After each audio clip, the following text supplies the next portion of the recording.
Cultivation online audiobook by Kevin, Chapter 3213 Free Attacks. This is indeed quite troublesome. How can I kill that thing if it can survive even with a hole in its face? Yuan sighed. I'm sorry, Yuan, but let's give up on going to the city for now and return to my grandparents to see if there's anything we can do about this situation. Although I have the power to defeat that demon, I don't have the power to kill it. Lan Yingying said to him, Wait a second, Miss Lan. You mentioned sword aura? Are demons afraid of sword aura or something? Maybe I can still. However, Lan Yingying shook her head and said, No, the demons are not afraid of sword aura in general. Instead, they are specifically afraid of the Lord's sword aura. Before leaving this world, the Lord created these sword aura barriers around every city and the divine forest to protect them from the demons. As for why they're afraid of the Lord's sword aura, it's simply because the Lord's sword aura is so powerful that if a demon touches it, they will be destroyed until there's nothing left of them. No matter how powerful their regeneration abilities may be, if you destroy their bodies until there's not even a hair left, there won't be anything to regenerate from. I see then, are there any more methods that can be used to kill demons? Yuan asked. Besides completely erasing their existence, you need techniques with divine attributes, such as my sacred fire. Techniques, huh? Yuan mumbled. He suddenly recalled the heaven-grade technique he'd learned at Myriad of Techniques, the demon sealing strike. What about sealing demons? Can we seal them with techniques? Yuan then asked. Demon sealing techniques? Those are incredibly rare and hard to learn. But yes, sealing a demon is akin to killing them. Lan Yingying nodded. I understand. Let me fight this demon. I think I'll be able to defeat it. Yuan said to her as he retrieved the Empyrean Overlord. What? You want to fight that demon? Don't do it. It has the strength of a peak spirit master, and you don't meet the requirements to kill it. It's okay. I just want to try something. Yuan said with a smile on his face. Oh, you're approaching me? The demon was pleasantly surprised when Yuan began walking towards it. Don't tell me that you're planning on fighting me, a demon. The grin on the demon's face grew wider. That's right, Yuan responded with a calm look on his face, and he continued. I won't be able to defeat you unless I get closer. Ha ha ha, you're truly an amusing human. Normally, when a human sees me, they turn and run the opposite direction while shitting their own pants. After laughing for a moment, the demon suddenly stopped and narrowed its eyes at Yuan with a vicious expression. With that being said, who the fuck do you think you are, human? Do you really think you can defeat me when you couldn't kill me with a surprise attack? This is why I despise humans. They're incredibly arrogant and stupid at the same time. The demon looked at Yuan with clear disdain. Yuan didn't respond to the demon this time, and he continued to approach it with a resolute expression on his face. Seeing this, the demon took a few steps back and said, Very well. I commend your bravery, even if it might be stupidity, so I'll give you 3 free attacks. Then I won't be humble and accept these 3 attacks. Yuan suddenly activated his movement technique and appeared in front of the demon with the Empyrean Overlord raised high in the sky. Bloody sword strike.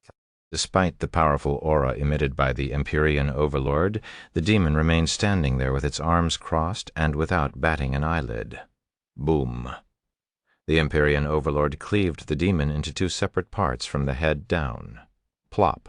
The demon collapsed on the ground again. However, a few moments later, as though its body was made of liquid, the demon's separated body combined into one whole part, returning to its original state without a single injury on its body. You have 2 more attacks, human.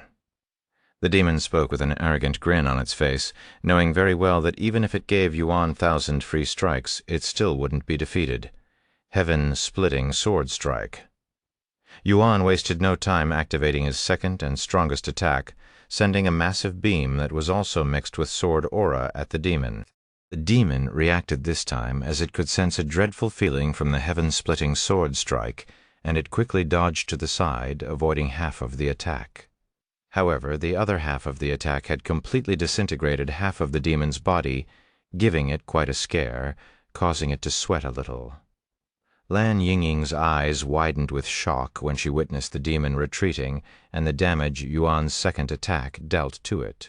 If that demon hadn't dodged the second attack, its entire body would have disappeared as if it had touched the Lord's sword aura. What a powerful sword technique. Lan Yingying could feel her blood heating up afterward, and she began feeling hopeful that perhaps Yuan could really defeat it. "Why did you dodge my attack just now?" Yuan asked the demon with a calm look on his face, and he continued, "I thought you were absolutely confident in your body's regenerating abilities. I guess you're not invincible after all." You fucking brat? A mere human? How dare you?" A tyrannical aura exploded from the demon's body as its facial expression twisted with anger after feeling a burning sensation on its face from Yuan's words. "What are you doing? I still have one more attack. Are you going to break your own words?" Yuan said. "Ha ha ha. So what if I break my words? I'm a fucking demon." The demon laughed as it suddenly rushed at Yuan while spreading its claw-like hands. "I'm going to rip your fucking limbs apart, drink your blood, and crunch on your bones, human." Chapter 322, Demon Sealing Strike. Yuan immediately used his movement technique to dodge the demon's fast but seemingly simple claw attacks. Whoosh! After dodging a couple of attacks, Yuan retaliated with the starry abyss that had returned to being invisible. The starry abyss tore another hole in the demon's face, but the demon continued to attack Yuan without falling. "Are you incapable of learning, human?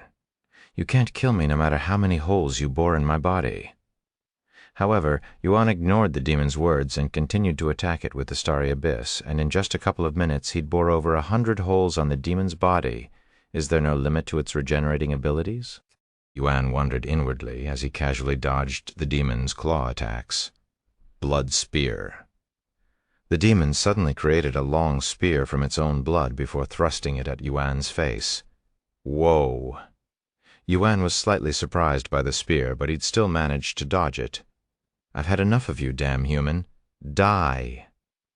The demon created a dozen more spears that levitated in the air like the starry abyss.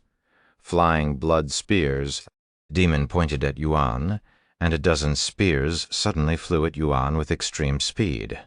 Heaven, splitting sword strike, Yuan swung his sword once, destroying all of the spears simultaneously and erasing one of the demon's arms temporarily.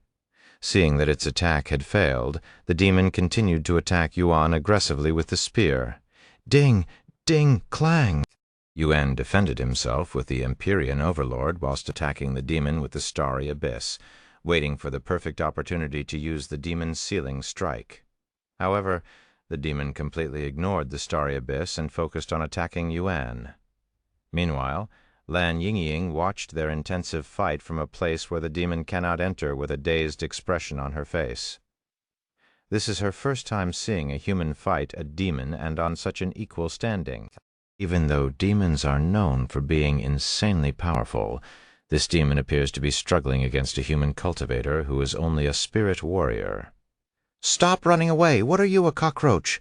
the demon exclaimed in an agitated voice, when it realized that it couldn't defeat this human's profound movement techniques. "If you don't want me to dodge, then you should probably stop attacking me." Yuan casually responded, "Like hell?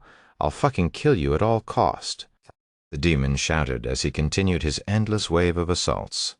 "And you humans have limited energy unlike us, demons, you're useless. Once your spiritual energy runs out, and you'll be no different than a mortal with no powers." Lan Yingying then warned him, "Yuan, you must finish this fight as soon as possible. The longer you fight a demon, the more disadvantaged you are. Demons have nearly unlimited stamina and spiritual energy. You won't outlast him in endurance. Why don't you come out here and help your human friend, little princess? However, I can't promise you that I won't accidentally eat you as well." "Ha ha ha ha!" The demon provoked her. "It's okay, Miss Lan. You don't have to worry about me. It won't be long before I defeat this demon." Yuan then said, "I'd like to see you try." The demon coldly snorted. While it was afraid of Yuan's heaven, splitting sword strike, it was confident that Yuan wouldn't be able to use this technique too many times since it looked like it would consume a lot of spiritual energy. Furthermore, the technique itself was easy to dodge as long as one remains vigilant, and as long as it doesn't hit its entire body, it'll be able to regenerate itself. Yuan and the demon clashed against each other hundreds of times over the next few minutes, and once they were beginning to get into the rhythm, Yuan's aura suddenly exploded, and a pressurizing aura appeared around them, restricting the demon's movements. Heavenly domain. The demon was taken by surprise by this mysterious pressure that slowed down its movements by a fair amount. What is this uncomfortable feeling? However, slowing down the demon's movements was just a ploy to distract its attention, and also the beginning of Yuan's plan. Hey, demon. Yuan suddenly called out to it, causing it to subconsciously turn to look at him. The moment the demon's gaze met with Yuan's eyes, his eyes turned golden and assaulted the demon with an invisible mental attack that was unlike anything the demon has experienced before. The world suddenly turned dark for the demon, and all the demon could focus on at this moment was a pair of majestic eyes from an unfathomable existence hovering behind Yuan that looked down at it, as though it was a mere ant. Will, what the fuck are you? You're not human. The demon mistook Yuan as a monster in human skin when it experienced the dragon's gaze, and it feared for its life for the first time. However, Yuan didn't say anything and took this chance to attack the demon when it was frozen from fear. Demon Sealing Strike, Yuan stabbed the Empyrean Overlord that was emitting an ancient aura directly in the demon's chest, not noticing the symbols that had appeared on the sword's blade. Huh? The demon didn't feel any pain, only a numbed feeling, and it didn't realize that it had a sword piercing its body until it looked down and saw the massive sword between its chest. What do you think you're doing? You really don't learn. The demon halted its sentence when it realized something was amiss, that its body was getting stiffer by the second. The demon looked down again for the second time, and to its surprise the wound around the sword was actually transforming. It was turning into stone. What is this? What did you just do to me? The demon roared out loud and attacked Yuan in a panicked manner, but it struggled to release any strength. Yuan kicked the demon in the stomach and pulled out the Empyrean Overlord from its body simultaneously, before speaking in a calm voice. Who knows, but I hope this demon sealing technique works on you. Demon sealing technique? Why do you know something like that? Don't tell me you're a descendant of the demon sealing clan. The demon exclaimed while it kneeled on the ground powerlessly, feeling its body getting weaker as the petrifying effect from its wound spread throughout its body. Demon sealing clan? Never heard of them before. I learned this technique from a technique store some time ago. Yuan calmly responded, feeling quite happy that the technique appeared to be working perfectly against this demon. Curse you, I curse you, damn human! The demon shouted loudly, and it felt an intense urge to rip Yuan to pieces.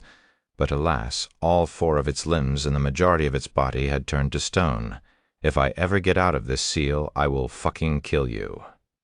The demon's shouting halted when its mouth turned into stone, and a few more seconds later, the rest of the demon became petrified, transforming into a stone statue completely. Yuan, you really sealed the demon?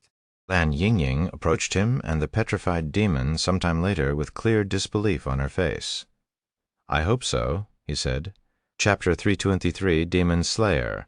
What should we do with this sealed demon now, Miss Lan? How long do you think it'll be sealed for? And is there anything else we can do? Yuan asked her afterward. It would be disastrous if the demon becomes unsealed a few days later if he doesn't take care of it properly now. However, he also didn't want to accidentally break the seal. It depends on how powerful your sealing technique is. Looking at it right now, the demon should remain sealed for a few hundred years. Lan Yingying looked at the fully petrified demon with a feeling of awe and admiration for Yuan, who sealed a demon as a spirit warrior. However, I think you should still take care of it entirely. You know that technique you used during your second free strike? Do you think you can completely obliterate the demon with it? Lan Yingying then asked him. It won't break the seal if I hit it in this state, Yuan asked just to make sure. It'll be fine even if your attack doesn't kill it.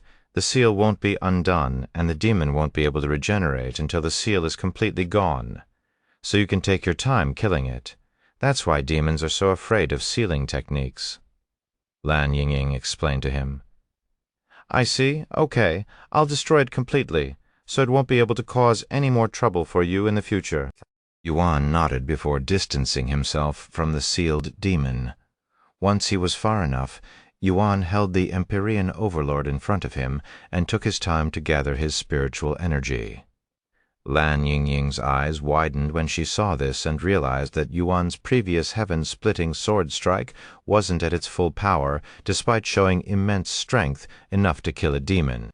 At this moment, Yuan's body was gushing with sword aura, and the sword in his grasp was glowing a beautiful golden color. Heaven-splitting sword strike. Once he'd gathered enough spiritual energy, Yuan released his ultimate attack at the demon and completely covered its entire figure this time. Under this intense power, the demon's figure quickly disintegrated until not even a speck of hair remained. Lan Yingying swallowed nervously at Yuan's destructive power, as it was unlike anything she had experienced before. After killing the demon, a notification appeared in front of Yuan. "Congratulations! You have slain a demon, obtaining the title Demon Slayer." Meanwhile, outside the mystic realm, an announcement appeared in the skies for the players to see. Player Yuan has become the world's first player to have killed a demon. The players wondered what a demon was and how they are different from magical beasts. "Feng, what's a demon?" Mushu asked her after seeing the notification. "Huh? A fiend? Why are you suddenly asking about fiends? They are incredibly evil and powerful beings that used to rule the cultivation world." Feng Yuxiang looked at her with raised eyebrows. Demons are also known as fiends, and they used to run rampant in the cultivation world. "Well, Yuan just killed a demon inside the mystic realm, so I'm asking." Mishu revealed this to them. "What? He killed a demon? How is that possible?" Feng Yuxiang's eyes nearly popped out of their sockets after hearing Mishu's words. Demons have heaven-defying regenerative abilities and cannot be killed by normal means. Even the weakest demons are as strong as a peak spirit master. I know the young master is incredibly talented, but he doesn't have what it takes to kill a demon. At least he shouldn't. Wait a second. There are demons in the mystic realm. How come no participants have encountered one until today? And I thought they went extinct after the Demon Sealing clan purged them from the cultivation world. Long Yijun mumbled in a dazed voice. "The mystic realm is an ancient treasure, so it's not impossible that there might be some demons inside. However, to actually run into one and even kill it, Disciple Yuan is an entirely different type of existence," Elder Xuan said. "I still can't believe it. How did the young master kill the demon? One must either know demon sealing techniques or have special spiritual energy that has divine attributes. However, I know for sure that the young master's spiritual energy doesn't have any divine attributes because I didn't sense it in his blood," Feng Yuxiang said as she'd tasted his blood before. "Then it could only be the demon sealing techniques." However, Xiaohua shook her head and said, "Xiaohua has been with Brother Yuan even before he was a cultivator, and she doesn't recall Brother Yuan learning any techniques that allow him to seal demons.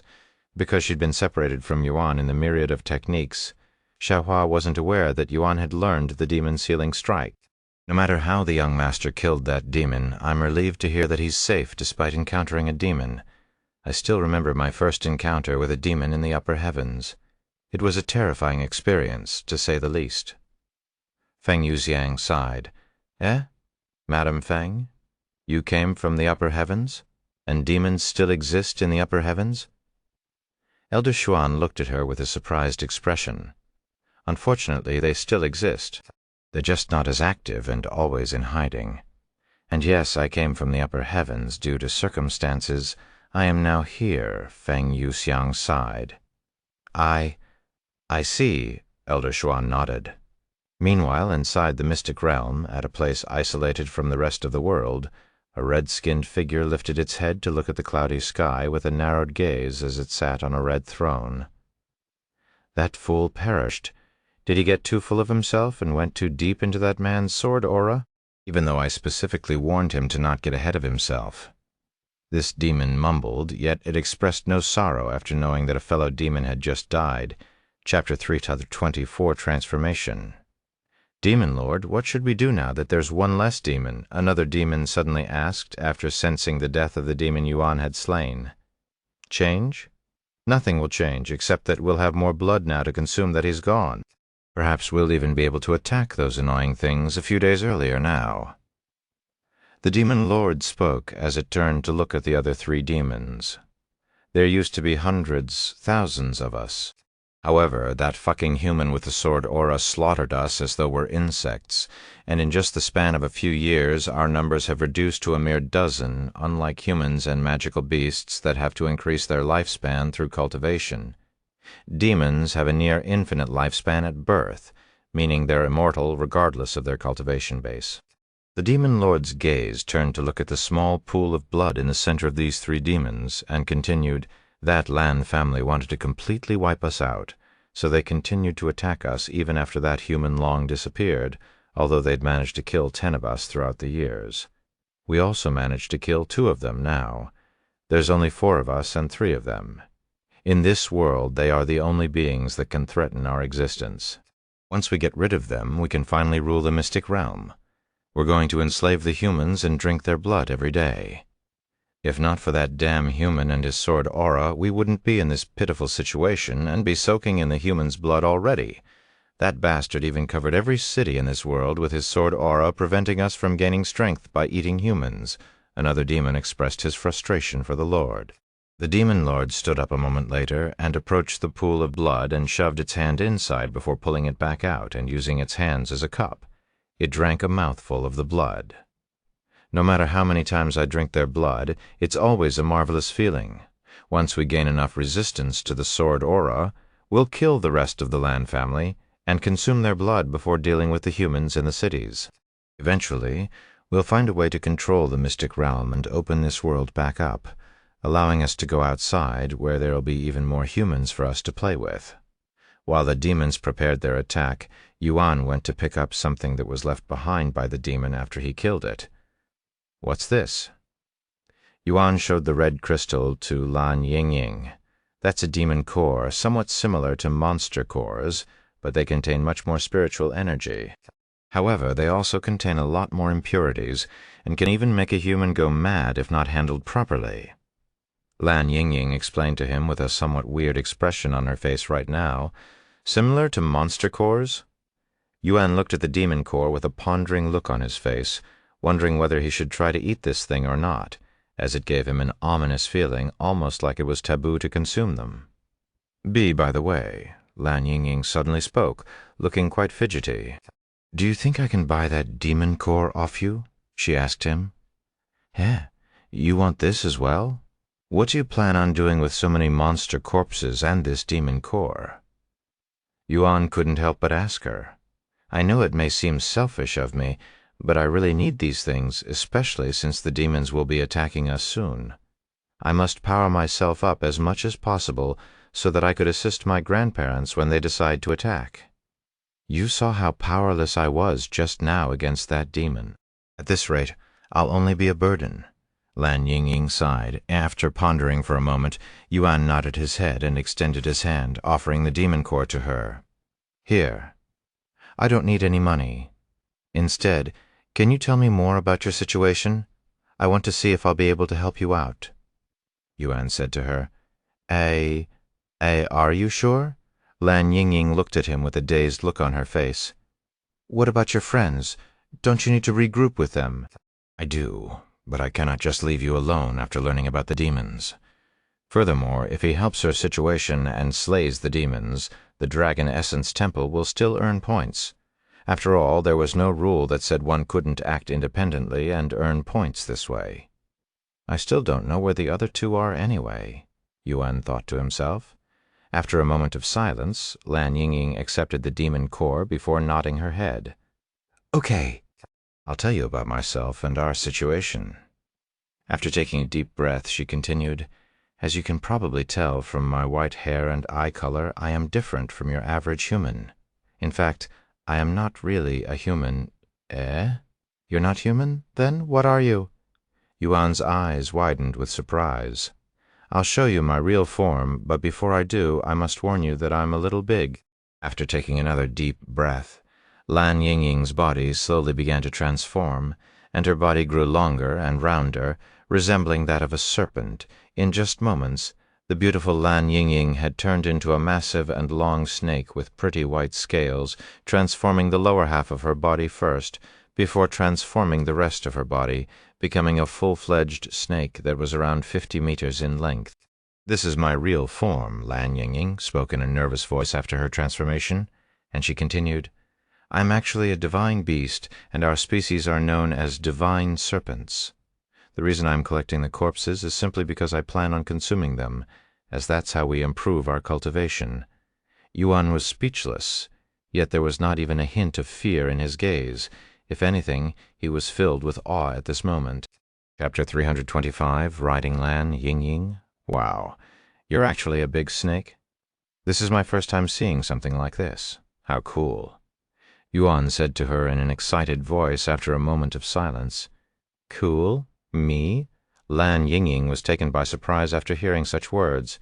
This is also her first time encountering a human who doesn't show even the slightest feeling of fear, even after seeing her true form. Although there have been humans who didn't express fear towards her true form before, she knew they were nervous and fearful of her inwardly, and they were just too scared of expressing it, fearing that it might anger her and be the end of their lives. "Do you think I can touch your body?"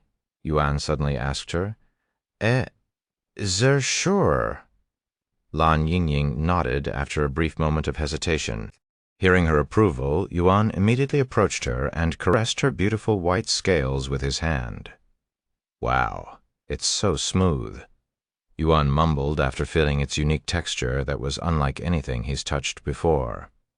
Lan Yingying felt a little bit embarrassed at this moment, even though she didn't feel any shame when she was half naked in front of Yuan before, as this is her first time letting a human being touch her divine scales.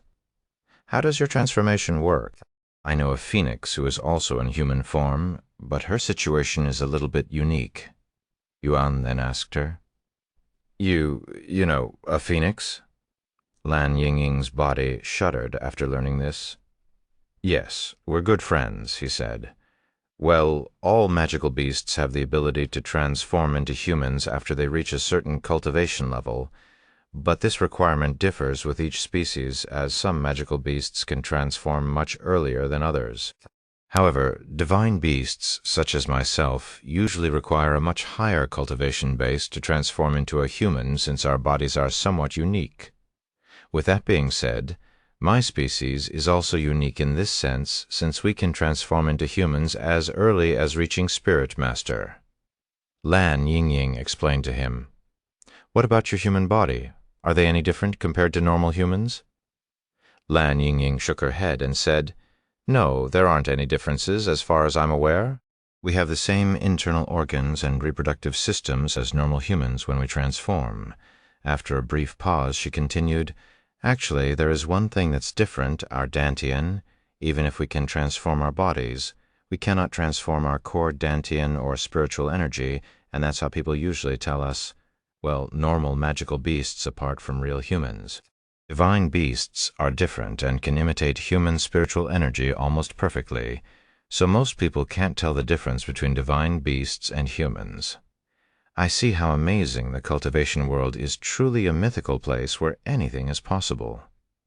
Yuan expressed his awe for the cultivation world again. Sometime later, Lan Yingying asked him, "What do you want to do now, Yuan?" "I have to return to my grandparents to warn them about the situation, so I won't be able to accompany you any further." "I'll come with you," Yuan said. "Are you sure? This is a fight between demons and divine beasts. You will get hurt, even die," Lan Yingying warned him. As much as she wanted Yuan to help them with his sealing techniques, she couldn't bear to see him die because of their situation. "I'm sure I can't just leave you alone, especially not after what that demon said." Yuan sighed, recalling how the demon talked about drinking her parents' blood. After a moment of silence, Lan Yingying nodded and said, "Get on my back. I'll let you ride me. We'll travel faster this way, too." "I can ride you?" Yuan's eyes flickered with excitement, as he has never imagined riding a massive snake like a mount before. Lan Yingying nodded. Seeing her approval, Yuan jumped on Lan Yingying's back. "I'll move slowly at first, so you can get used to it," Lan Yingying said as she began slithering her massive body across the ground gracefully. Oh. Yuan was surprised when he could barely feel Lan Yingying's body moving despite her movements, almost like there was some sort of invisible force keeping him stable and safe. It was so stable that he could probably take a nap without falling off. Lan Yingying increased her movement speed every few minutes, and after some time she was moving faster than flying swords. "Are you okay, Yuan?" she asked him just in case. "Yes, this is awesome. We should return to my grandparents' home in a few hours," Lan Yingying said to him. "Okay." Yuan nodded. Meanwhile, in the real world, Meixu sat before her laptop with a cup of cold water in her hand. There was only a couple of hours left for the frozen jade zither auction before it officially ends, and the $411 million had increased to a grand $525 million. Yu family has bid $526,100,000.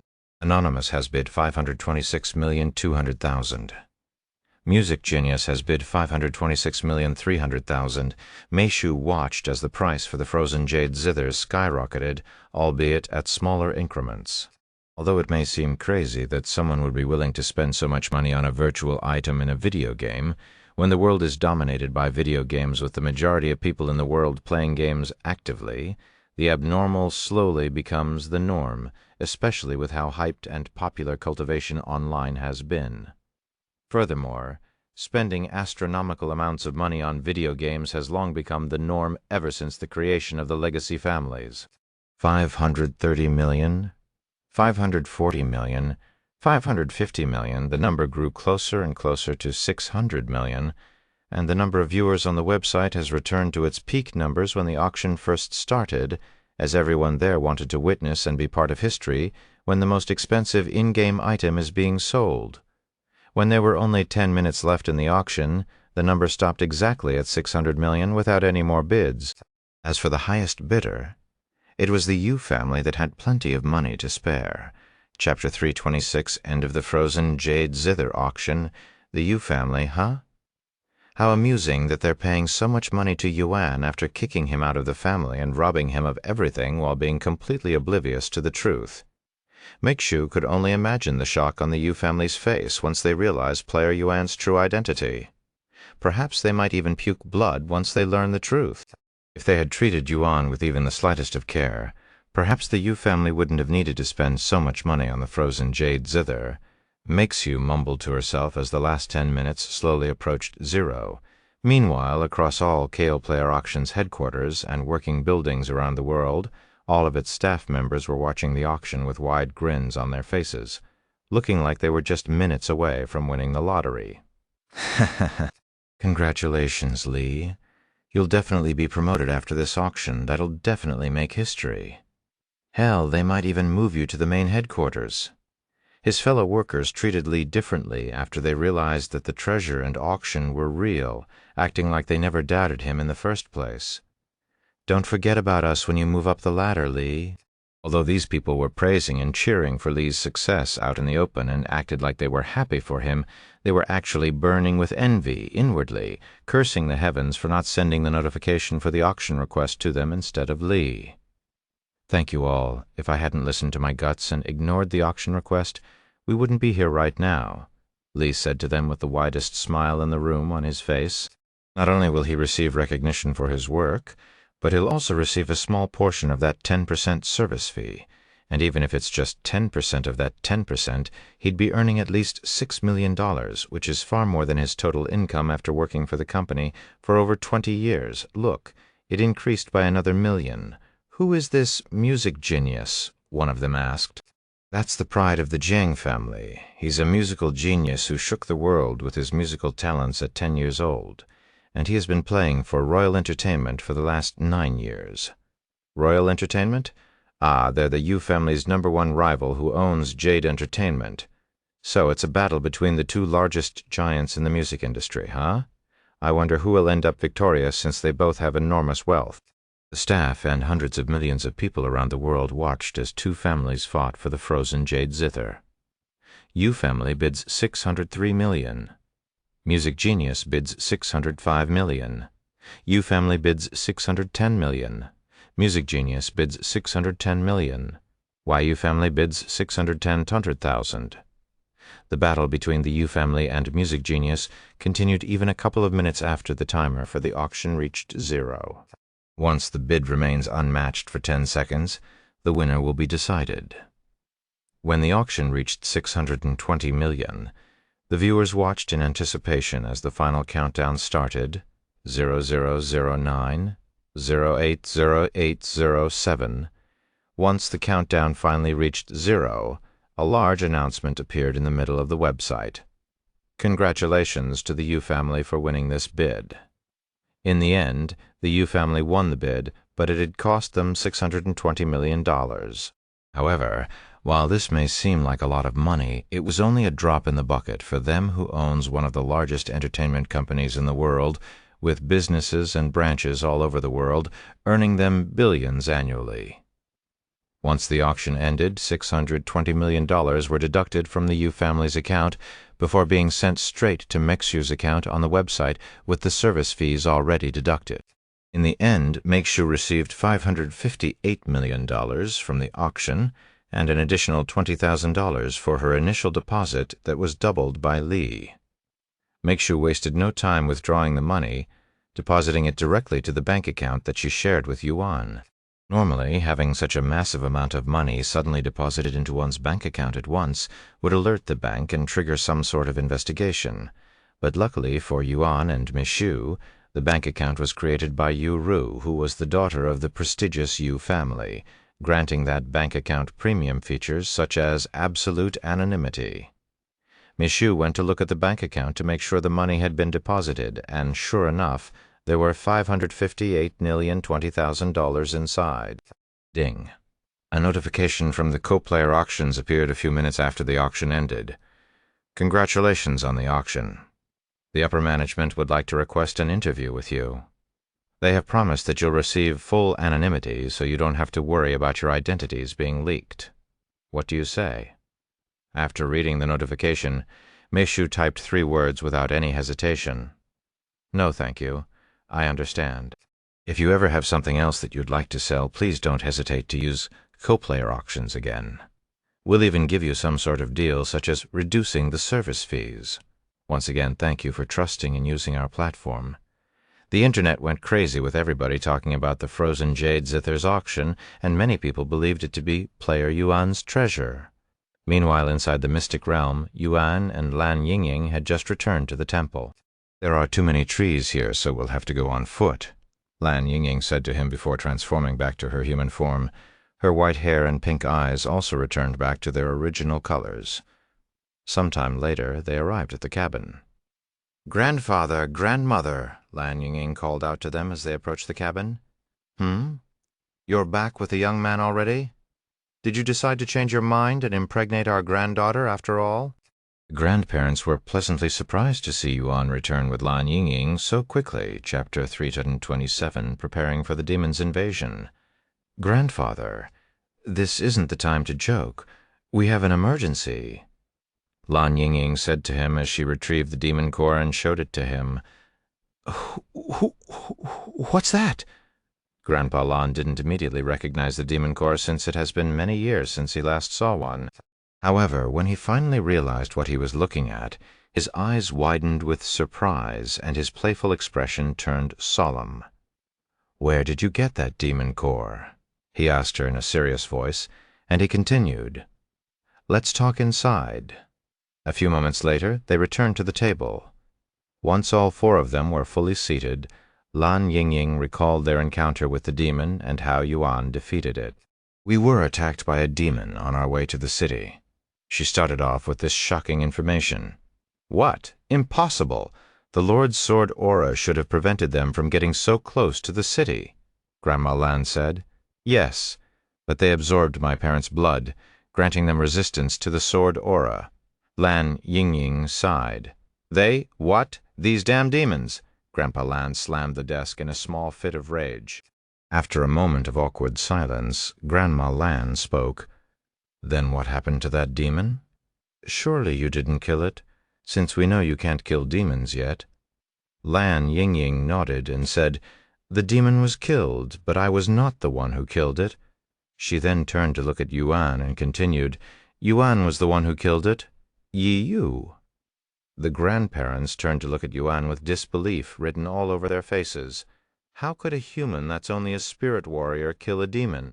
Judging by the energy coming from the demon core, that demon should have been no weaker than a peak spirit master. A spirit warrior defeating a peak spirit master? In what world would this make any sense? How on earth did you kill the demon? They asked him a moment later, still with a dazed look on their faces.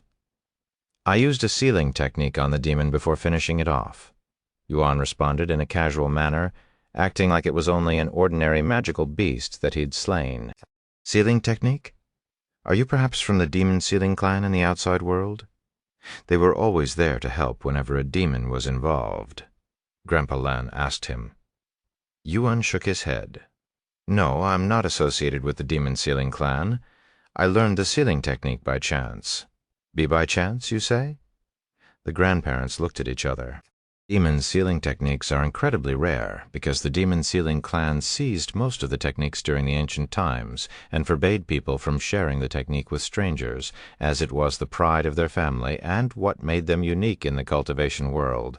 Therefore, learning such a technique by chance was very unlikely. Anyways, let me continue.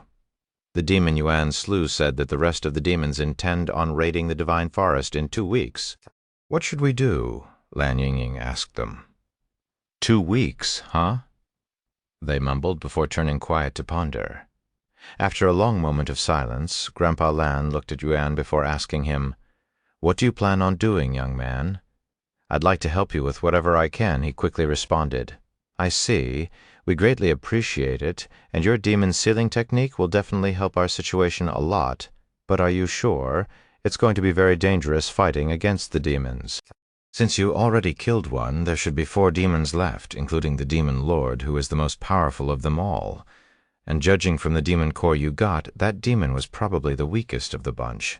If you stay here with us, we cannot guarantee your safety. Yuan nodded and said, There's still 2 weeks before they attack, right? That's plenty of time for me to increase my strength. I guess in their eyes 2 weeks was no different than 2 days, and not many improvements can be made in such a short time, even if he was a peak genius. If Yuan was given 2 years, perhaps he might be able to assist their fight with the demon lord, but at his current level he wouldn't even be able to get in range to attack the demon lord without dying. I understand if you need anything at all, just let us know. Grandpa Lan said to him. Hearing such words, Yuan didn't hesitate to ask, Then do you have any monster cores? Monster cores? No, we don't. However, we can hunt some magical beasts and get you some, Grandpa Lan said. How many do you need? Most magical beasts around this area are above Spirit Master. I want as many as possible if you don't mind, Yuan said without hesitation. I understand. I'll go hunt some magical beasts after this. Thank you for the trouble, Yuan said to him. Ha ha ha ha. Don't mind it. No amount of monster cores will be able to match a demon core for us. Sometime later, Yuan asked them, By the way, I have been wondering, since Miss Lan is a divine beast, does this mean both of you are also divine beasts? Oh, Yingying told you about it? Yuan nodded. That's right, I'm also a divine beast. However, Grandma Lan here is not a divine beast. My real form is a jade serpent. I am just an ordinary magical beast, Grandma Lan said. When a divine beast mates with an ordinary magical beast, the baby will always be a divine beast. But we can only have one child in our lifetime, Grandpa Lan explained to him. I see, Yuan mumbled. Anyways, if the demons want to attack us, we'll be fully prepared for them, Grandpa Lan said. However, it won't be easy defeating 4 demons when there are only 2 of us who can actually kill the demons. Me and you, young man. I'm going to hunt some magical beasts right now and see if I can get you some monster cores. In the meantime, you can stay here with the other 2. Of course, if you want to be more productive, you can always mate with Yingying, Grandpa Lan said with a smile on his face before leaving the cabin.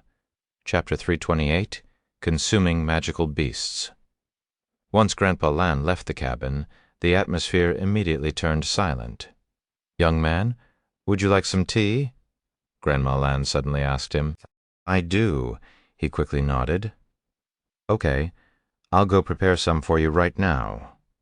Lan Yingying then said, I'm going to increase my cultivation. Oh, do you cultivate normally like humans, or do you do something else to improve your cultivation? Yuan asked her. I can cultivate normally, but that's not the most effective method for us, at least my bloodline. In order to increase my cultivation base quickly, I must consume other magical beasts. Yuan's eyes flickered with interest and excitement after hearing her words, and he asked, Does this mean you can also eat monster cores? Lan Yingying nodded. We can eat them, but monster cores take very long for us to fully absorb, and the amount of spiritual energy we obtain from monster cores cannot compare to the magical beast's body itself, and it sometimes gives us stomach aches, so I tend to avoid eating them. Wow, Yuan mumbled. Even though her method of eating monster cores differs from his own method, it was still quite fascinating to find someone else who can eat monster cores. Do you think I can watch you? Yuan suddenly asked her. You want to watch me consume magical beasts? Lan Yingying looked at him with wide eyes. Yes. Yuan nodded, his gaze filled with curiosity.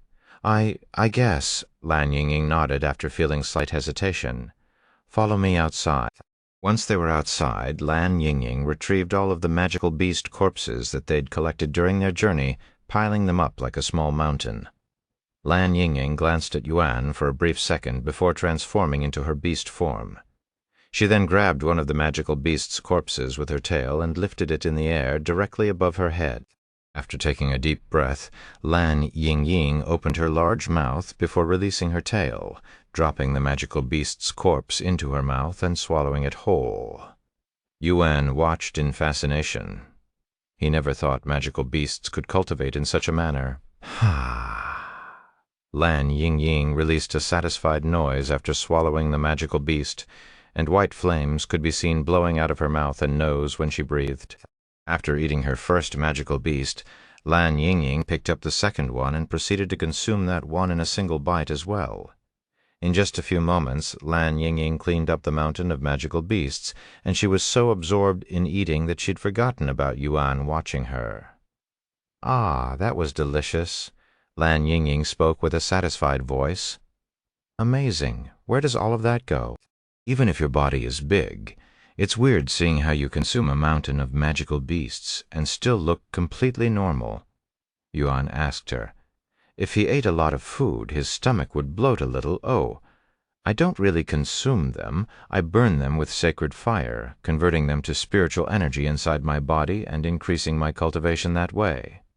This way I won't feel full no matter how many magical beasts I consume. I see. Yuan nodded. Sometime later, Lan Yingying returned to her human form before going back inside the cabin with Yuan to drink tea Grandma Lan made. Can you tell me more about the outside world? Lan Yingying suddenly asked him. The outside? What do you want to know? I don't know. Anything you know. Yuan pondered for a moment before nodding. Okay, I don't know much, but I'll tell you everything I have experienced outside.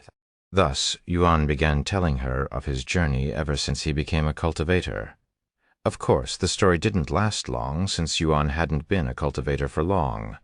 I see the outside world seems like a wonderful place. In this world we cannot wander too much or leave the Lord's sword aura, or the demons will be able to kill us.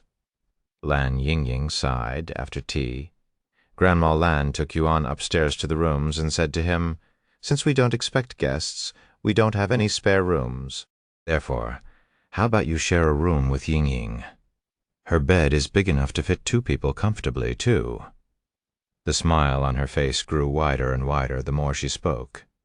It's okay. I don't need a room, Yuan said, dumbfounding Grandma Lan.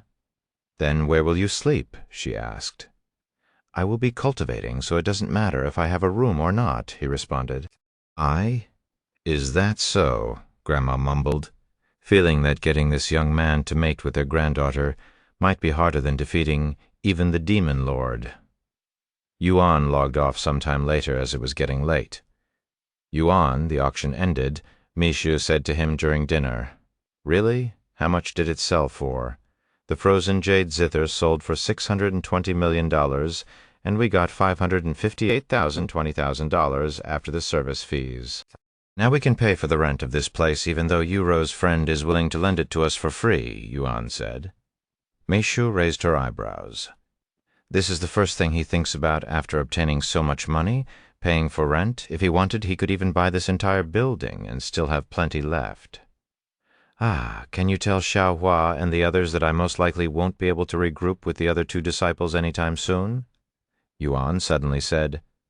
Huh? Why? Did something happen? Yes, and it's not something I can ignore, Yuan said, and he proceeded to explain the Lan family's situation to Mishu. Demons, huh? I understand. I'll let them know when I log on tomorrow. Thank you, Yuan said. Oh, right. One more thing, Mishu. If you need to buy something, just use the money we got from the auction. You don't need to ask me for permission. Are you sure? It's your money, she said.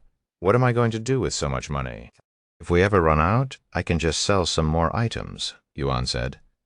I understand. Thank you, Yuan. Meishu went to sleep shortly. After cleaning up, and Yuan spent the night cultivating in the real world. Chapter 329, Heaven Refining Physique. The following morning, Meishu logged into the game after feeding Yuan breakfast, and she relayed to them Yuan's situation. As expected of the young master, willingly helping these people even though they're up against demons, Fang Yushang sighed with a look of admiration on her face. Even if she was in her phoenix form and with all of her powers, she wouldn't dare to fight demons unless it was absolutely necessary. Tell Brother Yuan to not push himself too hard when you get the chance, Xiao Hua said to make Shu. I understand. Meanwhile, inside the mystic realm, Yuan went to visit the faceless statue again. Just who are you? He mumbled as he stared at the statue with a dazed look on his face. Sometime later, Lan Yingying approached him and said, Yuan, my grandfather has returned. Already? That was fast. The 2 of them returned to the cabin a few minutes later. Hey, young man, I have returned, Grandpa Lan said to Yuan as he extended his hand with a leather pouch in his grasp. I have hunted every magical beast in the divine forest. Although there weren't many magical beasts in the first place, I have managed to obtain a couple of monster cores for you. Thank you very much. Yuan accepted the leather pouch with a wide smile on his face. Yinjing, I saved their corpses for you. Grandpa Lan then handed a special ring to her. Thank you, grandfather. Don't mention it. The 2 of us have reached our limits, so it won't do us any good. However, this is also the same for those demons. Therefore, we should focus on the 2 of you who can still grow, Grandpa Lan said to them. I'm going to consume them in a bit. Lan Yingying said. What about you, young man? There may not be many monster cores inside, but you won't be able to absorb all of them in 2 weeks. Go ahead, take a look inside. Yuan nodded and opened the storage pouch, and 3 monster cores fell onto his palms. 2 Spirit Master monster cores, and 1 at the Spirit Grandmaster level. Grandpa Lan said, Wow, this is much better than I'd expected. Once again, thanks.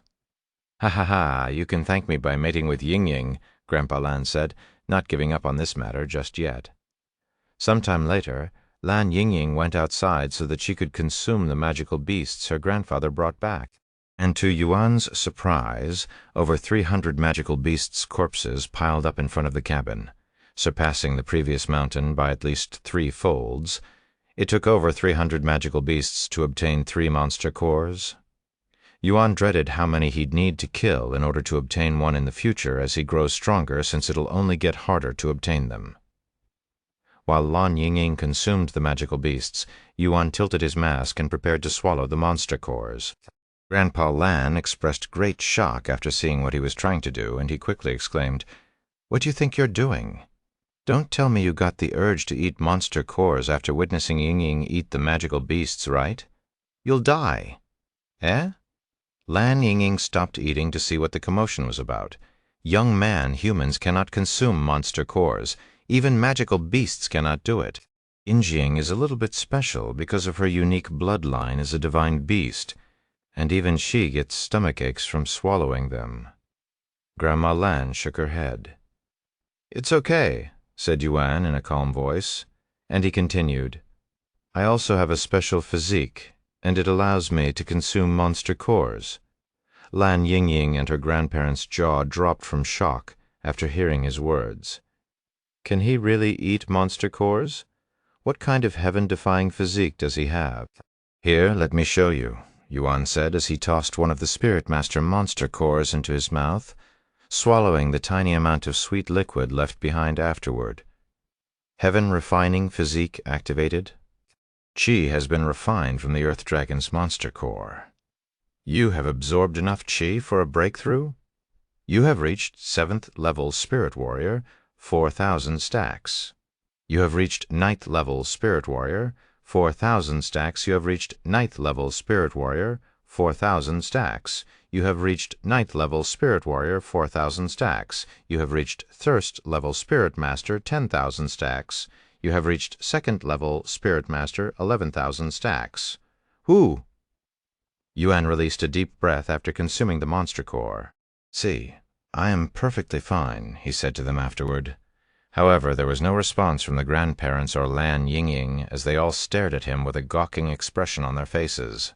They always thought Yuan to be a human being, but after witnessing him consume monster cores and break through multiple realms as easy as breathing, they began to doubt whether he was really human or not.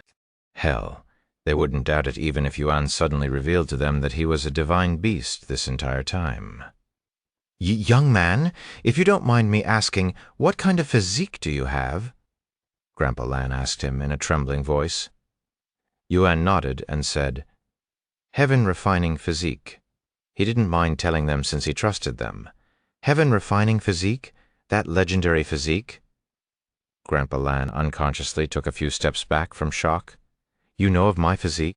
Yuan asked, his interest piqued. After taking a deep breath, Grandpa Lan nodded and said, "The heaven-refining physique is one of the most mythical physiques to ever exist, and if I remember correctly, the founder of the demon-sealing clan had this physique." "The founder?" Yuan raised his eyebrows. "How long ago are we talking about?" "Many millions of years ago, I guess," Grandpa Lan said, and he continued, "The founder of the demon-sealing clan was also rumored to eat demon cores, but nobody has ever confirmed it." Chapter 330, Bane of Demons.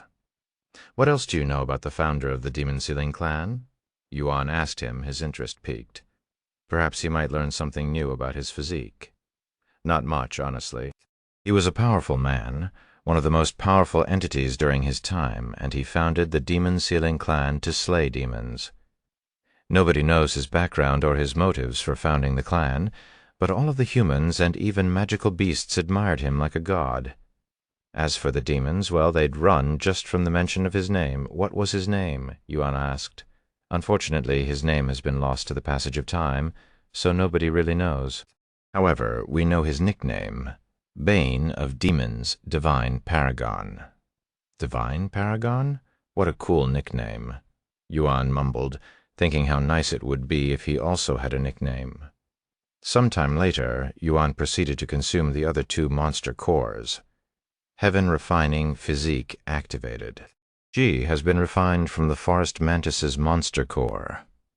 You have absorbed enough Qi for a breakthrough. You have reached 3rd level Spirit Master 12,000. You have reached 4th level Spirit Master 13,000. Heavens, it took you 2 monster cores to increase your cultivation base by almost an entire realm. Does your heaven-refining physique have a limit?" Grandpa Lan mumbled in a dazed voice. "A limit, huh? I have never reached this so-called limit yet, so I can't really tell you," Yuan said. "Is that so? But don't push yourself too hard," Grandpa Lan said. "I won't," Yuan said. After taking a deep breath, Yuan popped the last monster core into his mouth, which contained the power of a spirit Grand Master that is considered to be the peak of the lower heavens. Whoosh! Yuan could feel his body gushing with spiritual energy after consuming the monster core, feeling as though many years of unused energy suddenly surge forward. Heaven-refining physique. Qi has been absorbed from the Blood Ripper. You have absorbed enough Qi for a breakthrough. You have reached 5th level Spirit Master, 14,000. You have reached 7th level Spirit Master, 16,000. You have reached 9th level Spirit Master, 18,000. Yuan's cultivation base stopped at the 9th level. I didn't reach Spirit Grand Master, but I can somehow feel it, Yuan mumbled, feeling as though his body had grown larger from the sheer amount of power that resided within his body at this moment. My lord, are you okay, young man? Do you feel any different right now? Any pain? Grandpa Lan asked him. Normally, one wouldn't be able to increase their cultivation base so quickly, skipping so many levels at once. If they did, it was most likely with the help of some priceless treasure, and it would only be 1 or 2 levels, not an entire realm and some more. However, even then, their body will feel uncomfortable. Even pain from the overwhelming amount of spiritual energy suddenly going inside their body. I feel perfectly fine. Actually, I feel a little full, almost like I just ate a feast, but it's spiritual energy instead of food, Yuan said. You shouldn't keep so much energy inside your body for too long, or it might actually harm your body. Go and release it by training your techniques, Grandpa Lan said to Yuan, and he pointed in a certain direction before continuing. There's a training area not far from here. Okay, I'll go now, thank you. Yuan immediately began running to the training area, and compared to before, his speed almost tripped. In just a few minutes he arrived at this spacious area that had large boulders placed everywhere, with the largest boulder as large as a 10-story building, and without further ado, Yuan retrieved the Empyrean Overlord and began his rampage on these boulders. Bloody sword strike. Yuan released as much spiritual energy as he could with the technique. Whoosh! A strong gust of wind appeared as the Empyrean Overlord cleaved the large boulders cleanly in half, almost like a sharp knife against a piece of paper. Heaven-splitting sword strike, Yuan used his strongest attack on the 10-story building after cleaving a few large boulders. The entire ground shook as a massive beam of spiritual energy released from the Empyrean Overlord and flew towards the building. Boom! The entire boulder disintegrated until nothing was left in an instant, almost like Yuan had used a flamethrower on a ball of cotton. However, the attack didn't stop at the boulder, and continued flying into the distance directly at the mountain, not far away. Boom! The ground shook again as the heaven-splitting sword strike created a large hole in this mountain. Meanwhile, back at the cabin, Grandpa Lan held a profound expression on his face as he stared at the hole that had suddenly appeared in this mountain at the horizon. Yingjing, what do you think of this human? He suddenly asked her, who was still stuffing her mouth with magical beasts. Yuan? She stopped eating and asked, If you can leave this world, would you be willing to follow him, is what I'm trying to ask? Grandpa Lan spoke with a solemn look on his face. I can leave this world, really. I won't guarantee you anything, but if you bring this human to the Mystic Pagoda, he might be able to bring you outside. It's a strong feeling I'm getting right now, and my intuition is rarely wrong. But the demons will be attacking us soon, and he only has a month in this place, Lan Yingying said. I know, which is why instead of being sitting ducks and waiting for them to prepare for the invasion, we should strike them first when they least expect it. Grandpa Lan suddenly suggested, shocking Lan Yingying. Once you consume all of the magical beasts and the young man gets used to his newfound strength, we'll attack. Chapter 331, Learning to Fly. After spending almost the entire day exhausting himself, Yuan returned to the cabin. Welcome back, young man. How do you feel? Grandpa Lan said to him. I feel even better than before, despite having less energy, Yuan said, feeling as though he'd released all of his pent-up frustration by destroying countless boulders. Good. Then let me tell you our plans, Grandpa Lan said, and he continued. Instead of waiting for the demons to invade us, we're going to invade them before they're fully prepared, and we're going to do it in 3 days. Do you think you'll be ready by then? 3 days, huh? I think I will be ready. Yuan nodded. Great. Then if you need anything until then, don't hesitate to let us know. Sometime later, Yuan logged off for dinner. After dinner, Yuan cultivated until the morning, reaching 6th level Spirit Warrior. When he returned to the game, Yuan took a seat outside the cabin and began practicing his Qi manifestation. "This is definitely much easier now that I'm at the 9th level Spirit Master," Yuan mumbled to himself as he manifested the spiritual inside of his body without any effort at all. After practicing for a couple of hours, a notification appeared before him. "You have learned Qi manifestation. Qi manifestation rank. Earth description allows you to release your spiritual energy outside the body and use it as a weapon. Let's try this." Yuan stood up and turned to look at a tree that was a couple of meters from him. After taking a deep breath, he imagined his spiritual energy leaving his body and forming a fist, aiming it directly at the tree. Boom! Yuan's spiritual energy left his body and struck the tree a split second later, knocking the tree down. Wow, what a powerful technique! But how will this help me fly? After pondering for a moment, he went inside the cabin to find Grandpa Lan. "Grandpa Lan, you can fly, right? Can you teach me how to fly using Qi manifestation? I just learned it." "You learned Qi manifestation already?" As expected of a genius, Grandpa Lan looked at him with slightly wide eyes, but compared to his other talents, this wasn't shocking at all. "If you know Qi manifestation, then you also know Qi manipulation. Try to manipulate the spiritual energy around you and control it. Once you control it, you can alter the gravity around you, allowing you to levitate. Practice enough, and you'll be able to fly." "I understand. Thank you for the advice." Yuan went back outside to practice flying. Once outside, he stood there silently without moving a muscle for many minutes, almost like he'd turned into a statue. He used Qi manifestation and tried to manipulate the spiritual energy around him. Once he got used to the feeling, he imagined the spiritual energy lifting his body into the air, and after many minutes of practice, he'd managed to levitate himself a couple of inches off the ground. What a fast learner!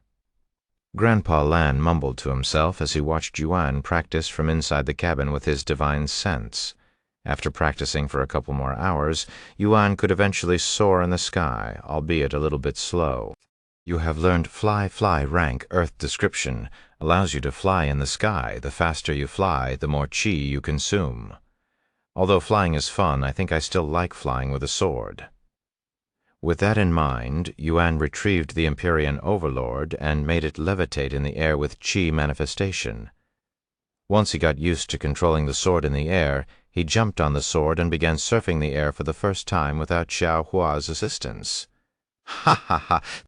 This is great." Yuan proceeded to fly around the divine forest for the next few hours until he was almost out of spiritual energy and covered in sweat. "I can fly around perfectly right now, but I wonder what will happen once I leave the mystic realm and lose my current cultivation base. Will I still be able to fly around since I have already learned the skills? And how much of my current cultivation will be transferred outside?" Yuan wondered to himself as he returned to the cabin. "Welcome back, young man," Grandpa Lan said to him when he returned. And when he noticed Yuan's sweaty appearance, he said, "There's a small waterfall not far from here. Go clean yourself there. Do you need directions?" Yuan shook his head and said, "I saw that during my training, so I know where to go, thank you." He left the cabin again shortly after and flew to this waterfall that was a couple of miles away. A few minutes after Yuan left, Grandpa Lan called for Lan Yingying. "What's the matter, grandfather?" she asked him. A large grin appeared on his face before he spoke. "The young man's cleaning himself at the waterfall? This is your chance to seduce him. Enter the water with him." Are you serious, grandfather?" Lan Yingying looked at him with wide eyes. "Does it look like I'm joking?" Grandpa Lan responded with a serious expression. "Old fart, don't force Yingying if she doesn't want to do it. Nonsense, she shares the same bloodline as me. I can tell if she likes someone or not. Tell me, Yingying, do you not like that young man? Even if you don't, it's your duty to continue our bloodline," Grandpa Lan said to her. After a moment of silence, Lan Yingying nodded with a solemn expression. "I understand. I'll do my best." Meanwhile, at the waterfall that has fresh and clean water, Yuan removed his clothes and quickly rinsed them in the waterfall before hanging them on a tree nearby. After hanging the wet clothes, He went to test the waters before jumping right inside. This is his first time washing himself at a river, and there was even a waterfall right behind him. Chapter 332, 1,000 years after hanging his clothes on a nearby tree to let them dry, Yuan entered the shallow river that barely reached his shoulders, rinsing the dried sweat off his body. Wow, this feels amazing. Maybe it was because of his body as a cultivator, but the water didn't feel cold at all. It felt refreshing, resembling the feelings he'd get after a breakthrough. After submerging himself in the water for a couple of minutes, Yuan turned to look at the waterfall and wondered what it would feel like to go under it, treating it like a shower. I'm a cultivator, so it should be fine, right? Yuan mumbled to himself, a little bit worried that the waterfall might crush him to death if he went into it. However, he won't know unless he tried it, so he approached the waterfall with care. Once he was directly before the waterfall, Yuan stuck a finger inside the waterfall to test the pressure. It's not that bad. When he realized that he could withstand the pressure, he proceeded to insert his hand deeper into the waterfall. It feels very light, much lighter than it appears. Is it because of my body, after feeling comfortable and confident that his body could handle the waterfall? He took a few steps forward, entering the waterfall and allowing the water to pour down over his entire body. This feels great. It felt like he was being massaged by the waterfall. Some minutes later, Yuan sensed a presence approaching the waterfall. "Yuan, can I join you in the water?" Lan Yingying's figure could be seen in the distance and approaching his direction. However, there was something different about her appearance, and Yuan's eyes widened with surprise when he saw her, who was completely naked at this moment. She had a great figure with perfect proportions from head to toe, pale skin that resembled snow, and on her chest were two luscious and round breasts that attracted Yuan's gaze, especially the small and elegant pink circles on her breasts. Her legs were slender and long, and between these beautiful legs was a single slit that made Yuan feel something he didn't understand. "Miss Lan? You're also here to bathe?" Yuan asked her in a calm voice after his initial surprise. If it was any other man in his situation, they might have gone crazy from the stimulation just at the sight of Lan Yingying's peerless body. "Yes, I hope you don't mind," she said. "Of course not." Yuan quickly responded with an innocent smile on his face. "Please, join me. The water feels great and very refreshing." Lan Yingying nodded and entered the water a moment later. However, she didn't say anything else after entering the water. "Grandfather told me to seduce him. But how do I do that?" Lan Yingying wondered inwardly, as nobody has ever taught her how to seduce humans before. Furthermore, as someone who has lived in the divine forest for her entire life, she only knows what her family taught her as well as things she naturally learns as a divine beast, and none of this knowledge would help her seduce a human. "You should come over here," Yuan suddenly said to her, and he continued, "It feels even better under the waterfall." Lan Yingying didn't say anything and merely nodded her head.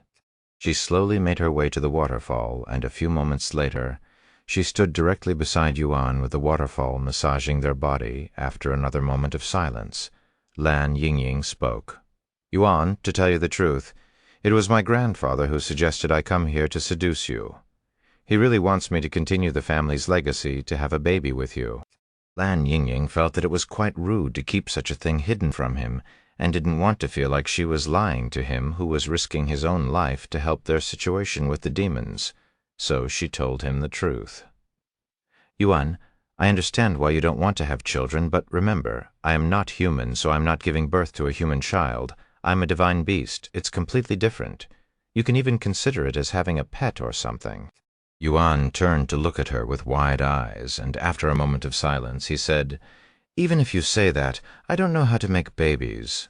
I was only taught how to play instruments and memorize songs."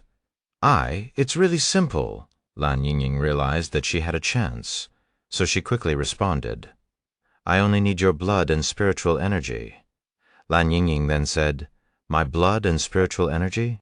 I don't know how to make babies, but this doesn't sound right," Yuan said with a confused look on his face. Lan Yingying then said, "I don't know how humans make babies, but this is how we, divine beasts, conceive through blood and spiritual energy."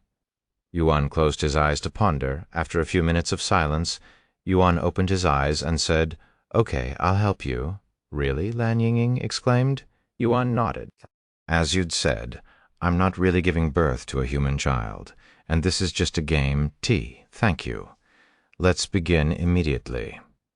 Lan Yingying wasted no time transforming into her beast form. "What should I do?" Yuan asked her. "You just need to retrieve some of your blood and mix it with your spiritual energy." "Okay, tell me when to stop." Yuan took out the starry abyss and slit his palms before collecting his blood with qi manifestation. "That's enough blood." Lan Yingying suddenly stopped him. Yuan nodded and stopped draining his own blood. "What should I do now?" Yuan asked as his own blood floated in front of him, in the shape of a sphere. "Mix it with your spiritual energy until I tell you to stop," Lan Yingying said. Yuan followed her instructions and proceeded to mix his spiritual energy with the blood. Slowly, his blood began glistening like there were stars living inside. A few more moments later, his blood began to solidify and clear up, almost like it was crystallizing, and it was also growing smaller in size. "Okay, that's enough," Lan Yingying said to him once the crystallized blood was the size of his thumb. "Here you go." Yuan handed his crystallized blood to Lan Yingying, who accepted it with her tail. "Thank you very much for this, Yuan. I will never forget it," Lan Yingying said to him before throwing the crystal inside her mouth and eating it. What kind of blood is this? I have never tasted anything this pure and delicious before." Lan Yingying's eyes widened with shock a few seconds after swallowing Yuan's blood. She then turned to look at Yuan with a weird glint in her eyes. If she wasn't a divine beast, but an ordinary magical beast, perhaps she might have gone crazy and attacked Yuan purely because of his blood, especially when it's enhanced with his rich spiritual energy. "Are you done?" Yuan asked her a moment later. Lan Yingying snapped out of her daze and nodded her head. "Yes, I should be able to conceive a child in the future." "Do you know how long that will take?" Yuan then asked, his interest piqued. Lan Yingying pondered for a moment before answering his question. "About 1,000 years, give or take." "Eh?" Yuan's eyes widened from surprise, and he proceeded to stare at her with a speechless look on his face. Chapter 333? A cup of blood? 1,000 years? Does it really take that long? I cannot even fathom living that long," Yuan exclaimed after learning how long it'll take for Lan Yingying to give birth to their child. "Yes, it takes a really long time for divine beasts such as myself to convert the seed that you gave me into a child," Lan Yingying said, and she continued, "It also differs for each species. Some divine beasts may need a few hundred years, while some may even need a few thousand years. If I recall correctly, dragons and phoenixes require the most time for their child, about 10,000 years. 10,000 years? Yuan was completely speechless. Sometime later, Lan Yingying returned to her human form. "Once again, thank you for impregnating me." Lan Yingying lowered her head and bowed to him afterward. The two of them proceeded to spend some more time in the river before getting out and returning to the cabin. "How was the waterfall? I hope you had fun." Grandpa Lan welcomed them back with a massive grin on his face. "Yes, it was really fun. It also felt really good. Thank you for recommending that place," Yuan said to him. "It felt good, huh?" The smile on Grandpa Lan's face widened even more. "Grandfather Yuan has agreed to impregnate me, and I have already absorbed his blood." Lan Yingying said to him, "What?" Grandpa Lan turned to look at her with wide eyes filled with shock, as he didn't expect things to go so smoothly. "Ha ha ha, this is great news. Welcome to the family, young man." Grandma Lan laughed out loud after hearing this news, and she continued, "We're going to have a feast tonight." However, Grandpa Lan continued to stand there with a dazed face. Even though he was the one who encouraged it the most, he truly didn't think it would be successful. "Since this is the case, you should definitely head to the Mystic Pagoda and try to leave this place with him." Grandpa Lan said to them a moment later, "Huh? You want to leave the Mystic Realm?" Yuan turned to look at Lan Yingying with slightly wide eyes, since this is his first time hearing about it. "Yes." After we deal with the demons, I plan to take you to the mystic pagoda to see if you can open it. Lan Yingying nodded. Does this mean you know how I can become the master of the mystic realm? Lan Yingying shook her head. I see, then I will also try my best to find a way to help you leave, Yuan said. Some time later, they sat around the table while Grandma Lan prepared for the feast. I just realized this, but you took off your mask. You're a pretty handsome fellow, and this is coming from a magical beast with different standards. Why do you feel the need to hide your appearance? Grandpa Lan asked him. I'm not really hiding because of my appearance. I'm mostly hiding since there are a lot of people who want to know my identity, Yuan said. Understandable. You're a very talented young man. There are bound to be countless people who are interested in you. Grandpa Lan nodded. A moment later, Lan Yingying spoke. By the way, Yuan, I have been wondering, do you have a special bloodline or something? Your blood, it's not normal. What do you mean? Grandpa Lan was the first to speak, asking for more context. When I tasted his blood, it gave my body an unusual sensation. It was unlike anything I have experienced before, and even my cultivation base increased a little. Lan Yingying described her experience with Yuan's blood. What is that true? Grandpa Lan then turned to look at Yuan with his curiosity piqued. Young man, if you don't mind, can I have a drop of your blood? I want to confirm my suspicions, he then asked. Yuan nodded. I don't mind. He then poked a small hole in his finger and retrieved a drop of his blood before handing it to Grandpa Lan with Qi manifestation. After dropping the blood onto his tongue, Grandpa Lan closed his eyes and silently analyzed the blood. A moment later, he opened his eyes with disbelief written all over his face. My lord, you really have a bloodline that's at the very least divine grade. This is also my first time tasting something this exquisite. Grandpa Lan mumbled in a dazed voice. Yingying, quickly, give the young man some of your blood, Grandpa Lan said, and he continued, as divine beasts, our blood has the property to awaken human bloodlines. However, Yuan shook his head and said, I have already tried that with phoenix blood. Eh? You tried to awaken lock your bloodline with phoenix blood, and it didn't work? Grandpa Lan looked at him with wide eyes. Yuan nodded. After a moment of silence, Grandpa Lan continued, although phoenixes are at the top of the divine beasts' ranking, their blood isn't as powerful when it comes to awakening human bloodlines. That's where we divine serpents come in. Our blood can awaken most bloodlines in existence unless you have a godlike bloodline. Godlike bloodlines, Yuan raised his eyebrows. Only the most powerful families in the upper heavens would have a god bloodline. I see, then. Let's try it. Yuan nodded. Some time later, Lan Yingying poured her own blood into a large cup until it was completely full before handing it to Yuan. This much? Yuan was startled by the amount of blood that was in front of him at this moment. You probably only had a drop of phoenix blood, right? A human can only handle so much divine beast blood, no matter how powerful you are. If you consume too much, it'll harm you instead. However, our bloodline is a bit unique in that aspect, as you can consume a large quantity without worrying about any harmful effects, and it'll even increase its effectiveness. I understand. Yuan nodded with a resolute look on his face.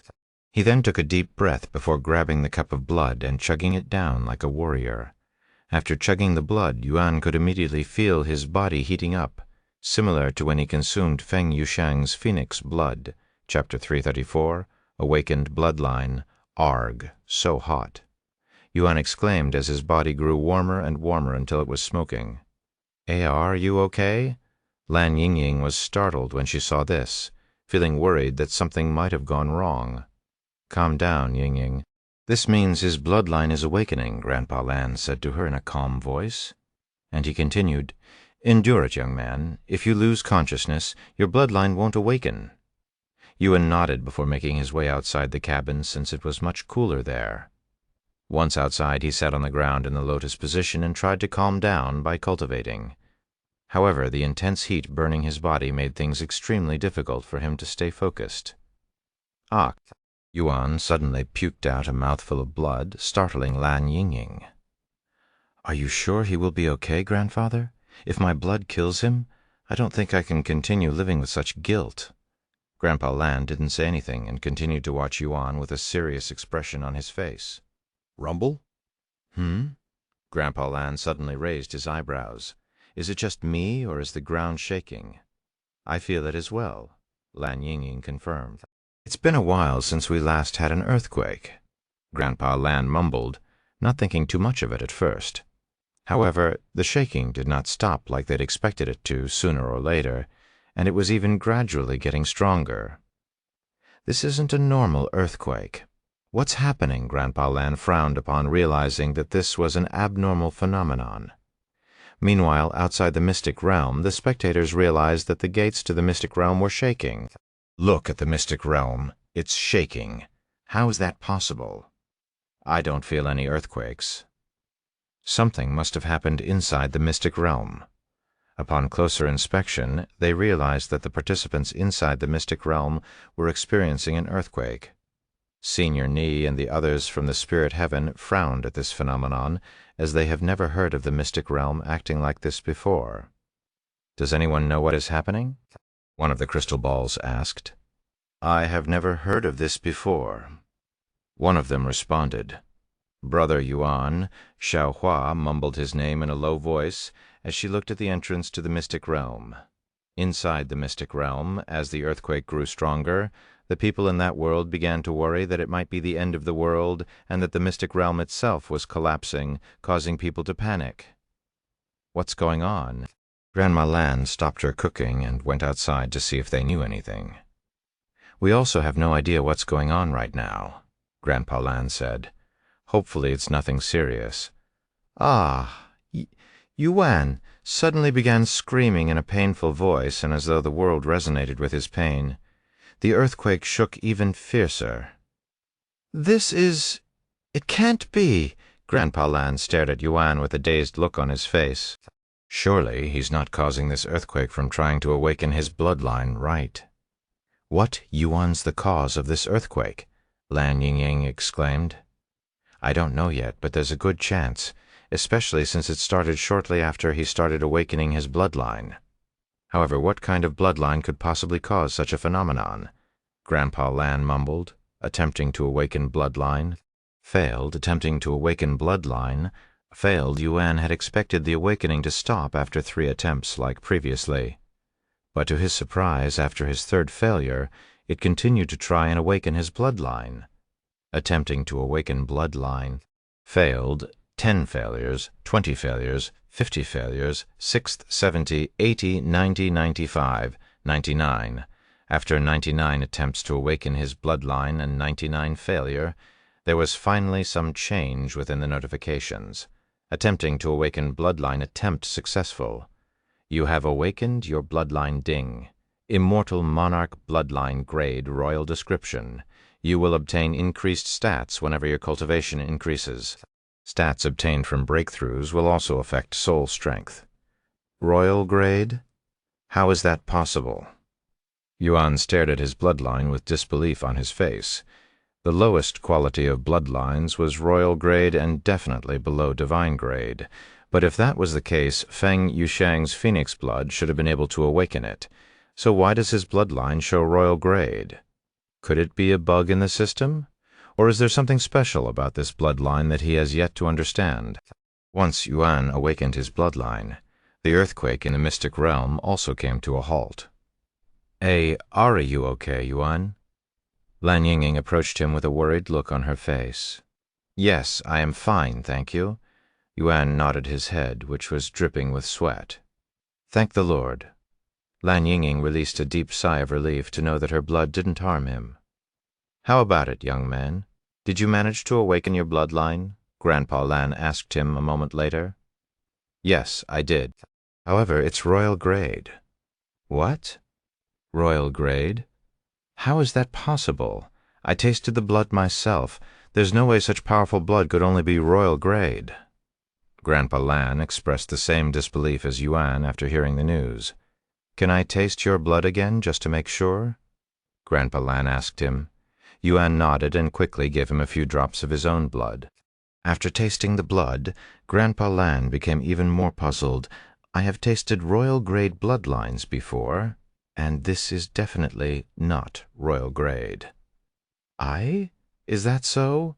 Yuan mumbled, believing this to be a bug in the game more and more.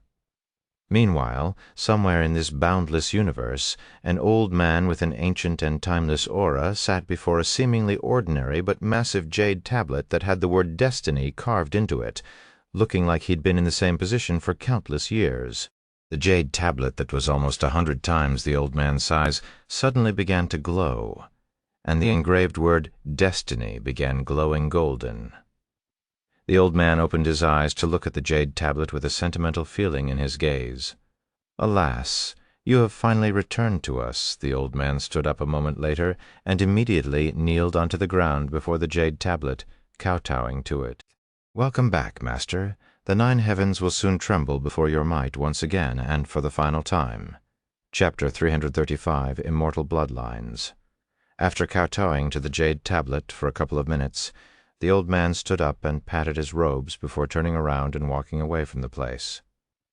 "This subordinate will come to get you as soon as possible, Master." Meanwhile, back inside the mystic realm, Yuan sat around the table with the Lan family as they began their feast. "Good Lord, you appear to have a bigger appetite than even us, divine beasts," Grandma Lan exclaimed when Yuan displayed his eating talents before their very eyes for the first time. "Ha ha ha! At this rate you'll even eat our portions. Well, eat all you want. You're going to need all your strength when fighting the demons," Grandpa Lan said to him. Sometime later, after the feast, Lan Yingying turned to look at Yuan and asked him, "Your bloodline awakened, right? Do you know what kind of bloodline you have?" Yuan nodded and said, "Something called Immortal Monarch Bloodline." "Pfft!" Grandpa Lan directly spat out the tea in his mouth after hearing Yuan's words. "Immortal? You have an immortal bloodline?" He looked at Yuan with disbelief in his gaze. "There's no way an immortal's bloodline could possibly be royal grade. I am certain about this now," Grandpa Lan said. "What's an immortal's bloodline?" Yuan asked him. "Immortal bloodlines are special bloodlines that can only be passed down by true immortals in the highest realms at the upper heavens.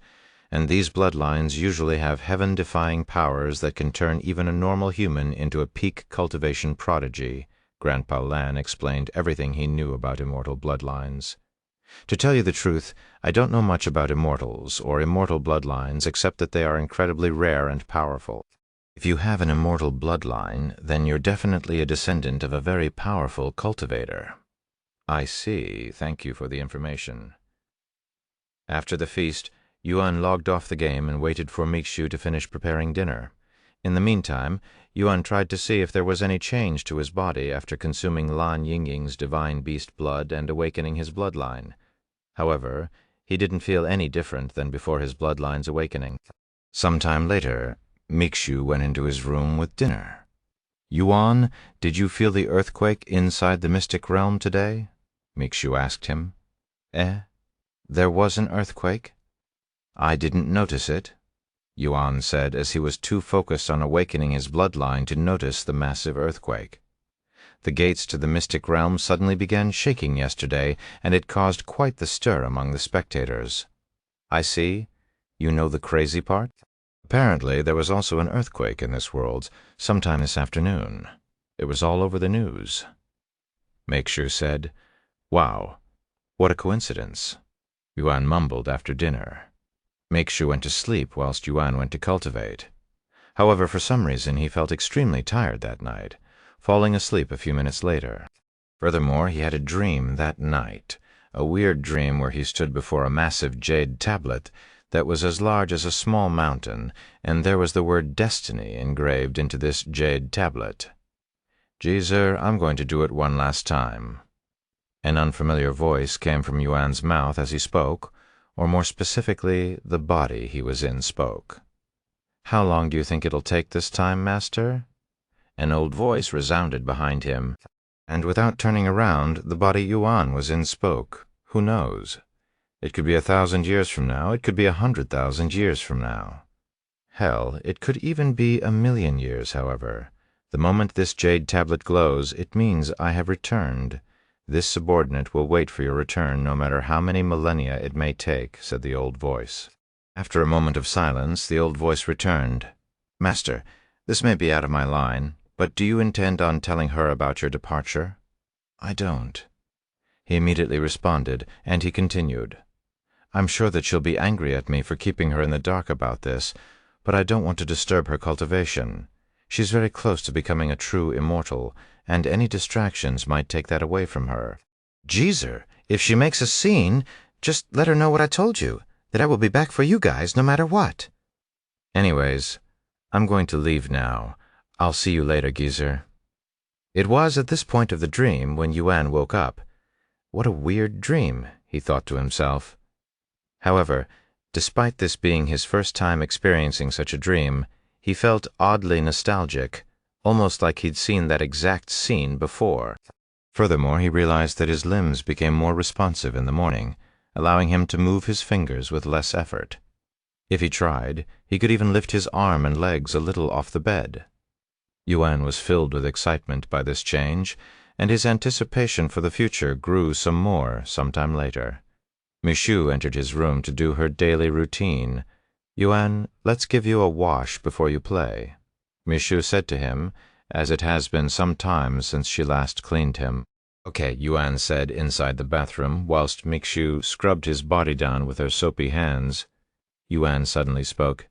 Michu, do you know how to make babies? Eh?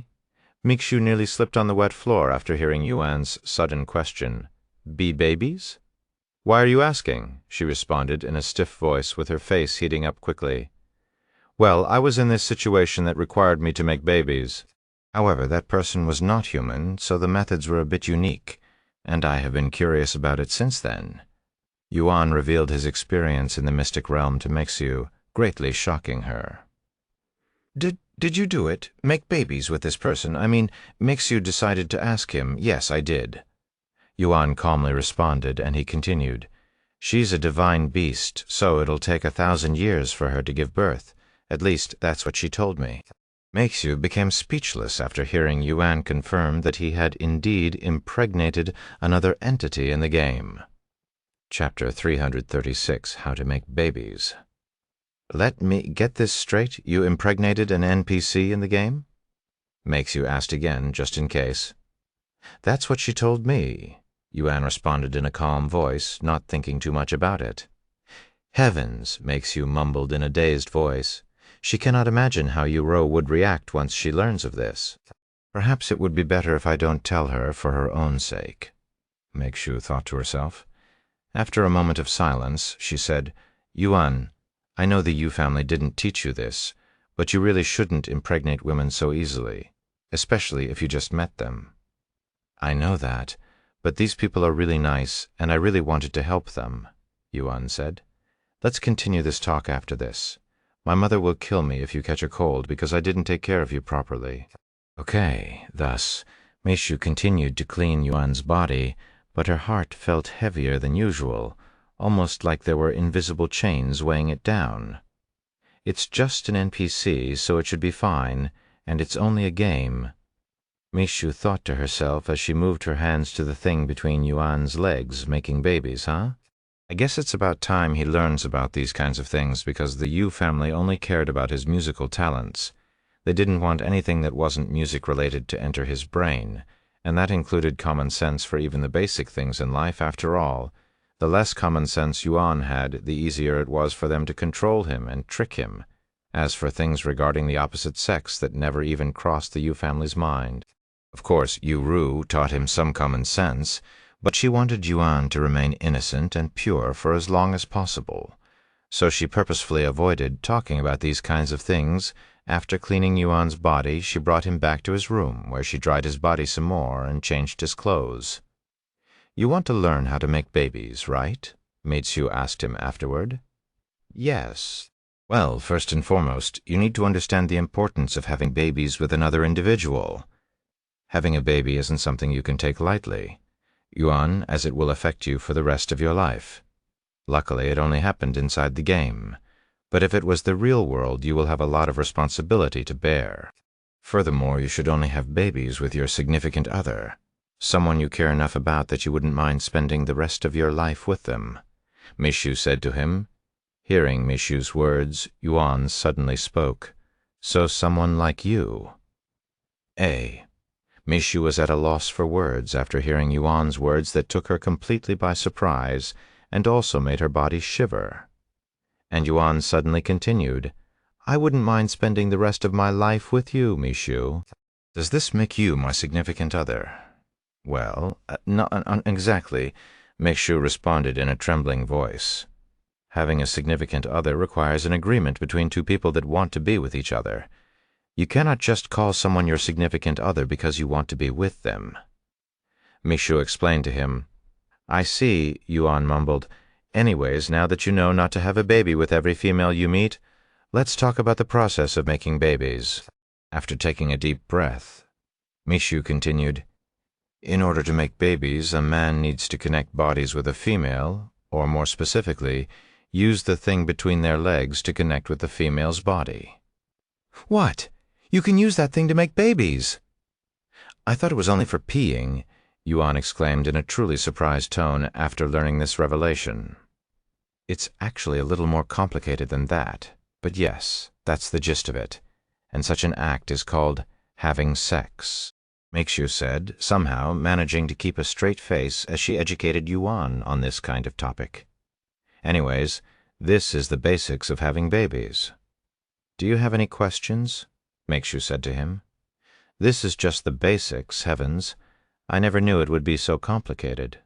Yuan mumbled. And he continued, Thank you for telling me, Meixu. I have learned a lot today, and it's just the beginning of the day. Don't mention it.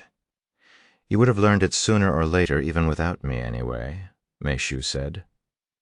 Some time later, Meixu returned to her room after helping Yuan enter the game.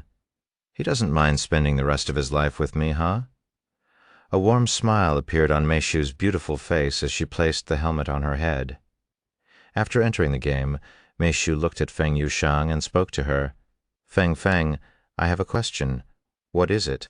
How do divine beasts make babies? And can they really mate with humans? Meishu asked her, as this has been on her mind ever since Yuan told her about it. What? Why are you asking me such questions? Feng Yushang looked at her with wide eyes. I'm just curious, Meishu said. Well, different species have different methods of mating with each other, but in general, most divine beasts only require blood and spiritual energy to conceive a child. Feng Yushang said, a moment later, Is this the same with humans? Feng Yushang nodded. That's right. Divine beasts can indeed mate with humans, but such a situation is very rare since most divine beasts see humans as inferior beings. After a moment of silence, Meishu continued to ask, What happens if a human and a divine beast mate with each other like humans do by having sex?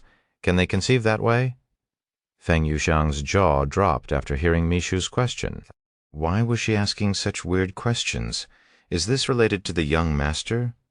If a human and divine beast have ahem sex, it's usually only for pleasure, as it's more efficient to mate using blood and spiritual energy since it's always almost guaranteed to impregnate them.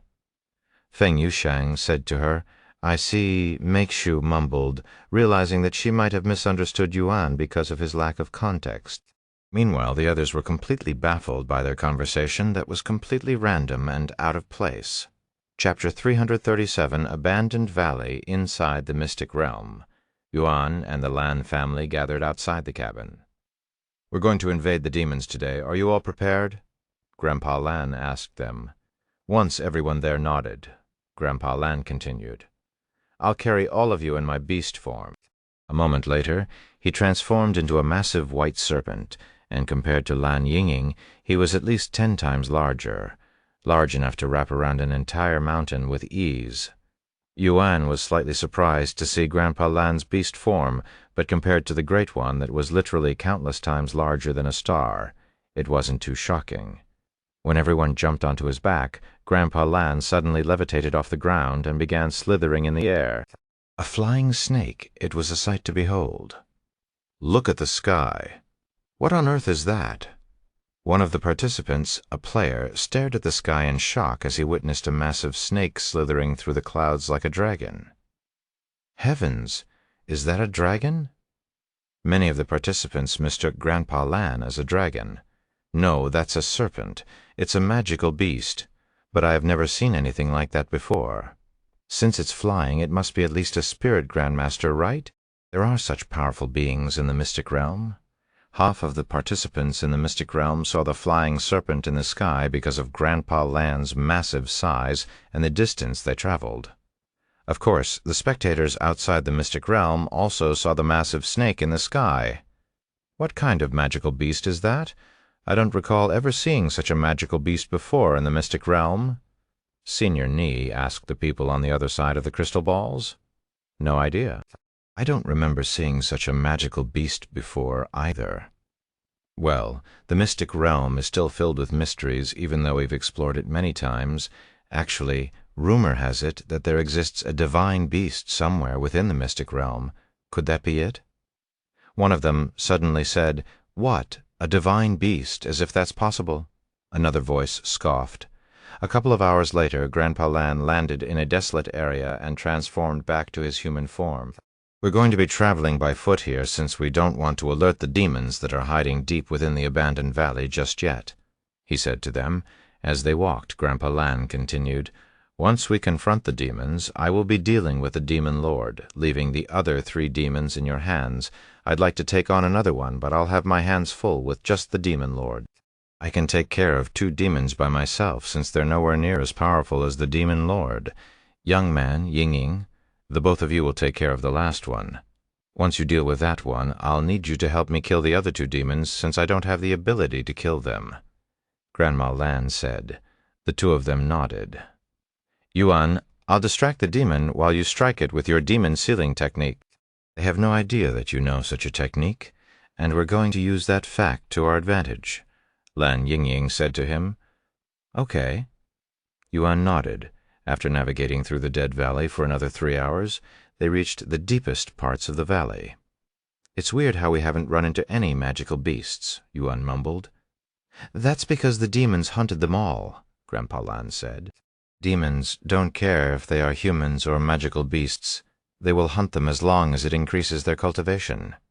Hell, they will even hunt other demons if necessary. Their aggressive nature and insatiable hunger for strength is the main reason they're a danger to all living beings and why they were eventually hunted." "How are demons born?" Yuan suddenly asked. "Honestly, I can't tell you since I don't know. Demons have been around since ancient times, and not much is known about them. Perhaps you'll find such information in the upper heavens, but in the lower heavens I doubt anyone knows." "I see sometime later," Grandpa Lan said, "I can sense them." And he continued, "However, they can also sense us.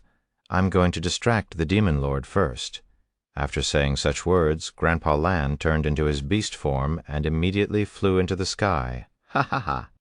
I didn't think you'd come here on your own accord, sparing us the effort of breaking into the divine forest." A deep voice filled with malice suddenly echoed, followed by a powerful aura that immediately made the atmosphere suffocating. A moment later, Yuan could see the figure emitting this powerful aura flying towards Grandpa Lan in the skies. "That's the demon lord," Yuan mumbled with a dazed look. This demon looked almost like the demon he defeated, except that he was much more muscular, and the red crystal in its chest was much larger and had a deeper color than the previous demon. Of course, it was also much more powerful and more dangerous. This demon lord reminded him of someone, that red-haired cultivator who was fighting in the skies right before Xiaohua became his servant, the same person he learned the bloody sword strike from, as they both emitted an evil-feeling aura. A moment later, 3 more demons could be seen flying in the sky, but they were not looking at Grandpa Lan. Instead, their gazes were directly on Yuan and the others. "You brought a human here to assist you? Ha ha ha! How desperate are you?" The 3 demons laughed for a moment before landing a few meters away from them, each of them emitting an aura more powerful than the demon Yuan killed previously. "It's been many years since I last tasted human blood. How fortunate. I'll take care of the human and the little princess. The 2 of you can take care of that granny." The demon in the center spoke with a massive grin on its face. Chapter 338, As if such a toy could injure me. Make sure to save some of that human's blood for us, and try not to kill the little princess. The Lord would like to have some fun with her before chewing on her meat and drinking her blood. Another demon said, Yuan, follow me. Lan Yingying suddenly mumbled to Yuan. Once Yuan nodded his head, Lan Yingying turned around and began running away. Seeing this, Yuan also turned around and followed her. Where the hell do you think you're running off to when you were the ones who came here first, you little shits? The demon standing in the front immediately began chasing after Yuan and Lan Yingying. Grandma Lan didn't even bother to block this demon and allowed it to chase after them. When the other two demons saw this, their eyebrows raised. Grandma Lan smiled and said, They don't need my help. What's more, I already have my hands full with you little demons. After saying that, she transformed into a large serpent with green scales that resembled jade. What are you going to do? Even if we cannot defeat you, you won't be able to kill us either. The two demons chuckled after seeing Grandma Lan transform. Meanwhile, in the skies, the demon lord spoke as it hovered before Grandpa Lan. Do you really believe that you'll be able to defeat us because you attacked us before we attacked you? Because we're not prepared, and it continued. Did you already forget what happened last time you tried to invade us by surprise? You lost your son and his partner. This time, you'll lose your wife, your granddaughter, and your own life. After a moment of silence, Grandpa Lan spoke. I remember very well what happened. Their death was unfortunate, but we'd managed to reduce your kind by more than half. This time we're going to kill all of you and clean up the mystic realm. The smile on the demon lord's face immediately turned upside down after hearing Grandpa Lan's words, and it spoke in a grim voice. Let me see you try. Boom! The demon lord exploded with a massive aura, and it rushed at Grandpa Lan. Sacred fire. Grandpa Lan opened his mouth and spat out fire flames at the demon lord. Scatter! The demon lord used its bare hands to punch the white flames, causing it to scatter all over the place and making it rain small fireballs all over the place. Thus the demon lord began fighting Grandpa Lan in the skies. Meanwhile, Lan Yingying and Yuan continued to run away until they were many miles away from the others. How long do you plan on running for? Did you come all the way here just to abandon those old people? The demon shouted at them as it chased after them. A few more minutes later, Lan Yingying finally stopped running and turned around. We can stop now, Yuan.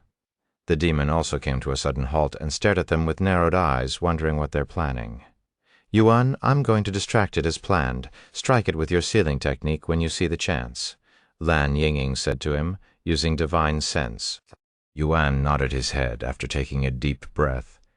Lan Yingying turned into her beast form and immediately rushed at the demon. Oh, you're going to attack me by yourself? Did you bring that human just to spectate? The demon was surprised when Yuan stayed behind whilst Lan Yingying attacked it alone. Pap. Lan Yingying used her tail like a whip, attacking the demon with it and cracking the air on impact. The demon didn't even bother to avoid the attack, and merely used its arms to block it. Boom. The demon was sent flying off into the distance from the impact, but it didn't sustain any injuries in the end. Ha ha ha, come at me, entertain me for a bit before I kill that human. The demon and Lan Yingying began attacking each other, quickly turning the scene into a mess. Little princess, your parents were a treat. My body still trembles when I recall how delicious their meat tasted. I wonder how you'll taste. The demon licked its lips, treating its fight with Lan Yingying as a joke, almost like it was playing around with her. Shut up. Lan Yingying's attacks immediately grew more aggressive, clearly agitated by the demon's words. Ahaha? Are you angry, little princess? Do you want to kill me? Unfortunately, you don't have the power to kill me, and in just a moment you'll witness those two old bastards enter our stomachs. The demon continued to provoke Lan Yingying.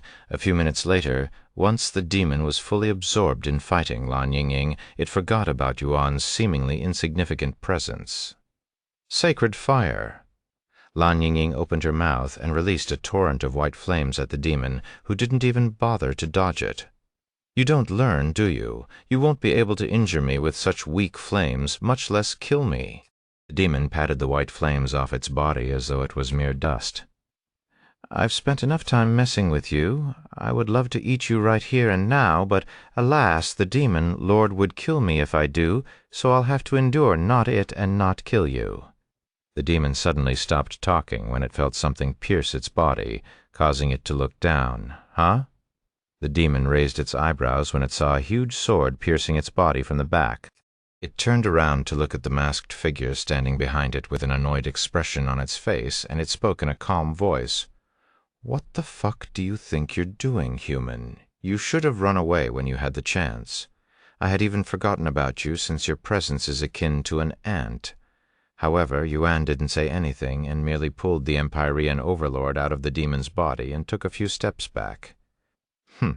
What a joke, as if such a toy could injure me."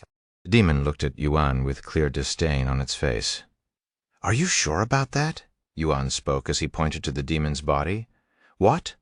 The demon looked down, and to its surprise, the hole in its body wasn't regenerating at all. In fact, it was even turning into stone. What the heck is happening?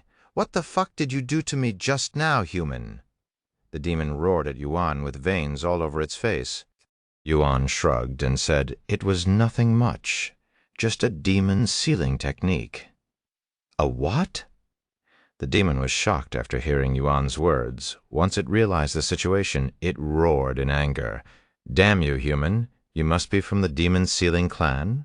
What is someone like you doing here?"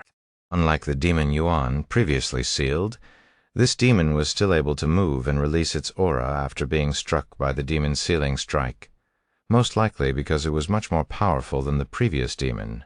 However, the petrifying effect was still spreading, and it appeared to be spreading much quicker than before. After all, Yuan was also much stronger than before. Fuck, I curse you, human. I curse you, demon sealing clan." Alas, the demon wasn't able to finish its last sentence before being sealed by the demon sealing strike. "Yuan, let's leave this demon alone for now so we can help my grandparents. We can finish it off afterward," Lan Yingying said to him, and she continued. "This way we won't alert the other demons. Once sealed, they won't be able to move for at least a few hundred years." Yuan nodded, and they proceeded to return to Grandma Lan's side. Chapter 339, Key to Mystic Pagoda. Crack, pap, boom. Grandma Lan used her tail like a whip, sending the demons flying whenever they tried to get close to her. "Did you come here just to play around? As if such weak attacks could kill us." The demons would return to her no matter how many times they were sent flying by her tail. However, Grandma Lan ignored them and continued to buy time for Yuan and Lan Yingying, as they were her only hope in killing them. In the sky, Grandpa Lan and the Demon Lord also exchanged hundreds of blows with each other in just a few minutes. "Old Snake, you guys lost your chance to kill us off when that damn human failed to kill us hundreds of thousands of years ago. Even if your bloodline continues for many generations, you will never be able to defeat us." The Demon Lord laughed out loud. The demons were the oldest entities in the mystic realm, as they have survived for hundreds of thousands of years, even before the Lord became the master of the mystic realm. However, despite living for so long, their cultivation hasn't improved by much, mostly because they can only grow so much with the limited amount of spiritual energy in the mystic realm, hence why they want to break out of the mystic realm so badly, so that they can continue to grow. No matter how much time they're given, if they do not have enough spiritual energy for a breakthrough, their cultivation will remain unchanging. Once we take care of your family, we'll kill all of the humans in this damned world. Eventually, we'll find a way to enter the Mystic Pagoda and open the seal that has locked us in this world for far too long. Ha ha ha! You want to leave the mystic realm? In your dreams, Demon Lord? Even if you manage to kill all of us, you'll never be able to enter the Mystic Pagoda. Do you know why? Because you don't have the key. Ha ha ha ha! Key? What are you talking about? The Demon Lord immediately frowned, as this is its first time hearing about a key being required to open the mystic realm. You want to know? Too bad. That's as much as you'll know about the Mystic Pagoda." Grandpa Lan laughed. In truth, Grandpa Lan didn't know anything about the Mystic Pagoda, and he'd only mentioned a key just to mess with the Demon Lord. Of course, the Demon Lord didn't think it was being lied to, as what Grandpa Lan said was quite logical. "Tell me about this damn key." The Demon Lord roared, its aura increasing to a whole new level as it started getting serious. "Make me." Grandpa Lan's aura also rose. When their auras collided, it created an immense pressure in the area that made the dead trees sink a little deeper into the ground. Meanwhile, at Grandma Lan's area, when the demons noticed the Demon Lord getting serious, they also turned serious. "Looks like it's about time we stop playing around and kill you once and for all." The demons emitted an ominous aura that caused the dirt around them to turn black. "No matter how many times you attack us, we won't die. Why don't you just give up and let us give you a painful death? Or you can struggle and we'll eat you alive." However, a mysterious smile appeared on Grandma Lan's face, and she spoke. "Indeed, we should probably end this." Blood Spear. The demons summoned a red spear using their blood. Get her. Just as the demons prepared to attack Grandma Lan, one of the demons felt an immense pressure suddenly appeared behind it, causing it to stop and turn around. "What?" The demon mumbled in a dumbfounded voice as a figure wearing a black mask swung the massive sword in his hand horizontally, slicing its body in half. Where the fuck did this human come from, and what happened to the one chasing after him? The other demon was as surprised when it realized that its partner had been attacked out of the blue. However, the demon wasn't worried about its partner, as it was confident that such a minor injury wouldn't be able to kill it. As for the demon sliced in half, it frowned when it realized that its body wasn't regenerating. "What's going on?" the demon exclaimed a moment later. However, Yuan didn't respond to it and turned his attention to the second demon. "I admire your guts for returning to his place, but it was a foolish choice, human. This is not a battle you can just enter as you please. You don't qualify to stand on the same battlefield as us," the demon shouted as it tossed the spear in its grasp at Yuan. Yuan immediately used his movement technique to dodge the spear before approaching the demon. "Ha! What are you going to do with that sword?" The demon's eyes widened with shock when it finally paid some attention to the Empyrean overlord in Yuan's grasp. However, before it could even continue, Yuan stabbed the sword in between its chest. Meanwhile, the other demon that had its body sliced in half was turning into stone. "Ah? What is going on? What is happening to my body?" the demon cried out loud. "This is a sealing technique." The second demon was shocked to see this, and it looked down at the sword in its chest with a fearful expression. "Don't tell me." Yuan didn't say anything and pulled the sword out of its body, letting the petrifying effect spread throughout its body.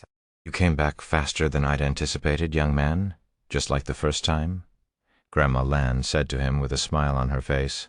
"I'm sorry I couldn't return faster," Yuan said. "Fuck my body. Why? Why is someone from the demon sealing clan here? And that sword, you must be—" The two demons looked at Yuan with fear in their eyes, something they haven't experienced since the Lord left the mystic realm. Meanwhile, in the air, the Demon Lord noticed something was amiss and turned to look at the ground where Yuan and the others were. When it noticed Yuan and the Empyrean Overlord in his hands, the Demon Lord's eyes widened with shock, and it roared in a spiteful voice, "That sword! Impossible! You have returned! Thank you for listening to the story on KevinAudio.com, Chapter 340, The Lord's Sword." "What are you talking about?" Grandpa Lan looked at the Demon Lord with a puzzled expression. However, the Demon Lord completely ignored Grandpa Lan and continued to stare at Yuan's figure with disbelief. "A mask. That sword, after so many years, you have finally decided to return to the mystic realm, Lord." A massive smile appeared on the Demon Lord's face, but there was also a hint of fear in its eyes. "What?" Grandpa Lan exclaimed in a shocked voice when he heard the Demon Lord addressed Yuan as Lord. "I won't forget the humiliation you had put me through on that day, no matter how many years passes, Lord." The Demon Lord suddenly flew towards Yuan's location. "Watch out!" Grandpa Lan shouted loudly to warn Yuan and the others of the Demon Lord's presence. "Huh? Yuan turned around at Grandpa Lan's voice, and to his surprise, the demon lord in the sky was flying in their direction. Boom! The demon lord punched Yuan with all of its might, as it didn't want to risk this chance to take him by surprise. Luckily for Yuan, Grandpa Lan had warned him right before the demon lord made his strike, giving him a split second to react and protect himself with the Empyrean Overlord. However, the impact was an entirely different matter, and Yuan was sent flying many meters away, crashing into trees and destroying them with his back. Yuan managed to stabilize himself after flying about 200 meters. Scaff! He coughed up a mouthful of blood afterward. What a powerful strike! If I hadn't blocked that attack, I would have probably died just now. Yuan's body trembled at that thought, yet his eyes didn't have even a hint of fear within them. Instead, it flickered with excitement, as he has never been pushed to such an extent before. "Yuan, are you okay?" Lan Yingying quickly approached him. "Yes, I'm fine." Yuan nodded. "Yuan, wait a second. You're not the Lord. Who are you, and where did you get that sword?" The demon lord finally noticed Yuan's cultivation base that was too low to be the Lord and stopped its assault. A second later, both grandparents stood between Yuan and the demon lord. "If that young man was the Lord, he would have killed you as easily as breathing," Grandpa Lan said. "Then he must be a descendant of the Lord. After all, that sword in his hand belongs to the Lord," the demon lord revealed, as it will never forget the devastation that sword had caused the demons. "What? Really?" The Lan family expressed shock upon learning this, since even they didn't know that the sword in Yuan's hand once belonged to the Lord. "Is that why I felt some sort of connection to it?" Lan Yingying finally realized why she was attracted to the sword. It turned out to be the Lord's sword. "So the Sword Emperor is the Lord?" Yuan mumbled. "Does this mean the Sword Emperor is dead? After all, Fang Yuxiang mentioned that she found the Empyrean Overlord in a legacy tomb, where powerful cultivators leave their legacy behind because they are close to death. That's not possible. He cannot be the Lord's descendant." "We have already tested his blood," Grandpa Lan said. The demon lord turned to look at the two demons that had been sealed by Yuan. "Then you must be someone from the demon-sealing clan that's also affiliated with the Lord. In any case, I cannot and will not let you leave this place alive." It glared at him with a bloodthirsty gaze. "Blood sword. The demon lord summoned its weapon using its own blood.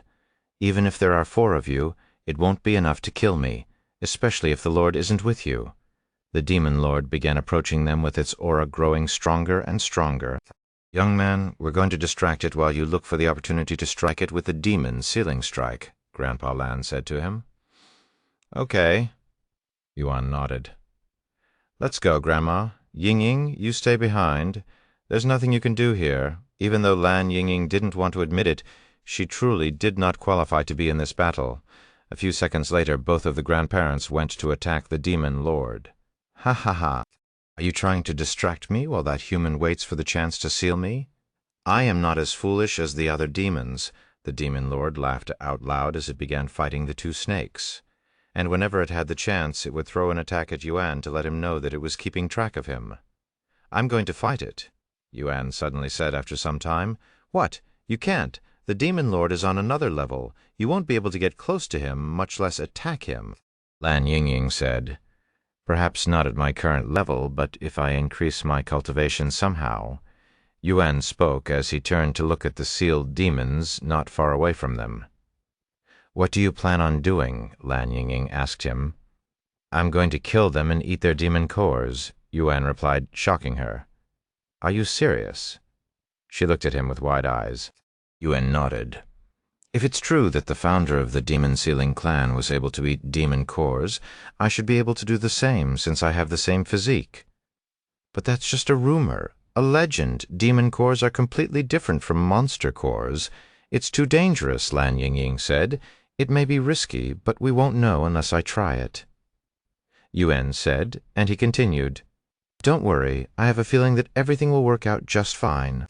Lan Yingying opened her mouth, but alas, she decided to not say anything, and let him try to eat the demon cores. A moment later, Yuan pointed the Empyrean overlord at the sealed demons and took a deep breath, preparing to use the heaven-splitting sword strike on them. Chapter 341, Perfect Regeneration.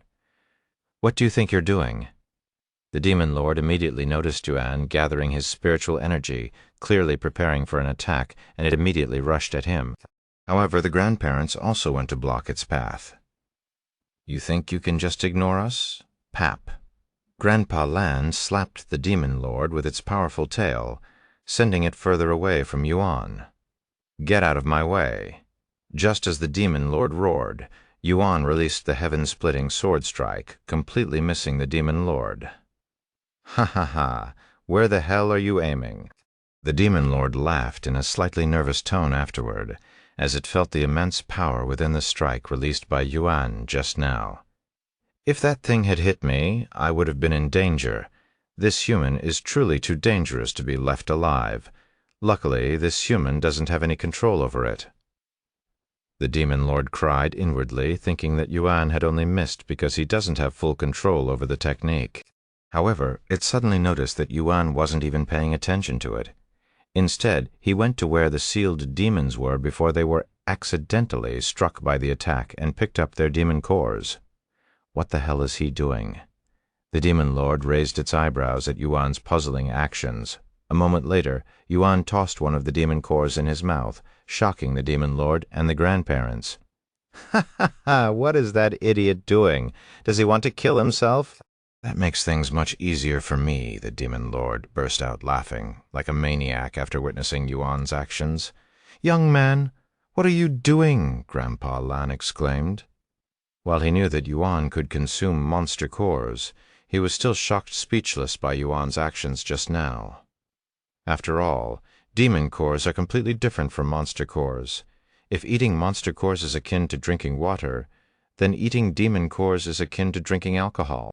Meanwhile, Yuan could feel his tongue beginning to burn after consuming the demon core. Demon cores are spicy, Yuan exclaimed, recalling the first time he accidentally ate spicy food. However, the demon core was spicier than anything he's ever experienced before, feeling like he'd just poured a bottle of hot sauce in his mouth, heaven-refining physique activated. Qi has been absorbed from the demon core. You have absorbed enough qi for a breakthrough. You have reached first-level Spirit Grandmaster stats 25,000 ding. Your body has cleansed the impurities from the demon core. Demon core has been refined. Your skill, Superior Regeneration, has developed into Perfect Regeneration. Perfect Regeneration rank, Divine description. Can restore even a missing limb. When the demon lord, who was waiting for Yuan to explode from consuming the demon core, realized that Yuan was perfectly fine, even experiencing a breakthrough from it, the demon lord nearly lost its mind from shock. What? That's impossible. How can a mere human consume a demon core? You should have died the moment you ate it, the demon lord exclaimed in a voice filled with bewilderment. However, Yuan ignored the demon lord and proceeded to consume the second demon core. Heaven refining physique activated.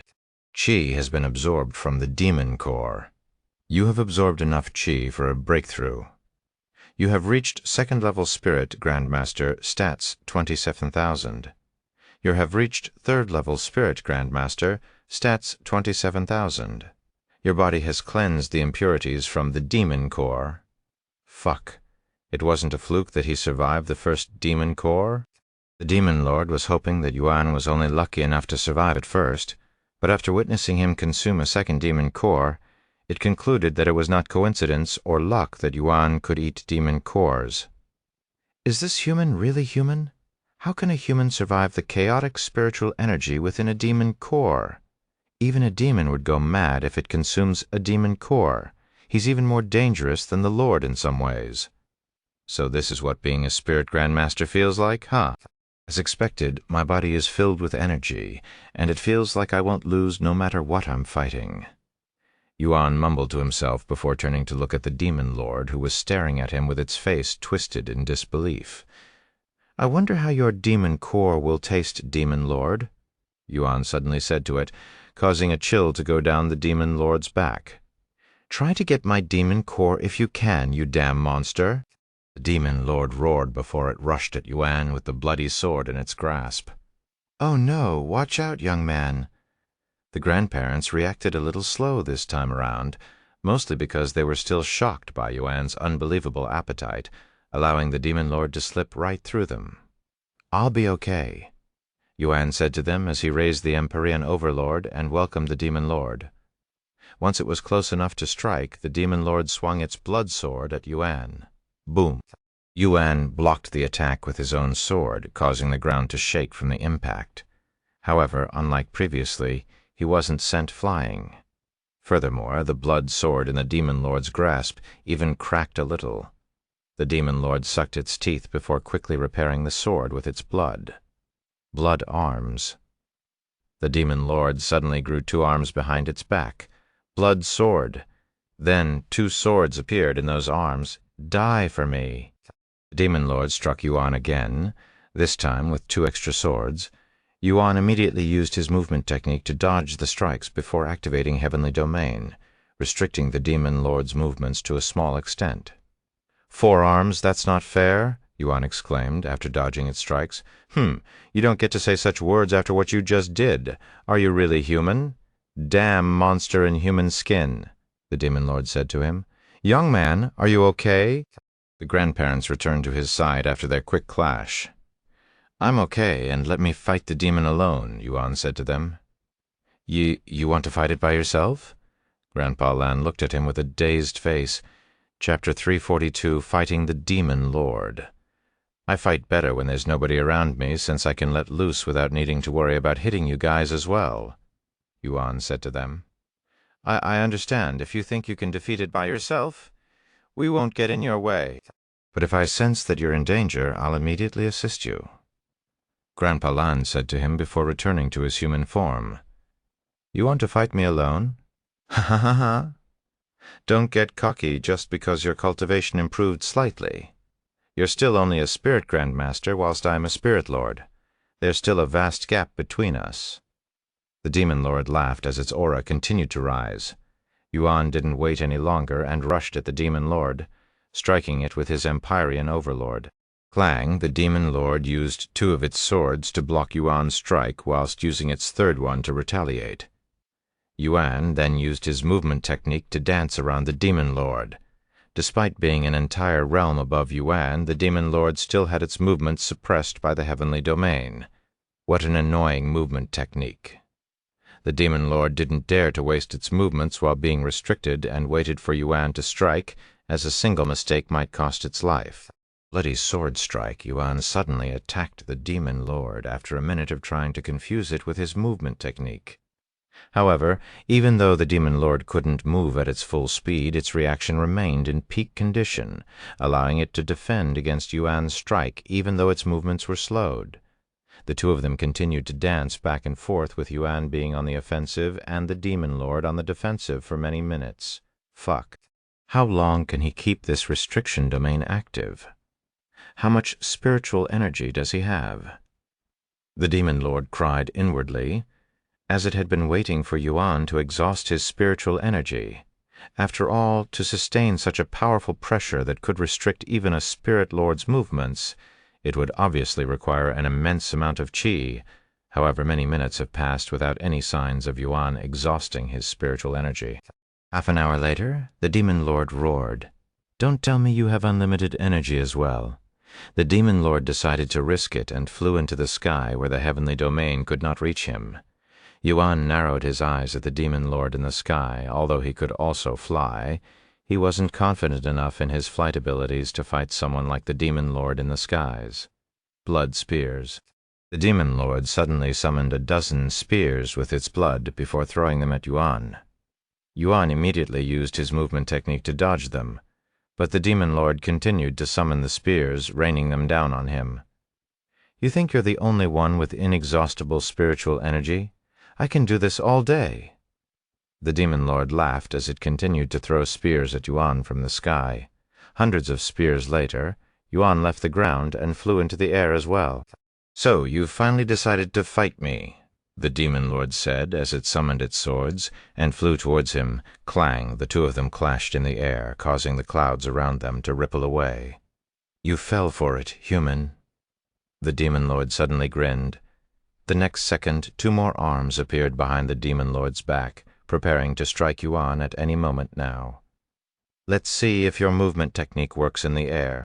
However, Yuan remained calm despite the demon lord's surprise. And right as the demon lord moved its arms, Yuan's eyes glowed golden, causing the demon lord to halt for a split second. In this split second, Yuan used the invisible starry abyss to create a hole in the demon lord's face, taking it by surprise for a second time. And with his third strike, Demon Sealing Strike, Yuan used this chance to stab the Empyrean overlord in the chest. He did it. The Lan family, watching from afar, trembled in excitement after seeing Yuan successfully strike the demon lord. Damn you. The demon lord shouted in rage after realizing that Yuan had managed to injure it successfully. Normally it wouldn't react even if it had its entire body crushed into meat paste, but a single strike from someone with a demon sealing technique is akin to death no matter how minor the injury. Hell, even an injury as small as a paper cut will seal a demon's fate. This is why the demons feared the demon-sealing clan so much. If they so much as bump into their swords, it would mark the end for the demons. After his successful strike, Yuan immediately retrieved his sword and distanced himself from the demon lord, running back to the Lan family just in case. Fuck! Fuck! Fuck! The demon lord didn't even bother to chase after Yuan, and instead began digging a hole in its own stomach with its bare hands, trying to rip away the injury created by Yuan. But alas, the demon lord soon realized that its efforts were in vain, since the petrifying effects eventually began to spread throughout its body. No, it can't end here, it can't. I still have to leave this god-forsaken world and rule the outside world. I cannot die here.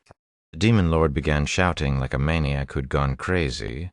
Who could have thought that after struggling for hundreds of thousands of years, the demon lord would succumb to a human who, logically speaking, shouldn't even have the qualifications to face it? Unfortunately for the demon lord, Yuan was someone who transcended all logic and common sense, even in the cultivation world where almost anything can happen. If I die, I will take at least one of you with me. The demon lord suddenly flew towards their direction with its eyes bright red in a resolute expression. Seeing this, Grandpa Lan suddenly shouted, "Shit! It's planning on blowing itself up! If we're caught in that, we'll be in grave danger!" "What? It can do something like that?" Yuan exclaimed. Chapter 343, Cord Detonation. "Is there anything we can do to stop it?" Yuan asked them. "There is none. I'll try to stop it." "The rest of you run away," Grandpa Lan said, prepared to lay down his own life for them. However, Yuan said to him, "No, I will take care of it." "What? You'll die?" Lan Yingying said to him. "That's fine. I won't die forever, even if I die. However, that might not be the case for you guys." And without waiting for them to respond, Yuan made his move, flying towards the demon lord. "Wait, young man." Grandpa Lan tried to stop him, but alas, Yuan completely ignored him and continued moving forward. "Ha, so you want to die, huh? This is perfect."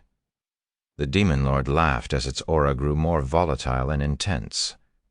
The demon lord was not only getting more powerful, but its body was also glowing redder and redder.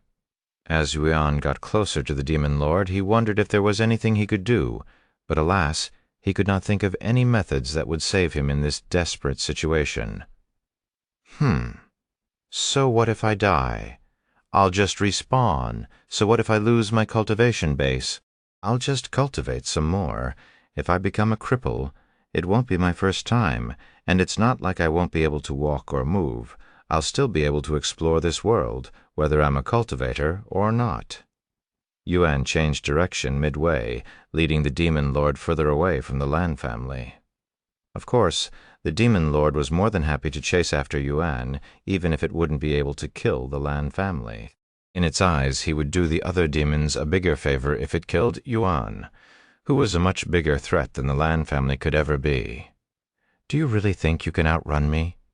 The demon lord laughed as it got closer and closer to Yuan. Even though Yuan's strength could rival even a spirit lord as a spirit grandmaster, his flying speed was an entirely different story.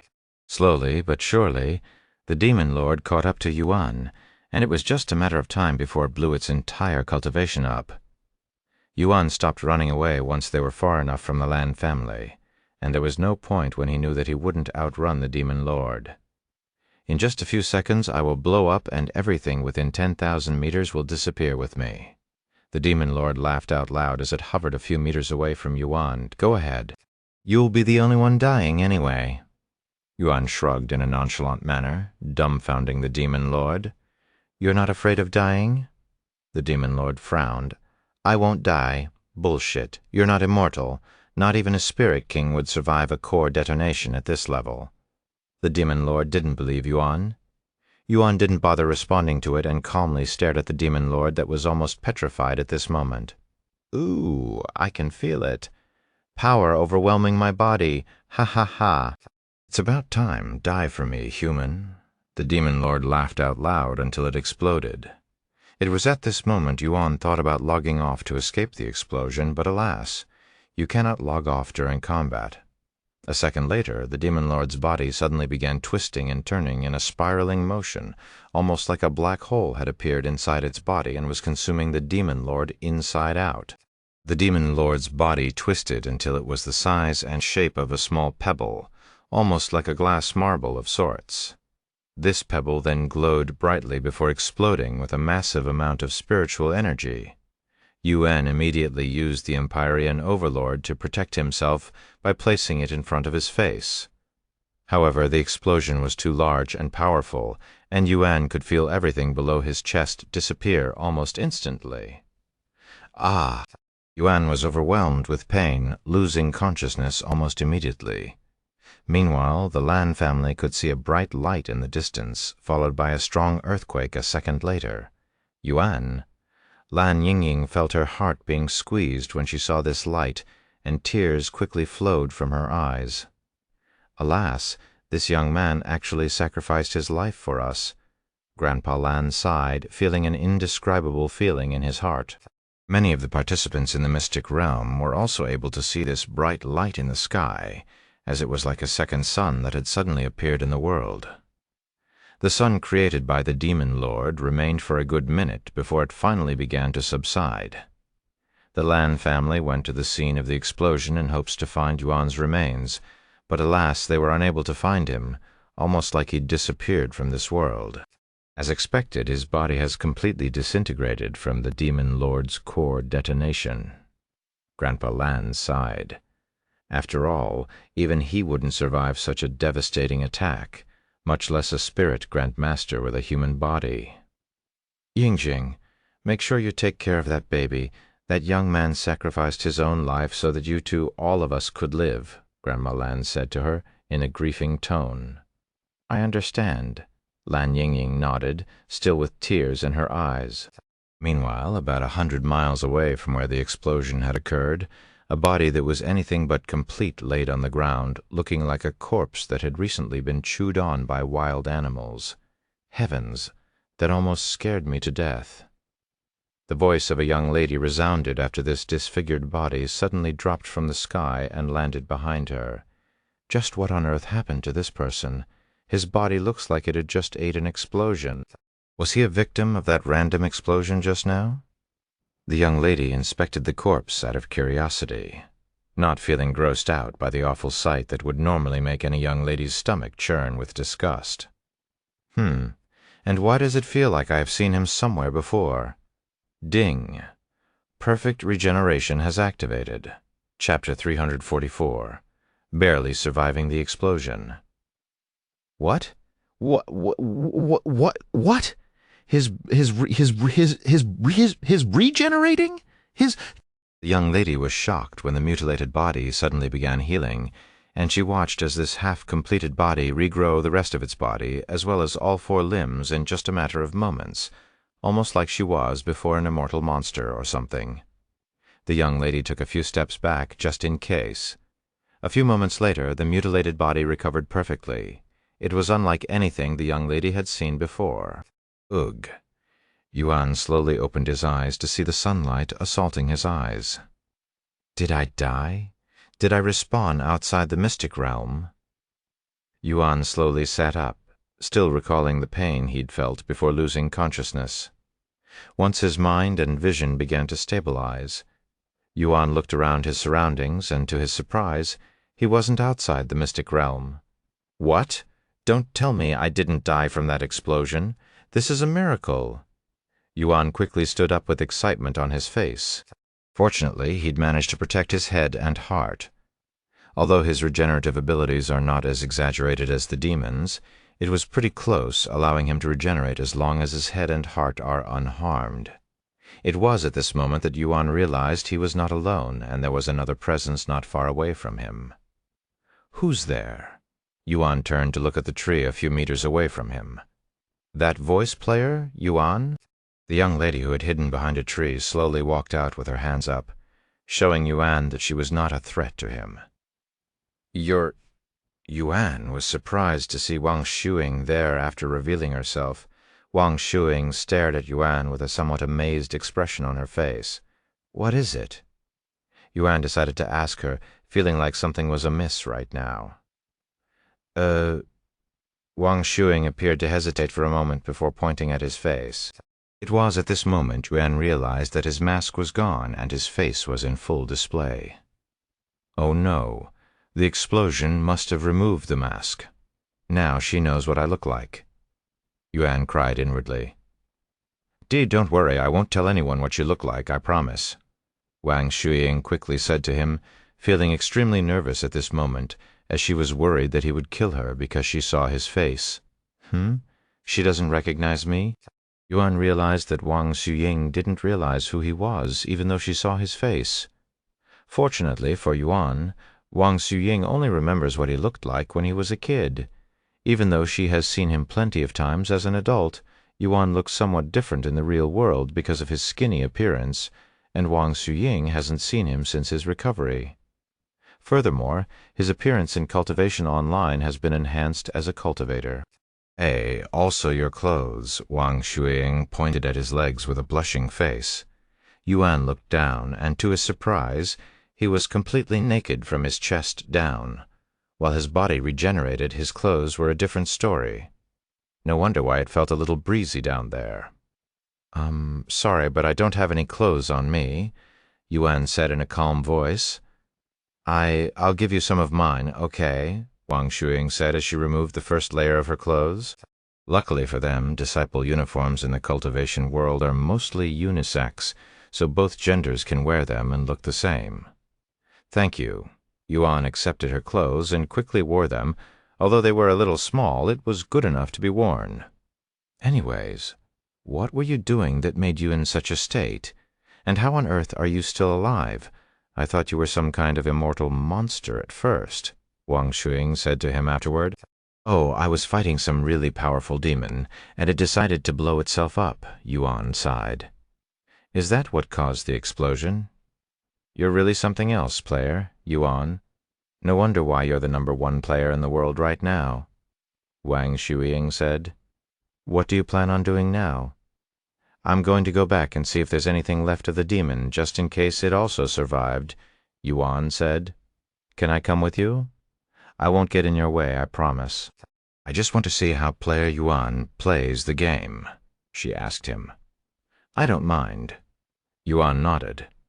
Since he already knew her and was even on good terms with her in the real world, Yuan didn't mind letting her follow him. Ah, do you know which way was the explosion? Yuan asked her. That way?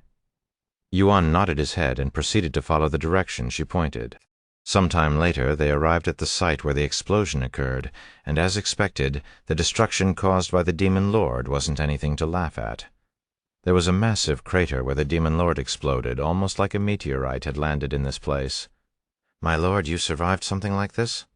Wang Shuing turned to look at him with a dazed expression. I know, I'm also surprised, Yuan mumbled. The crater was a few miles in diameter, and it could be a large lake if it was filled with water. I'll be right back, Yuan said to her before flying into the crater to see if he could sense the Demon Lord. He's flying? He can fly. Does this mean he's already a spirit grandmaster? Impossible. We've only been in the mystic realm for a week. Even if his cultivation base didn't reset to the beginning like the rest of us, he still shouldn't have been able to reach spirit grandmaster in such a short time. Wang Shuiying was truly shocked to the core after witnessing Yuan's flying ability. Meanwhile, Yuan flew around the crater with his divine sense activated. I don't see the demon lord nor its demon core. Maybe the demon core was destroyed by the explosion. I wouldn't be surprised if it was. After spending a couple of minutes in the crater without any results, Yuan returned to Wang Shuiying's side chapter 345, Unsuspecting Victims. Did you find what you were looking for? Wang Shuiying asked him after he returned. No, I didn't, which is probably a good thing, he said. What are you going to do now? Head to the Mystic Pagoda? It's only a day from this place. I still have one more place to visit. Wang Shuiying nodded and followed him. Sometime later, they arrived at the abandoned valley. The only reason Yuan came to this place was for the Lan family. I hope they're fine. The explosion was extremely powerful after all.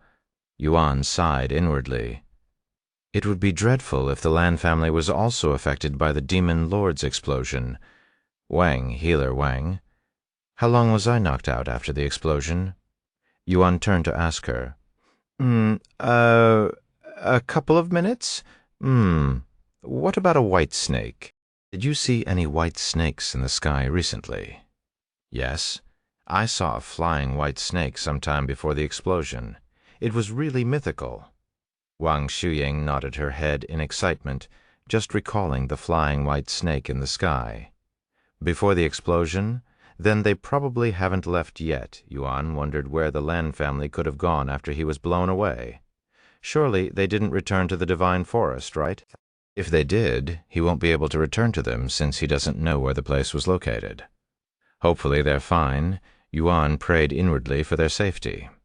Sometime later, Yuan turned to look at Wang Shuiying and asked her, I'm going to head to the Mystic Pagoda now.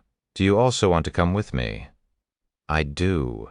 Wang Shuiying quickly nodded as she wouldn't miss this chance that every other player hoped to have, playing alongside player Yuan. Yuan looked in the sky to find the blue star before following the direction. Player Yuan, if you don't mind me asking, why did you decide to play Cultivation Online? Wang Shuiying asked him as they walked. Because I want to feel alive, he calmly responded. Alive? Wang Shuiying raised her eyebrows in a puzzled manner. Yes. In the real world, even though I am living, I never felt like I am truly alive. At least that was how I felt before I started playing this game, Yuan said. Ooh, I think I get what you mean. I have had a lot of patients who told me the same thing, Wang Shuiying said, and she continued. Oh, I am a nurse outside. Yuan merely smiled. I know, he said inwardly. What do you do outside? If it's too personal, you don't have to answer. I know you're skeptical since everyone is trying to learn your identity, but I personally don't care about any of that. I don't really do anything outside, unfortunately. I stay at home all day. So you're a modern-day hermit, Wang Shuiying said. A what? Yuan raised his eyebrows. A modern-day hermit. Someone who stays at home and doesn't go outside unless absolutely necessary. There are many people like that nowadays due to how popular gaming has become, Wang Shuiying explained. Well, I do it not because I like to, I simply don't have a choice, Yuan sighed.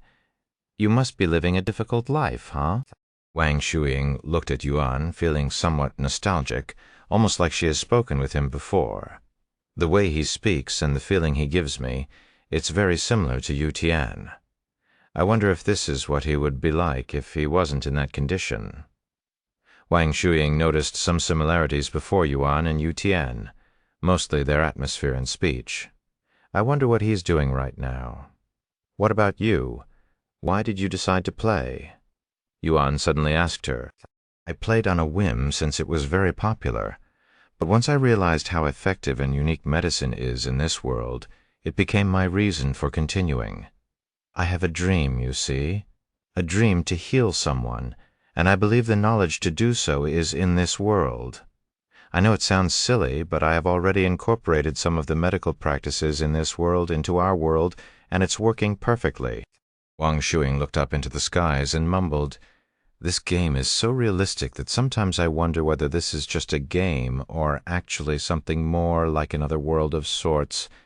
Another world, huh? How nice would that be if it was true?" A smile appeared on Yuan's face. After walking for some time, they encountered a magical beast with a cultivation base around the peak of Spirit Apprentice. You're a Spirit Grandmaster, right?" Wang Shuing turned to look at him, while she was also at the peak of Spirit Apprentice. She wasn't exactly an expert in fighting. "I'll take care of it," Yuan said. He then used the Starry Abyss and Flying Daggers to take care of the magical beast instantly. "Wow! How do you do that?" Wang Shuing expressed her admiration for his technique. It's just a mortal-grade technique that allows me to control a dagger using my spiritual energy." "How can such a powerful technique only be mortal-grade?" After taking care of the magical beast, they continued walking in the grassland until they reached a small city. Unfortunately for them, neither of them had money, so they were unable to enter the city that required a small fee. However, even if they had money, the mystic realm uses a different currency, so the currency outside wouldn't have much worth in here. "I guess we can only walk around the city." Wang Shuing sighed. "Or we can fly over it," Yuan suggested. "Fly?" Wang Shuing's eyes flickered with excitement. "Let's fly," she nodded in agreement. "I'll have to carry you if you don't mind," said Yuan. "I don't mind." A moment later, Yuan carried Wang Shuing in a princess carry before flying into the sky, shocking the guards there. "Heavens! He was a Spirit Grandmaster?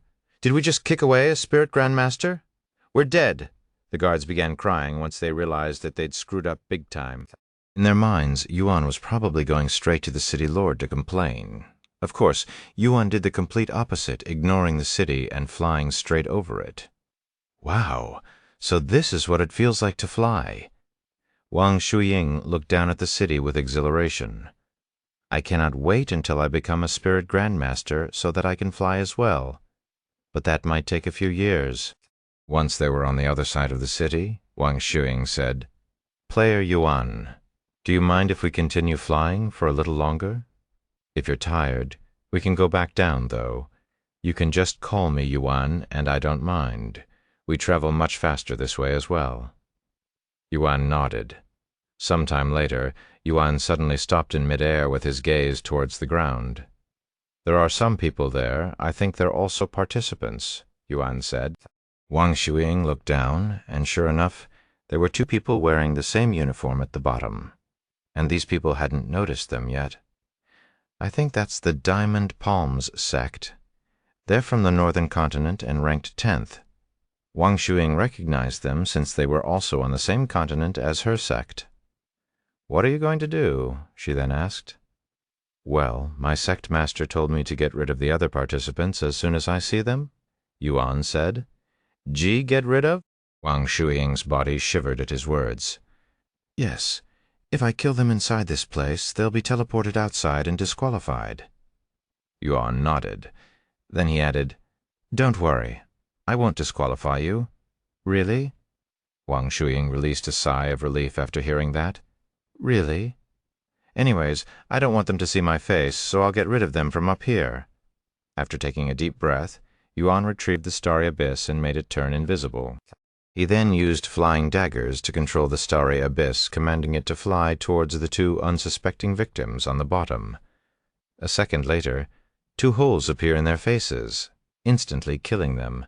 Wang Shuing swallowed nervously when she saw this. "He can kill us as easily as breathing, and we won't even know what hit us," she sighed inwardly. The difference between them was simply too vast. Meanwhile, outside the Mystic Pagoda, the sect master of the Diamond Palms sect was shocked to the core when his disciples suddenly died out of the blue. "What? What the fuck just happened? Who killed my disciples?" he exclaimed, causing the others to look at his disciples that laid on the ground in the mystic realm with a large hole in their heads. Heavens, how brutal yet efficient! A few moments later, the bodies of the two dead participants disappeared from the mystic realm, before appearing outside with their injury fully recovered. Huh? What happened? Why are we outside the mystic realm? The two didn't even realize that they had been killed even after waking up outside the mystic realm. In their eyes, their visions had turned black for a split second, and before they were aware, they were already outside the mystic realm. The thought of being killed just now didn't even cross their minds. It was not until after their sect master approached them and told them what happened that they finally realized they had been killed. What? That's impossible. There wasn't even anybody around us, the two of them exclaimed, looking extremely confused by the situation. As for Wang Shuying's view after meeting Yuan, the mirror suddenly stopped spectating her, almost as though the treasure could no longer find her location. Chapter 346, Who is responsible for this? Are you sure you weren't ambushed or something? The Diamond Palm sect's master asked the two disciples that had been brutally killed. I'm confident that we were alone, sect master. One of the disciples quickly responded with a serious expression on his face. We were in open land, and we haven't encountered another participant since we entered. Then how did you two die? Who killed you? The sect master mumbled in a dazed voice. Even he didn't see what had happened to them through the treasure. Their death was so sudden and random that if he was told his disciples were killed by ghosts, he would probably believe it. The sect master then turned to look at Senior Ni and bowed to him. Senior Ni, what should we do now? Has something like this happened before? Where the participants die out of nowhere? Senior Ni shook his head and said, No, this has never happened before. As for what happens since your participants have died inside the mystic realm, regardless of the circumstances, your sect is now disqualified. Whatever points you received before the disqualification will be your final score. The sect master of the Diamond Palm's sect staggered like he was about to faint after hearing Senior Ni's words. How could they be disqualified so early on in the mystic realm? They have been in the top 10 for over 100 years. At this rate, it would be a miracle if they managed to even get into the top 100. How could such a tragedy befall their sect? Who did they offend to deserve this? However, as much as the sect master of the Diamond Palm sect wanted to ask for a second chance, he knew it was pointless, and he'd only be making himself into a laughingstock. The other sect masters swallowed nervously when they saw this, silently praying to themselves that this wouldn't happen to their sect. But alas, within the next few hours, many other participants experienced the same tragedy the Diamond Palm sect had experienced. The participants were dying left and right without a single person knowing the cause, and this caused a great commotion outside the mystic realm. Just what in heaven's name is going on? Who was responsible for this? Could it be another participant, or is someone from the mystic realm responsible for this? This is outrageous. At this rate, the sect ranking for the next 10 years will be all messed up. Senior Ni was greatly bewildered by this situation, as he has never seen anything like this before. What do you think is happening, Elder Ni? One of the crystal balls asked him. I really don't know what to tell you. Somebody is killing all of these people without showing himself or his methods. It's like he has an invisible weapon or something similar. And at the rate he's killing them, taking into account the distance between each victim, this predator is traveling very quickly. Too quickly, if I'm being honest. What does this all mean? Another voice asked, after pondering for a moment. Elder Ni said, This may sound absurd, but if we cannot see this killer from the treasure, he's probably a mystic realm native, and for some reason he's killing every single participant. As for his reason for doing so, we will probably never know.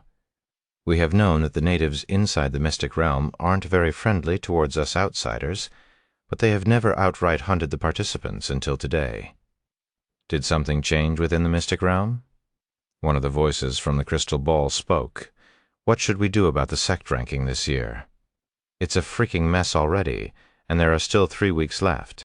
At this rate, all of the participants will be disqualified. Senior Ni then said, The cultivation world is volatile in nature. Anything can happen, even ridiculous events that nobody can imagine.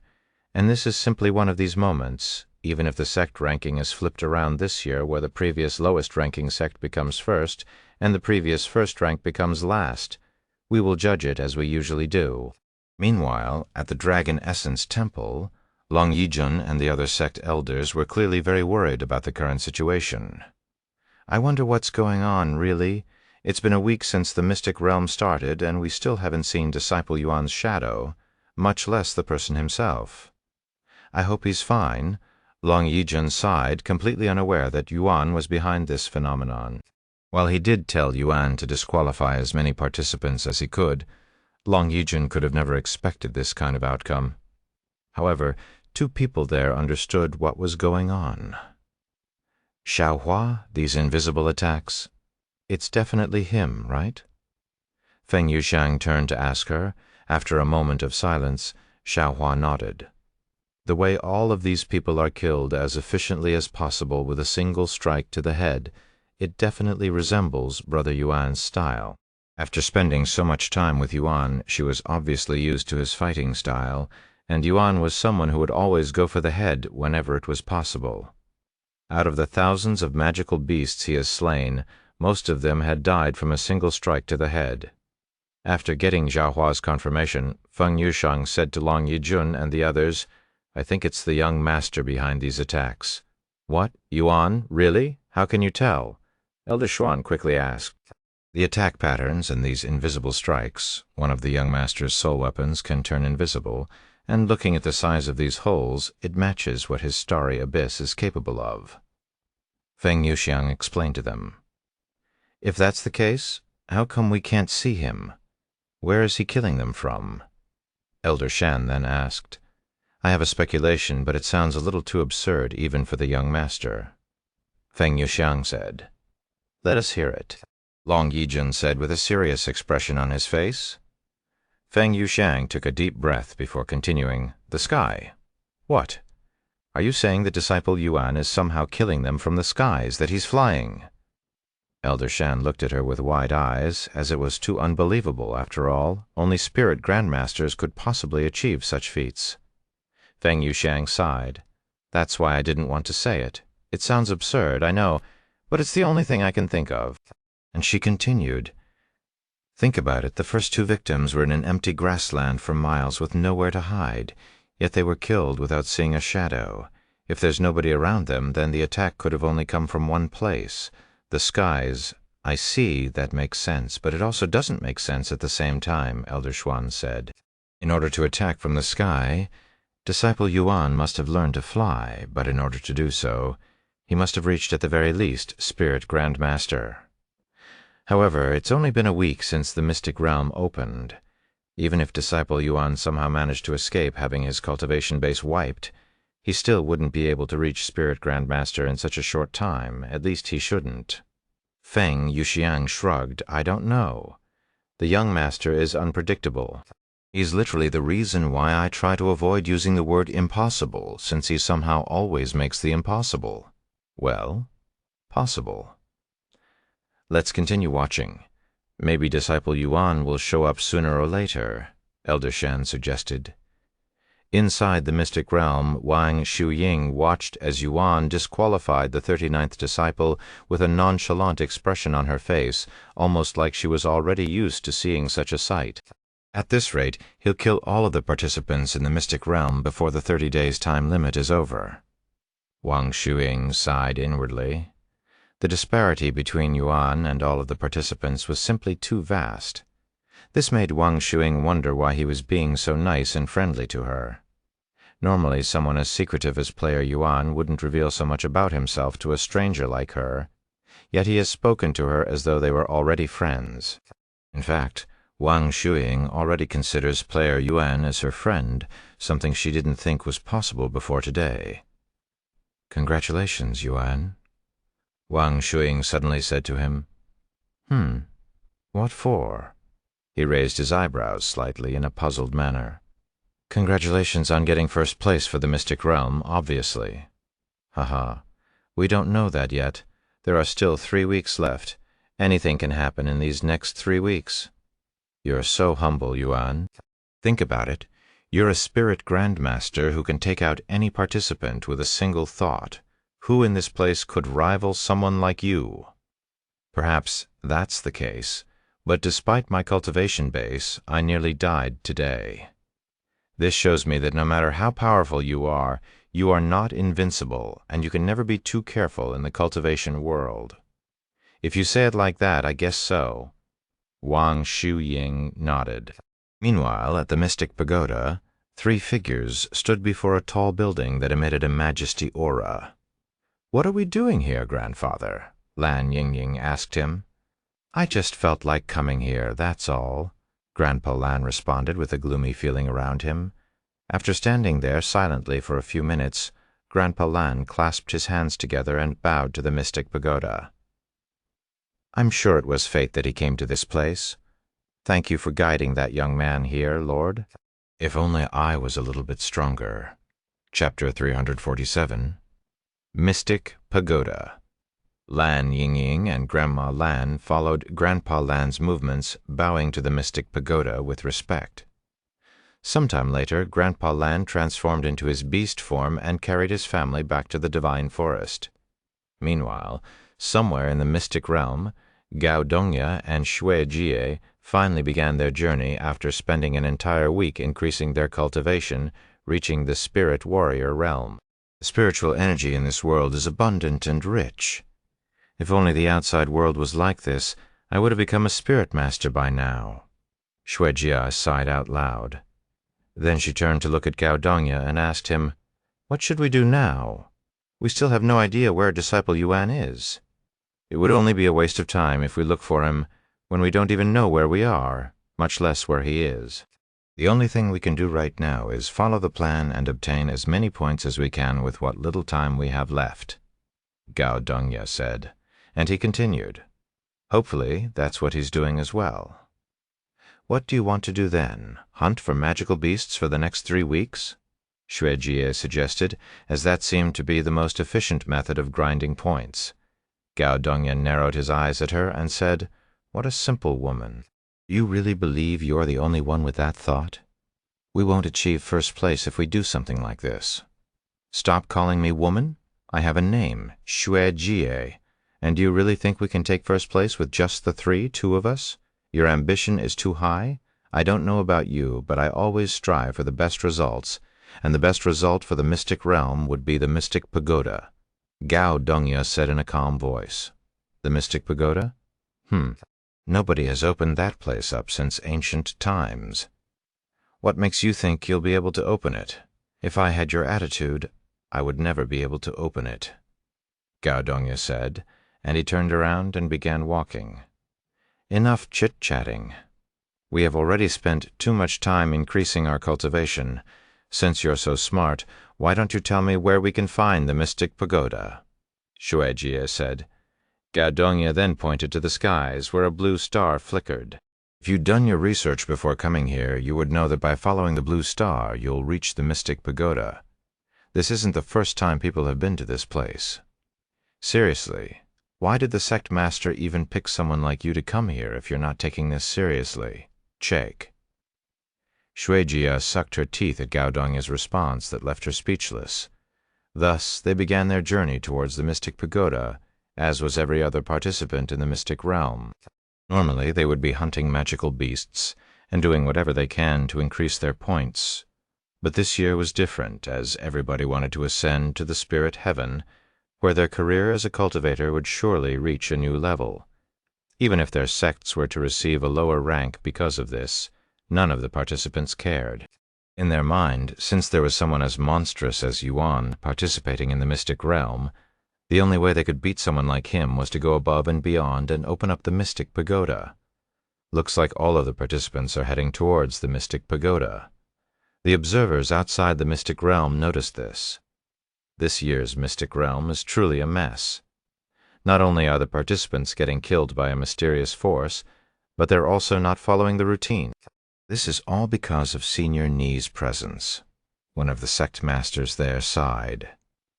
Can you really blame them, though? If I was in their shoes, I would also be trying to do whatever I can to go to the spirit heaven. If I weren't so old and have an entire sect to take care of, I would also love to try to ascend.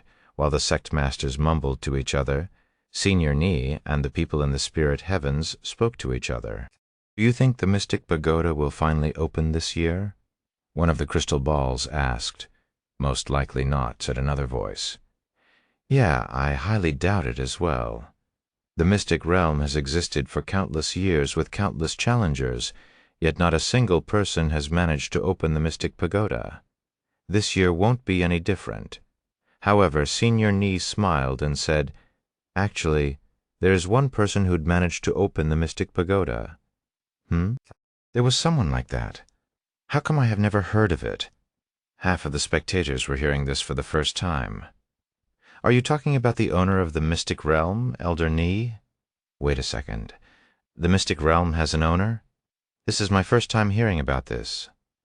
Senior Ni nodded his head and said, It's not surprising some of you don't know about this, since it's only mentioned in ancient scrolls regarding the Mystic Realm. Countless years ago, when the Mystic Realm still had no master, people could enter and leave the place at will. However, all of that changed when a certain individual, a certain young man, entered the Mystic Realm and became its master. Wait a moment, one of the voices interrupted and spoke. You're telling me some youngster became the master of the Mystic Realm? How did that happen? Who is this young man?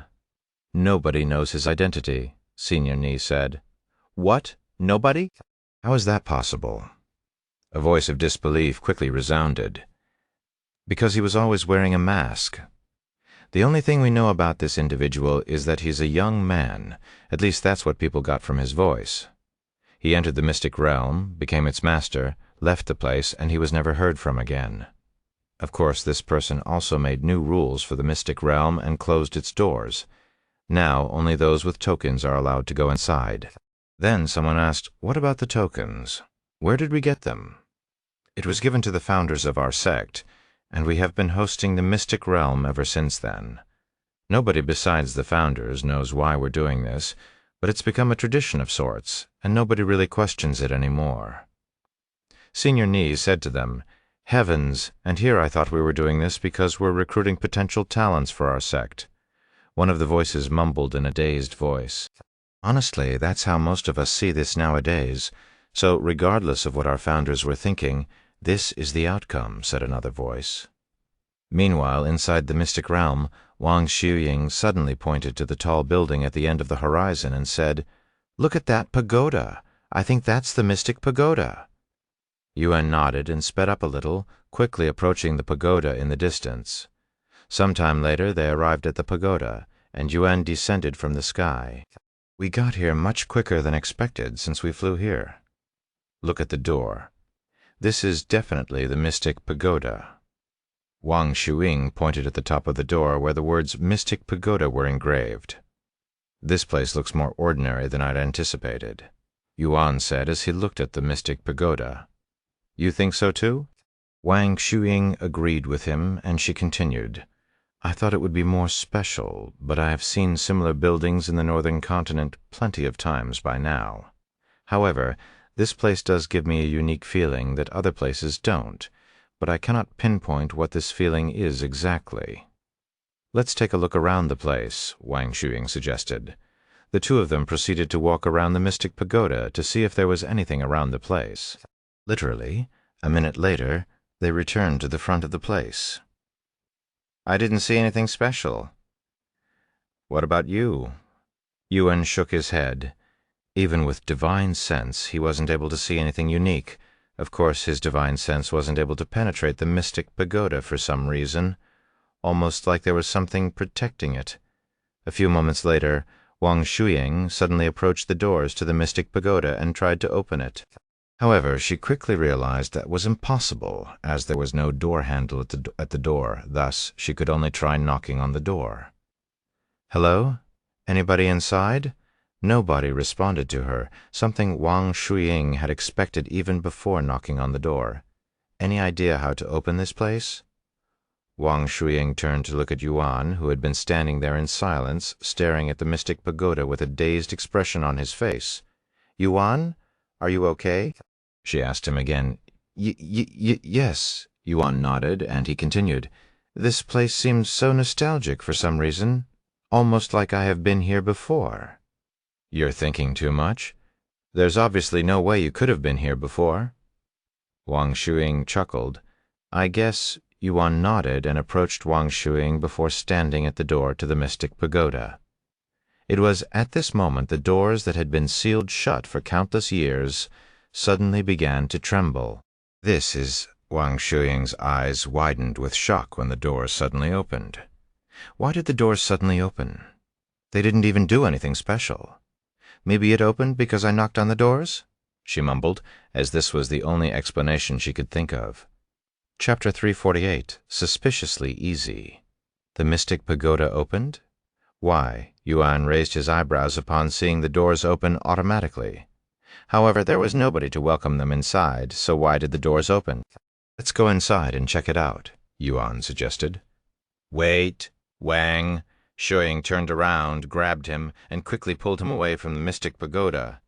Once they were far enough, the doors to the mystic pagoda closed again. Don't be so hasty, Yuan. What if it's a trap, if you ask me? I think it's too easy. There's no way the mystic pagoda would open so easily for us when nobody has managed to open it for so long. Wang Shuing explained to him why they shouldn't go inside.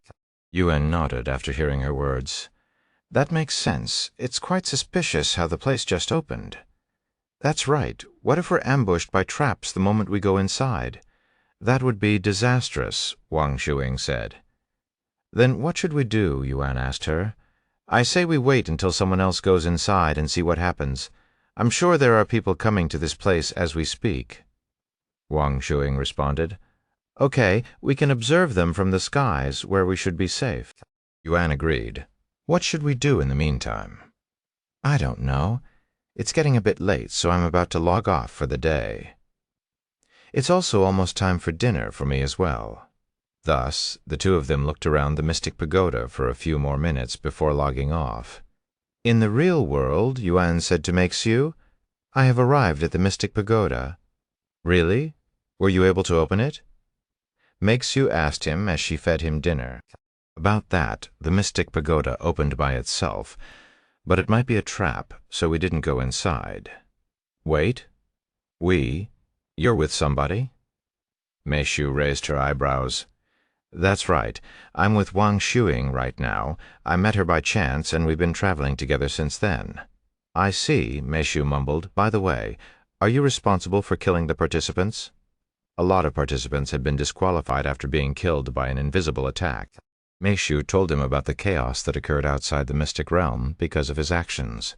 Oh yeah, that was me. I took care of everyone as we approached the mystic pagoda. There were a lot of them, but I made sure to kill all of them like the sect master had advised us to do. So Feng Feng and Xiaohua were right about you being responsible for the attacks. All of the participants were unharmed after they left the mystic realm, right? Yuan asked her.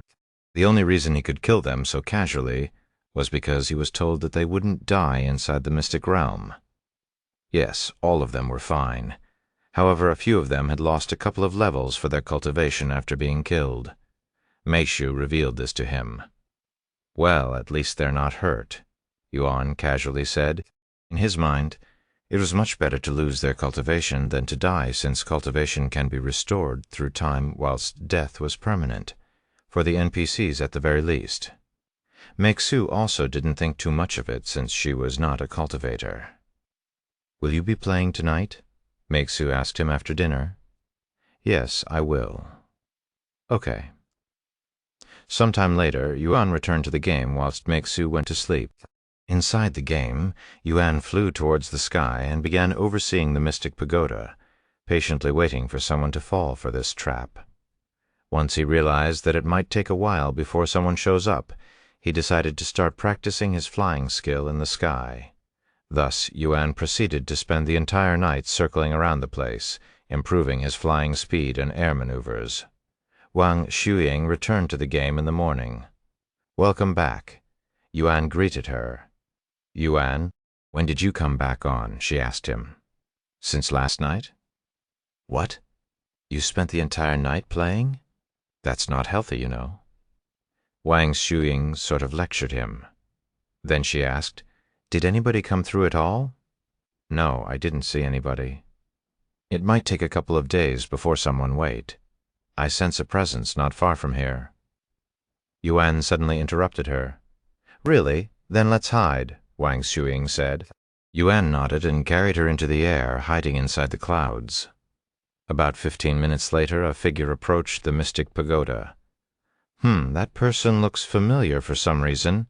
Yuan narrowed his eyes at this young man that had a goofy-looking face. After pondering for a moment, he remembered where he'd seen this person. Ah, that's the player who wanted me to show my face to him. He's a player? Wang Shuing asked. Yes. The two of them continued to watch this player's every movement. The player first looked around the mystic pagoda, just like they did when they first arrived. Once he found nothing special, the player stood before the door and started knocking on it. However, there was no response from the mystic pagoda. What's happening? Why isn't the door opening for him? Wang Shuing mumbled in a puzzled voice. Let's wait a little bit longer, Yuan suggested. A few minutes later, the player started kicking the door to the mystic pagoda, hoping to open it by force. Once the player realized that kicking the door wasn't doing him any good, he started hitting it with the ordinary sword in his grasp. Ding! The sword rebounded after striking the door, flying right out of the player's grasp. After retrieving the sword, the player tried hitting the door again multiple times. However, in the end, the mystic pagoda remained unharmed. It doesn't look like the mystic pagoda will open for him, Wang Shuing said. Then there's no reason to keep him alive, Yuan said, immediately controlling the starry abyss to fly at the goofy-looking player, creating a hole in his face a second later. Chapter 349, Inside the Mystic Pagoda. Once the player's corpse disappeared from the mystic realm, Yuan returned to the ground with Wang Shuing. The door didn't open for that player. How weird. Wang Shuing went to knock on the door again a few moments later, but there was no response this time. It's not opening even for us now. I wonder how this place works, she sighed. Yuan didn't say anything and approached her. It opened again. Wang Shuing was surprised when the door suddenly opened. She then turned to look at Yuan with a pondering expression on her face. Yuan, can you go over there for a second? Wang Shuing pointed. Yuan nodded and walked to the location, and just as Wang Shuing expected, the mystic pagoda closed its doors when Yuan distanced himself from the building. Yuan, I think the door is opening for you. Come back here, Wang Shuing said to him. For me? Why? Yuan raised his eyebrows in a puzzled manner. Once he approached the mystic pagoda, the doors opened again. Look, the door opened when you got close, and it will close if you walk away, Wang Shuing said. And she continued, Do you know why this is happening? Did you do anything special before coming here? Yuan shook his head. Not that I remember. Besides fighting some demons and meeting the Lan family, he didn't really do anything special. Wait a second. If the Empyrean Overlord belonged to the Lord, perhaps the mystic pagoda recognizes it, hence why it's opening its doors for me? Yuan suddenly recalled this fact. I'm going to go inside then, Yuan said a moment later. I will come with you, Wang Shuing quickly said. Although there might be traps inside, it was much better than staying out here by herself, especially when there might be many participants who will be arriving soon. In other words, she felt much safer by Yuan's side. Yuan nodded his head, and the two of them entered the pagoda a moment later. This place is empty, Wang Shuing said as she looked around the room that had literally nothing but a spiraling staircase a few meters away. After looking around to make sure the room was really empty, they proceeded upstairs to the second floor.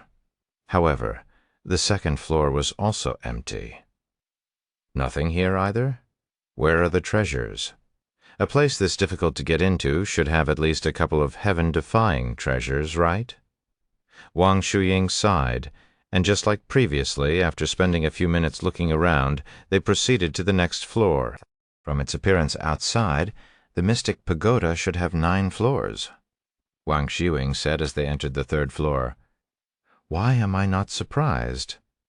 Wang Shuing merely shook her head in disappointment when she saw that nothing was on the third floor as well. However, they still looked around regardless. Sometime later, they reached the 8th floor, and as expected, it was empty. There's only one more floor. I hope there's something there, Wang Shuing said after looking around the place. After taking a deep breath, they walked upstairs. Look, there's actually something here. Wang Shuing spoke with excitement when she noticed something different about the room. However, when she realized what these things were, her excitement immediately died.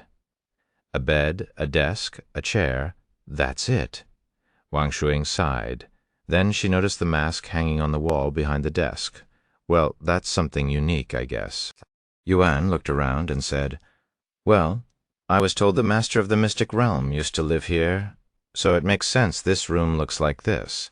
He then turned to look at the mask on the wall and mumbled, That must be the mask he wore. What an ordinary-looking mask. Compared to his black jade mask, the mask on the wall looked too ordinary. In fact, it was just an ordinary mask with nothing special about it. I was hoping for this mask to be a treasure, but it turned out to be ordinary as well, Wang Shuing said after inspecting the mask here. She then handed it to Yuan. Your old mask broke, right? You can use this one instead. Thank you. Yuan accepted the mask and immediately put it back on his face.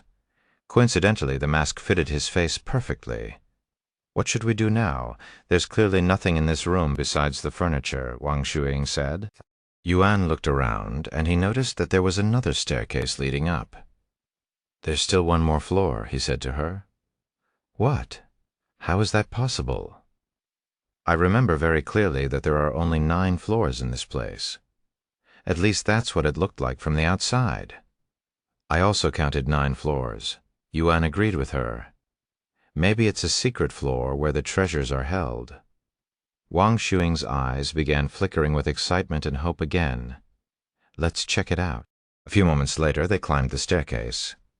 The 10th floor was clearly much smaller than the other floors, almost like an attic or sorts. However, there was nothing on this floor as well. Nothing physical at the very least. What do you think this drawing is? Yuan asked her as he looked at the complicated drawing on the floor. This looks like a magic circle. At least that's what they look like in movies, Wang Shuing said.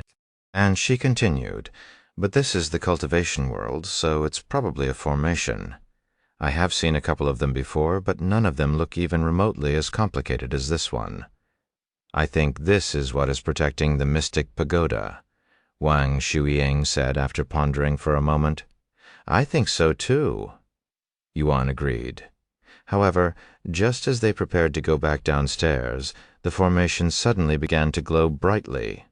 What's happening? Wang Shuing exclaimed, and she subconsciously hugged Yuan. I have no idea before he could even finish his sentence. The two of them disappeared from the room, almost like they had been teleported or something. Chapter 350, Pillar of Light. Once Yuan and Wang Shuing disappeared from the 10th floor in the mystic pagoda, the building itself began to glow a bright azure-colored light before shooting a massive beam into the sky for everyone in the mystic realm to see. At the divine forest, Lan Yingying was floating on top of the water at the waterfall, where Yuan impregnated her with a dazed expression on her face when she first noticed the azure-colored pillar of light in the distance that pierced the heavens. What is that? For some reason, Lan Yingying felt an urge to approach that light. A few moments later, her grandparents could be seen flying in her direction in the sky. "Grandfather, what is going on?" she asked him. "I also have no idea, but it seems to be coming from the mystic pagoda. Something must have happened there. We must see what's happening," Grandpa Lan said to her in an urgent manner. Lan Yingying quickly left the water to put on her clothes. A few moments later, Grandpa Lan transformed into his beast form before carrying the other two into the skies, flying towards the direction of the beam. Meanwhile, outside the mystic realm, the spectators were shocked when they saw this azure-colored beam in the sky. However, they were not shocked because of the light itself. They were shocked because the pillar of light had somehow managed to penetrate the mystic realm and appear in their world, piercing their heavens as well. Heavens! What is happening this time? The voices from the crystal balls were greatly shocked by this phenomenon. This is also my first time seeing this. I have no idea what is going on. Senior Ni shook his head with a nervous frown on his face. There have been too many unexplainable events happening in the mystic realm this year. Just what on earth is happening? Wait a second, this feeling I'm getting from that pillar of light, it's a transportation formation? It's something similar to when I came down to the lower heavens from the spirit heavens. Senior Nee suddenly realized this. What does that mean? One of the voices asked. Either somebody is going inside the mystic realm through a formation, or the other way around, someone is leaving the mystic realm? Senior Nee said. The spectators were speechless. Who could be doing such a thing? And for what reason? Sometime later, one of the crystal balls cried out loud, "Ah, I can also see the pillar of light here." "What?" Senior Nee exclaimed. Another voice followed, "It's true. I can see it as well. Look outside." The people living at spirit heavens immediately looked outside their window, and to their surprise, the pillar of light had somehow managed to appear in the spirit heavens as well. Heavens! Don't tell me this is the same pillar of light from the mystic realm. What else could it be? How did this happen? The people from the spirit heavens were greatly bewildered by this unknown pillar of light, especially the people that had no idea about what was happening in the mystic realm. The powerful backgrounds from the spirit heavens were also alerted by this pillar of light, and people from all over the world were immediately sent to investigate it. Meanwhile, after disappearing from the mystic pagoda, Yuan and Wang Shuying found themselves on this small platform that was surrounded by clouds, almost like they were somewhere in the sky. There was a path made from the same material as the platform in front of them, and at the end of this path was a tall wall that resembled city walls. "Where are we?" Wang Shuying asked while she was still hugging Yuan's body tightly. "Ding. You have discovered ancient Dragon City, fame plus 1,000, ancient Dragon City? Were we teleported to this place by that formation? Just what is this place?" Yuan mumbled in a dazed voice. However, Yuan was quickly snapped out of his daze when he heard a shouting voice resound in his ears. "Who are you people? How did you activate the teleport formation?" Before Yuan could even react, a dozen people with weapons in their grasp surrounded him and Wang Shuying, and they were all emitting the power of a spirit Grand Master, Yuan. Wang Shuying's grasp on him tightened even more after feeling their unfriendly atmosphere. "Hello, I'm sorry if we're not supposed to be here, but we were brought to this place against our will by accident through a formation, I think," Yuan said to them. "Impossible!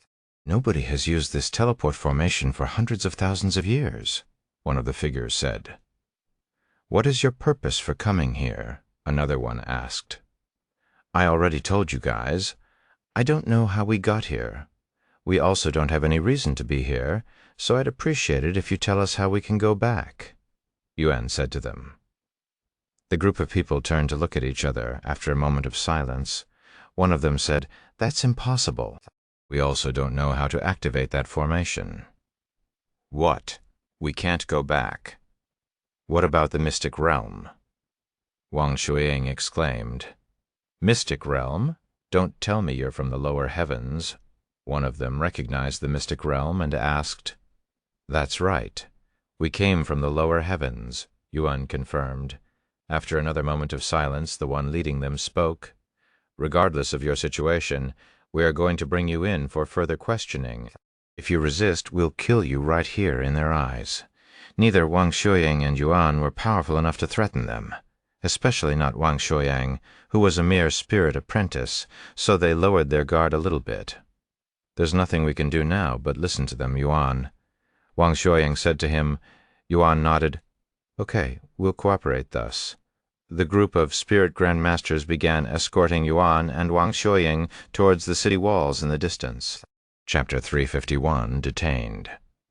Once they reached the gates, the spirit grandmasters stopped Yuan and Wang Shuying and said to them, "Before you enter, you must wear these handcuffs, really. Why are we being treated like criminals?" Wang Shuying frowned at the sight of these cuffs. "Why, because you guys broke the rules, so you're criminals in our eyes," one of them said. "What? What rules did we break? We just got here." Wang Shuying was in disbelief. "Just by coming here without permission, you've broken one of our most sacred rules." "But we arrived here by accident. We didn't come here because we wanted to." Regardless of your circumstances or situation, it's a fact that you've stepped onto our sacred soil without permission. Furthermore, you're humans. Humans are not allowed in this place." "You're humans as well," Wang Shuying refuted. The spirit grandmasters looked at each other before bursting out with laughter. "Humans, us? Ha ha ha! We only took the appearance of humans because it's more convenient to travel in such a small form." "That's right. We also take up much less space in this form." "This form?" Wang Shuying stared at them with wide eyes, finally realizing the situation. "Don't tell me you're all magical beasts in human forms. I have heard about it, but this is my first time actually seeing it in person." Wang Shuying's body trembled once she realized that they were not really humans, only monsters in human skin. "That's right, we're all dragons." They all held a prideful expression on their faces at this moment. "Dragons? You're all divine beasts?" Yuan looked at them with surprise. "What? Not all dragons are divine beasts. What an ignorant human." The dragons shook their heads at him. "Anyways, enough chit-chatting. Hurry up and put on these handcuffs, or we'll consider this is resisting us and we'll kill you on the spot." Since they were outnumbered and were technically in the wrong for coming to this place without permission, Yuan and Wang Shuying agreed to be cuffed without much fuss. "Good. Now we can enter the city." Wang Shuying looked at these cuffs with a frown on her face, and she spoke. "Yuan, I don't feel so good. It's like these cuffs are draining my strength." Really?" Yuan raised his eyebrows, since he didn't feel such effects. "These are special cuffs that will seal the cultivation of anyone wearing them, mostly humans. As long as you wear these, you won't be able to use your cultivation and cause any troubles." "As if we'd cause any trouble," Wang Shuying exclaimed. "It's better to be safe than sorry. And we only have these kinds of shackles in this place, so it's not like we have a choice," the dragons said to them before bringing them into the city. Once they were inside the city, the dragons brought Yuan and Wang Shuying into this building before tossing them into a jail cell. "The two of you will stay right there until our supervisor comes for questioning," said the dragons before leaving them alone. "I can't believe it. To think we'd become criminals and even tossed into a jail cell." Wang Shuying sighed, as this was a completely new experience for her. "We'll be fine as long as we cooperate with them," Yuan said to her. "This is all that damned mystic pagoda's fault. Why did it bring us here? Are we still inside the mystic realm? If not, does this mean we have failed the event since we technically left the place?" I have so many questions," Wang Shuying sighed out loud. "There's nothing we can really do since we're already in this place." "Once they let us go, we will find a way back home," Yuan said. "You're really optimistic, huh? What makes you think they'll release us? What if they keep us here forever?" "But we didn't do anything wrong. Why would they keep us here forever?" Yuan tilted his head with an innocent expression on his face. "You really don't understand, huh? These people are not human, Yuan. They're all magical beasts. I wouldn't be surprised if they treat humans like trash, even worse, food."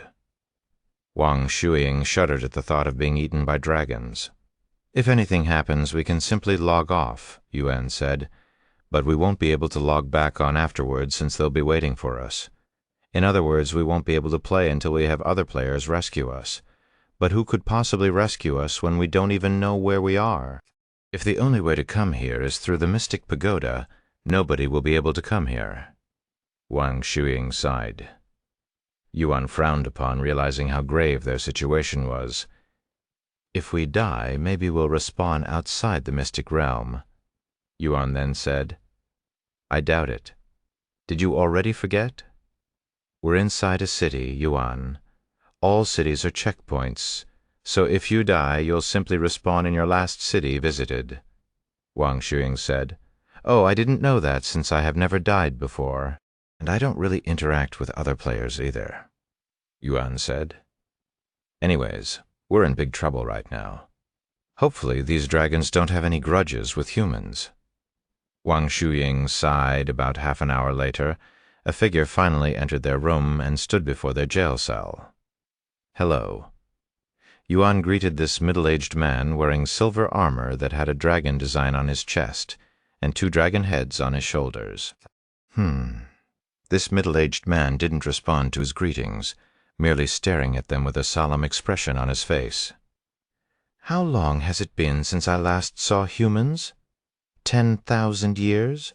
100,000 years? I don't remember. However, the stench you humans give off, I will never forget it," the middle-aged man mumbled with a look of disdain on his face. Wang Shuying swallowed nervously after hearing his words. Clearly, this guy doesn't like humans, which meant their chances of surviving this nonsense just dropped significantly. After a moment of silence, the middle-aged man spoke. "I will now ask you questions. If anything that comes out of your mouth is not related to the question, I will have you both executed. Do you understand?" "Yes." Wang Shuying quickly nodded. Yuan nodded silently. Chapter 352, Interrogation. Once Yuan and Wang Shuying nodded their heads, the middle-aged man began to speak. "First question, how did you two use the teleport formation to get here?" "We don't know," Wang Shuying said, and she continued. "We were standing on this formation, and before we knew it, we were already teleported to this place." After a moment of silence, the middle-aged man continued. "Second question, where were you guys before this? Where is this formation that you spoke of?" "It was inside this building that is also within this place called the Mystic Realm." "The Mystic Realm?" The middle-aged man frowned and turned silent again. "Third question, what is your purpose for coming here?" "As we'd already said countless times by now, we didn't come here by choice. We have no reason to be here," Yuan said. "Last question, what are your backgrounds?" The middle-aged man narrowed his eyes and stared at them with a sharp gaze. "We're just disciples within the lower heavens. We were participating in this event that required us to enter the mystic realm, and after exploring the place, we ended up here," Wang Shuying said. Sometime later, the middle-aged man turned around and prepared to leave the room. "Wait, what about us?" Wang Shuying asked him in a nervous voice. "You'll be staying here for a little longer while I verify some information. Don't worry, as much as I hate you humans, I don't kill unnecessarily," the middle-aged man said to them before leaving the room. "Phew, at least they won't immediately kill us." Wang Shuying released a relieved sigh. Thus, the two of them continued to wait inside the jail cell. Meanwhile, outside the building, the middle-aged man made his way to this massive palace, which took him about an hour of flying. Captain Cheng, the guards at the bottom of this palace, greeted this middle-aged man wearing silver armor. "I'm here to see the royal family regarding the teleport formation that had recently been activated," he said. "The royal family is already expecting you." Captain Cheng nodded his head and proceeded to walk the steps to the palace on the top. Even though he could simply fly up there, he didn't dare to do so since it was a sign of disregard and disrespect for the royal family that lived in this place. Sometime later, Captain Cheng entered the palace that was made entirely out of some sort of white jade-like material, giving the place an exquisite atmosphere. Once inside, Captain Cheng went straight to the audience hall, where 4 people sat at the end of the room, almost like they were expecting Captain Cheng to arrive. "This subordinate apologizes for making the royal family wait." Captain Cheng kneeled on one of his knees and lowered his head before these 4 people, before speaking in a respectful voice. "Raise your head." One of the 4 figures spoke. "Yes, Your Majesty." Captain Cheng raised his head to look at the 4 people sitting on the platform before him. A middle-aged man with sharp facial expressions, a beautiful middle-aged woman that gave off a sophisticated aura, a handsome young man with a stern look on his face, and finally a graceful young lady with bright and clear eyes. "Now, tell us about the individuals who'd managed to activate the teleport formation," said the middle-aged man wearing majestic robes fitting of an emperor. "Yes, Your Majesty," Captain Cheng responded before continuing. "According to my investigation, these 2 individuals are humans from the lower heavens, and they'd accidentally arrived at this place. How is that possible? One doesn't simply just accidentally arrive at our ancient dragon city that has been isolated from the rest of the world for millions of years." The middle-aged woman spoke with a dumbfounded look on her beautiful face. They also mentioned coming from the mystic realm. Captain Cheng suddenly added, "What? The mystic realm? Why didn't you say that first, you idiot?" The middle-aged lady quickly said, "The mystic realm? So it's time, huh?" The middle-aged man mumbled with a nostalgic look on his face, "But why are there two people? I was only expecting one, Captain Cheng. I want you to bring these two humans here." The middle-aged man then said, "Pardon me? Your Majesty wants me to bring the humans here to the Dragon Palace."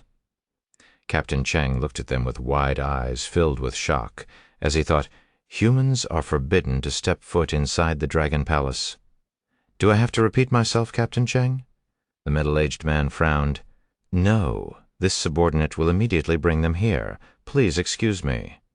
Captain Cheng quickly stood up and left the palace. However, he didn't forget to bow to them once more before leaving. "Why are you allowing humans to step foot inside our sacred Dragon Palace, Father?" the young man sitting beside him asked after Captain Cheng left the scene. "This is a complicated situation that even I don't understand fully, and it's also our ancestors' will." "What the ancestors?" The young man and young lady expressed great shock after hearing this. "You're still too young to learn it, so I will spare the explanation for now.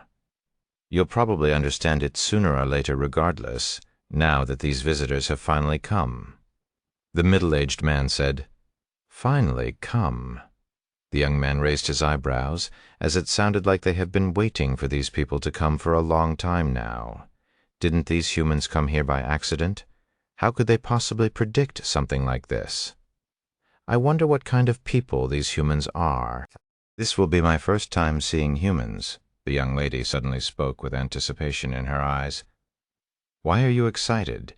They are only humans, inferior beings compared to us dragons. From what I heard, they're all weak and have terrible characteristics. In fact, humans are the reason we've isolated ourselves in this world." The young man sneered. "Still, I want to see them for myself," the young lady said. Chapter 353, Dragon Palace. After leaving the Dragon Palace, Captain Cheng returned to the building where Yuan and Wang Shuying were being held. "Are the humans still inside?" Captain Cheng asked the guard standing outside. "Yes, Captain. Nobody has entered or left this place ever since you left," the guards responded. "Good." Captain Cheng went inside a moment later to see Yuan and Wang Shuying sitting in their jail cell with bored-looking expressions on their faces. "Guards, open the cells," Captain Cheng said to them. "Yes, Captain." The guards didn't question him and immediately opened the cell doors. "Are we free?" Wang Shuying's face immediately brightened. "No, you're not free. You're coming with me now," Captain Cheng said to them. "Oh." Wang Shuying sighed after hearing this and returned to look dispirited.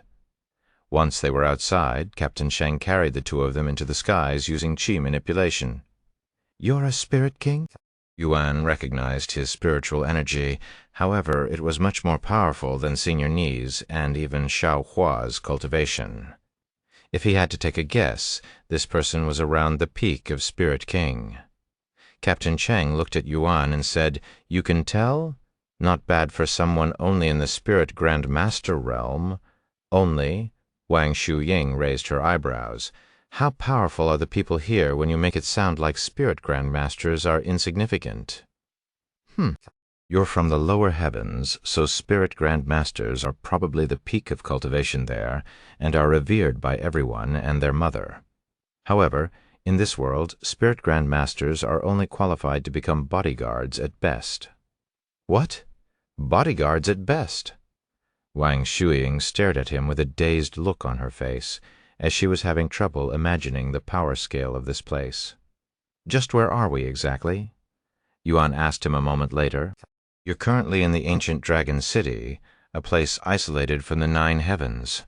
In other words, we don't belong to the 9 heavens. However, if we were, we would probably exist somewhere in the middle of the 9 heavens, so even higher than the spirit heavens." "Amazing." Yuan expressed his admiration. "Spirit heavens? Ha! That place is like a backwater area compared to our sacred place." Captain Cheng laughed out loud. Sometime later, Yuan asked, By the way, where are we heading? We've been traveling for almost an hour now. It's a place that's too good for you humans. That's for sure. We're almost there. I'll explain it more once we get there. A few more minutes later, Captain Cheng started descending from the skies. That's a palace? What a beautiful place. Yuan expressed his admiration for the palace made out of white jade. Breathtaking place indeed, Wang Shuying mumbled with a dazed look on her face. Once they landed, Captain Cheng said to them, "This is the Dragon Palace where the royal family lives." The royal family? Wang Shuying swallowed nervously. These people sound like incredible big shots. Why were they brought here to meet the royal family? I will warn you now, and I will only warn you once. If you show even the slightest disrespect or hostility towards the royal family, I will immediately kill you on the spot. Captain Cheng warned them with a stern look on his face. Do you two understand? Yes. They quickly nodded. Good. Then follow me. Captain Cheng then led them to the staircase where other guards were stationed. Wow, they're really all spirit grandmasters, Yuan said to himself after seeing their cultivation. Once they climbed the staircase, Captain Cheng brought them to the audience room, where the royal family was already seated. That's the royal family? They have such a powerful atmosphere around them. Wang Shuying could feel a suffocating pressure around her body just from looking at them. Stop right there, Captain Cheng suddenly said to them once they got within a certain distance from the royal family. Yuan and Wang Shuying immediately stopped walking. Greet the royal family, he continued. Hello? The two of them greeted the royal family awkwardly, as they have never met royalty before, much less greet them. The audacity. Why aren't you kneeling on the floor when you're greeting the royal family? And what's with that greeting? Do you have a death wish? I even warned you right before we entered this place. Captain Cheng roared at them before grabbing the sword by his side and raising it into the air, seemingly prepared to chop them to pieces. Yuan Wang Shuying shouted in a terrified voice. Yuan subconsciously responded to Wang Shuying's voice, and he immediately summoned the Empyrean Overlord and stood between Captain Cheng and Wang Shuying, protecting her from him. You, how dare you point a weapon at me, a mere human?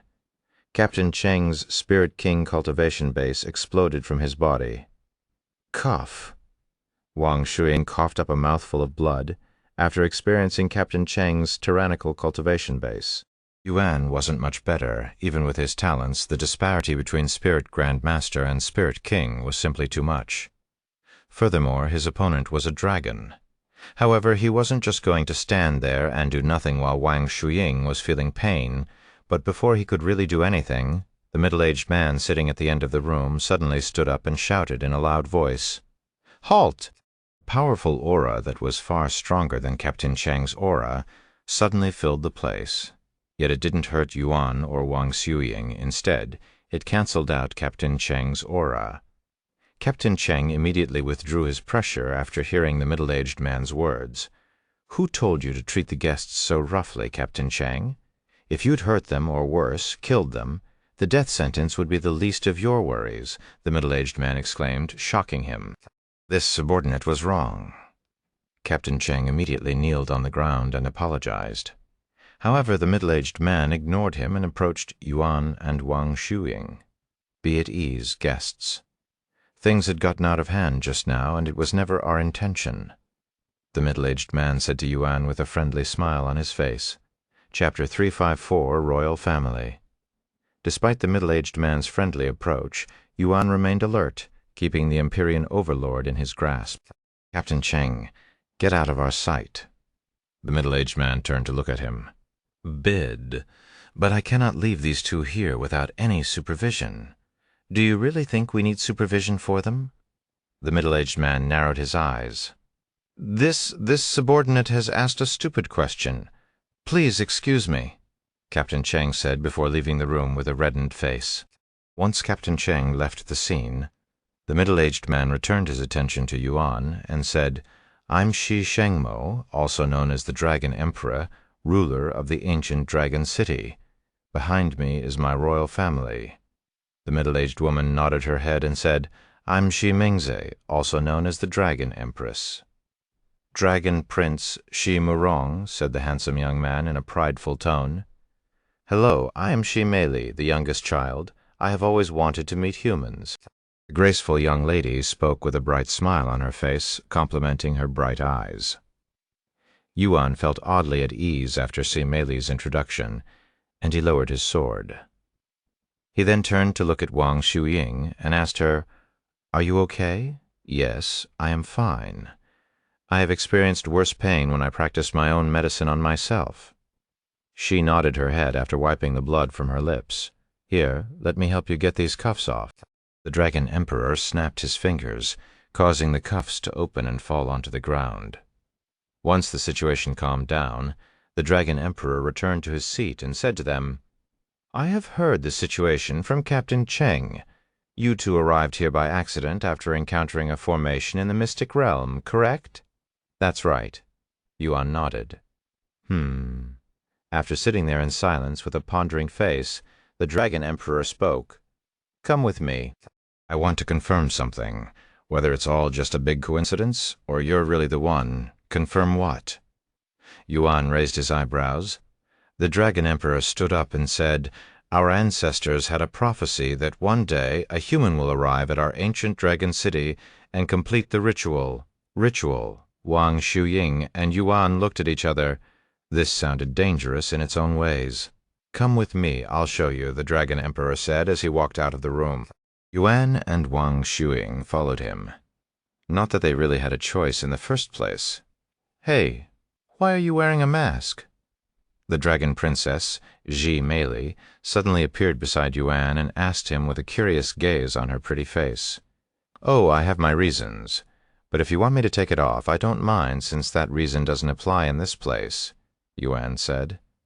"I want to see your face, if you don't mind," Shi Mei said. Yuan nodded and removed the mask on his face, revealing to them his handsome and young face. "Good enough. Yes, you look much better than I'd imagined," Shi Mei chuckled. "I'll take that as a compliment." Yuan smiled. "What's the outside world like? Are there a lot of humans?" Shi Mei then asked. "Yes, there are.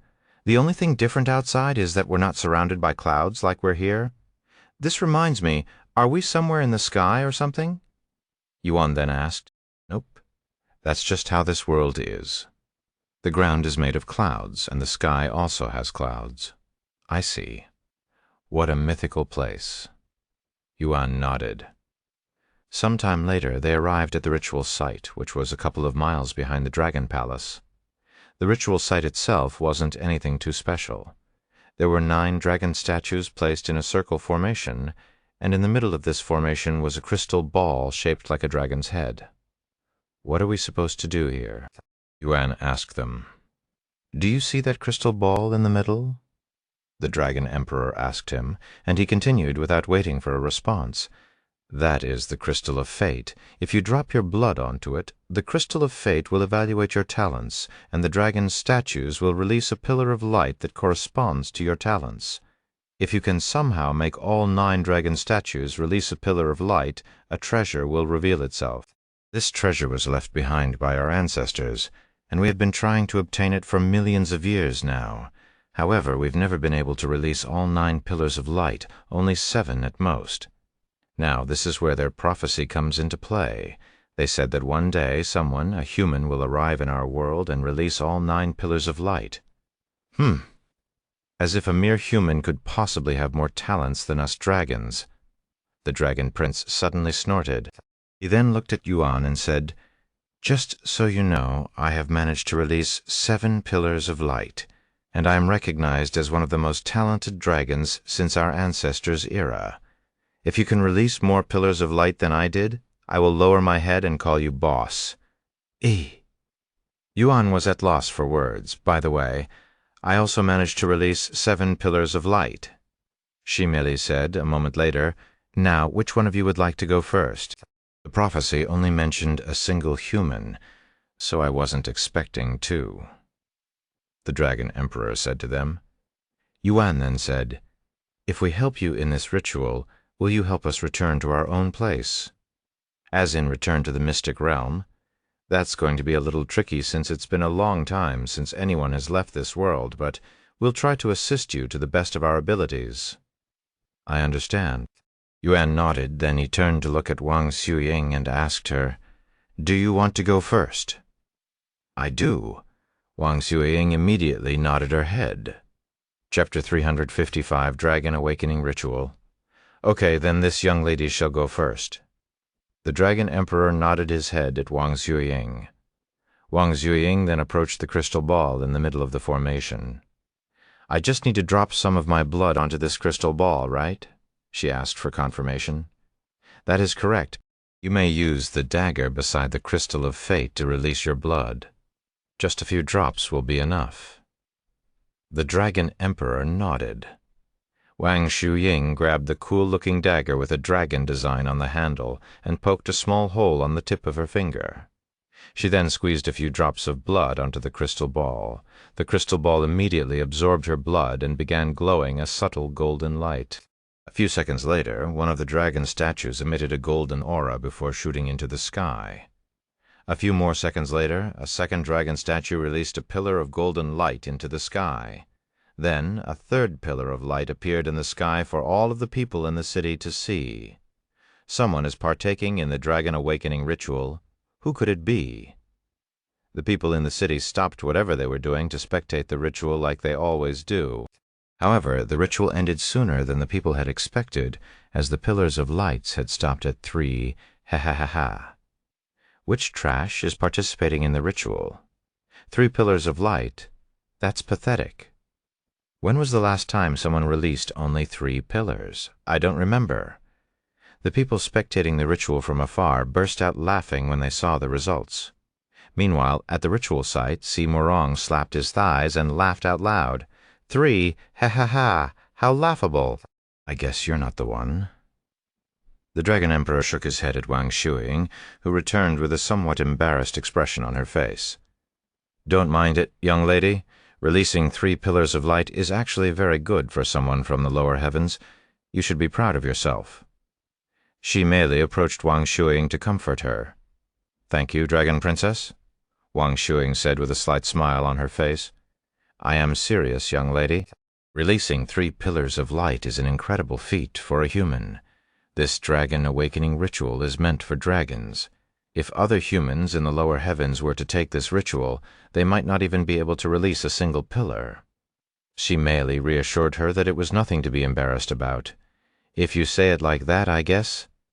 The smile on Wang Xuying's face became less stiff and more genuine. "Young man, it's your turn." The Dragon Emperor looked at Yuan. Since Wang Xuying failed, it was very likely that Yuan is the person mentioned in the prophecy. But there is also the chance that neither of them has anything to do with the prophecy, and that they'd truly arrived in this place by accident. Sometime later, Yuan approached the crystal ball shaped like a dragon's head and took a deep breath. He then dropped some of his blood onto it. Once the crystal ball absorbed his blood, it immediately began to glow golden, and it was emitting a light that was noticeably more colorful than Wang Xuying's attempt. A few seconds later, the first pillar of light was released, piercing straight into the heavens. The second pillar appeared a few more seconds later, as did the third and fourth. Look, someone else is partaking in the Dragon Awakening ritual. 4 pillars, huh? At least this person is already better than the last one. Obtaining 3 pillars will guarantee that they will reach Spirit Grand Master. 4 pillars mean they have the talent to reach Spirit Lord. A few seconds later, the 5th pillar appeared. 5 pillars. This person will reach at least Spirit King. Not bad. Ooh, 6 pillars. Someone has managed to obtain 6 pillars. This person is, without a doubt, a genius. Spirit Emperor is guaranteed for this person as long as he or she lives long enough. Hesh! Heavens! 7 pillars! This person has managed to get 7 pillars. He's on the same level as the children from the royal family. Whoever this person is, his future is looking great. 7 pillars! Shi Morong, the Dragon Prince, swallowed nervously upon seeing this, and an ominous feeling appeared in his guts. However, the 8th pillar didn't appear after the 7th pillar, at least not within just a few seconds like usual. Just as Ji Murong sighed in relief that Yuan stopped at 7 pillars of light, the 8th dragon statue began emitting a golden aura before shooting it into the skies, shocking the spectators. E8! 8 pillars! Whoever this individual is, he's managed to rival the ancestors in terms of talents. The spectators were shaking in excitement when they saw this. The Dragon Emperor also trembled with excitement and anticipation when he saw this. He's the one. There's no way he isn't the one in the prophecy. The Dragon Emperor was almost certain at this point that Yuan was the one they have been waiting for, the one who'll help them reveal their ancestors' treasure. A whole minute after Yuan released the 8th pillar of light, the ancient dragon city suddenly began to shake, which shook the residences greatly, as they have never experienced an earthquake in this world before. In fact, natural earthquakes cannot happen in this world, so this was a phenomenon caused by something unnatural. What's happening? The earthquake was so powerful that it knocked many people onto the ground. A few moments into the earthquake, the 9th dragon statue suddenly began to emit a golden aura. However, what came out of the 9th statue wasn't a pillar of light. Instead, the hologram of a dragon appeared from the statue and flew towards the sky before circling around the world like some kind of guardian. In fact, this dragon somewhat resembled the dragon that appeared at the Dragon Essence Temple after Yuan cleared all 100 floors of the Carp Leaping over Dragon's Gate Tower. Chapter 356. Dragon Ancestor. The moment this dragon appeared in the sky, the Dragon Emperor and his family could feel their blood reacting to the dragon. Ancestor. The Dragon Emperor and the others immediately kowtowed on the ground and bowed to the dragon in the sky. If one were to see the ancient dragon city from above right now, one would see that every person in this city was kowtowing at this moment. Unexpectedly, the ancestor of the royal family had been summoned after awakening the 9th dragon statue. This dragon looks familiar. The Great One? Yuan sort of recognized this dragon in the sky, as it resembled the Great One he has met multiple times by now. After circling around the sky above the ancient dragon city exactly 9 times, the golden dragon stopped flying and turned to stare at the city with its powerful gaze that sent chills down everyone's spine. The dragon ancestor then narrowed its eyes at the area behind the dragon palace, or more specifically, the individual who was standing in the dragon awakening ritual, Yuan. "So you have finally returned," the dragon ancestor spoke, and it continued, "Oh, before you respond or ask me anything, I am merely a recording, so I won't be able to answer your questions." After a moment of silence, the dragon ancestor continued, "The fact that you've summoned me means you've finally made it to my humble world. You may or may not remember anything, but this is proof that you're on the right track. However, coming here is just the beginning. You still have a long journey before you will accomplish your goals. And just like we have arranged, I have left behind for you a small gift. I hope to see you soon at the peak." After a small pause, the dragon ancestor continued, "Now, as for my family, I don't know who is in charge right now or what you're doing, but I want you to treat my little friend here right. Consider this request my will or something like that. You won't regret it, I promise. Until next time, my friend." The dragon ancestor disappeared from the sky shortly after saying his words, dumbfounding everybody in the ancient dragon city, as nobody there had any idea what their ancestor was talking about. However, to call someone its friend, this person must be fairly important to the dragon ancestor. Once the dragon ancestor disappeared, the 9th and final pillar of light appeared in the sky. It was at this moment a massive magic circle appeared in the sky above the ancient dragon city. "What the heck is that?" Ji Murong cried out loud when he saw this formation. Such a thing existed above the city. Even I didn't know this. The Dragon Emperor was also shocked to see the formation.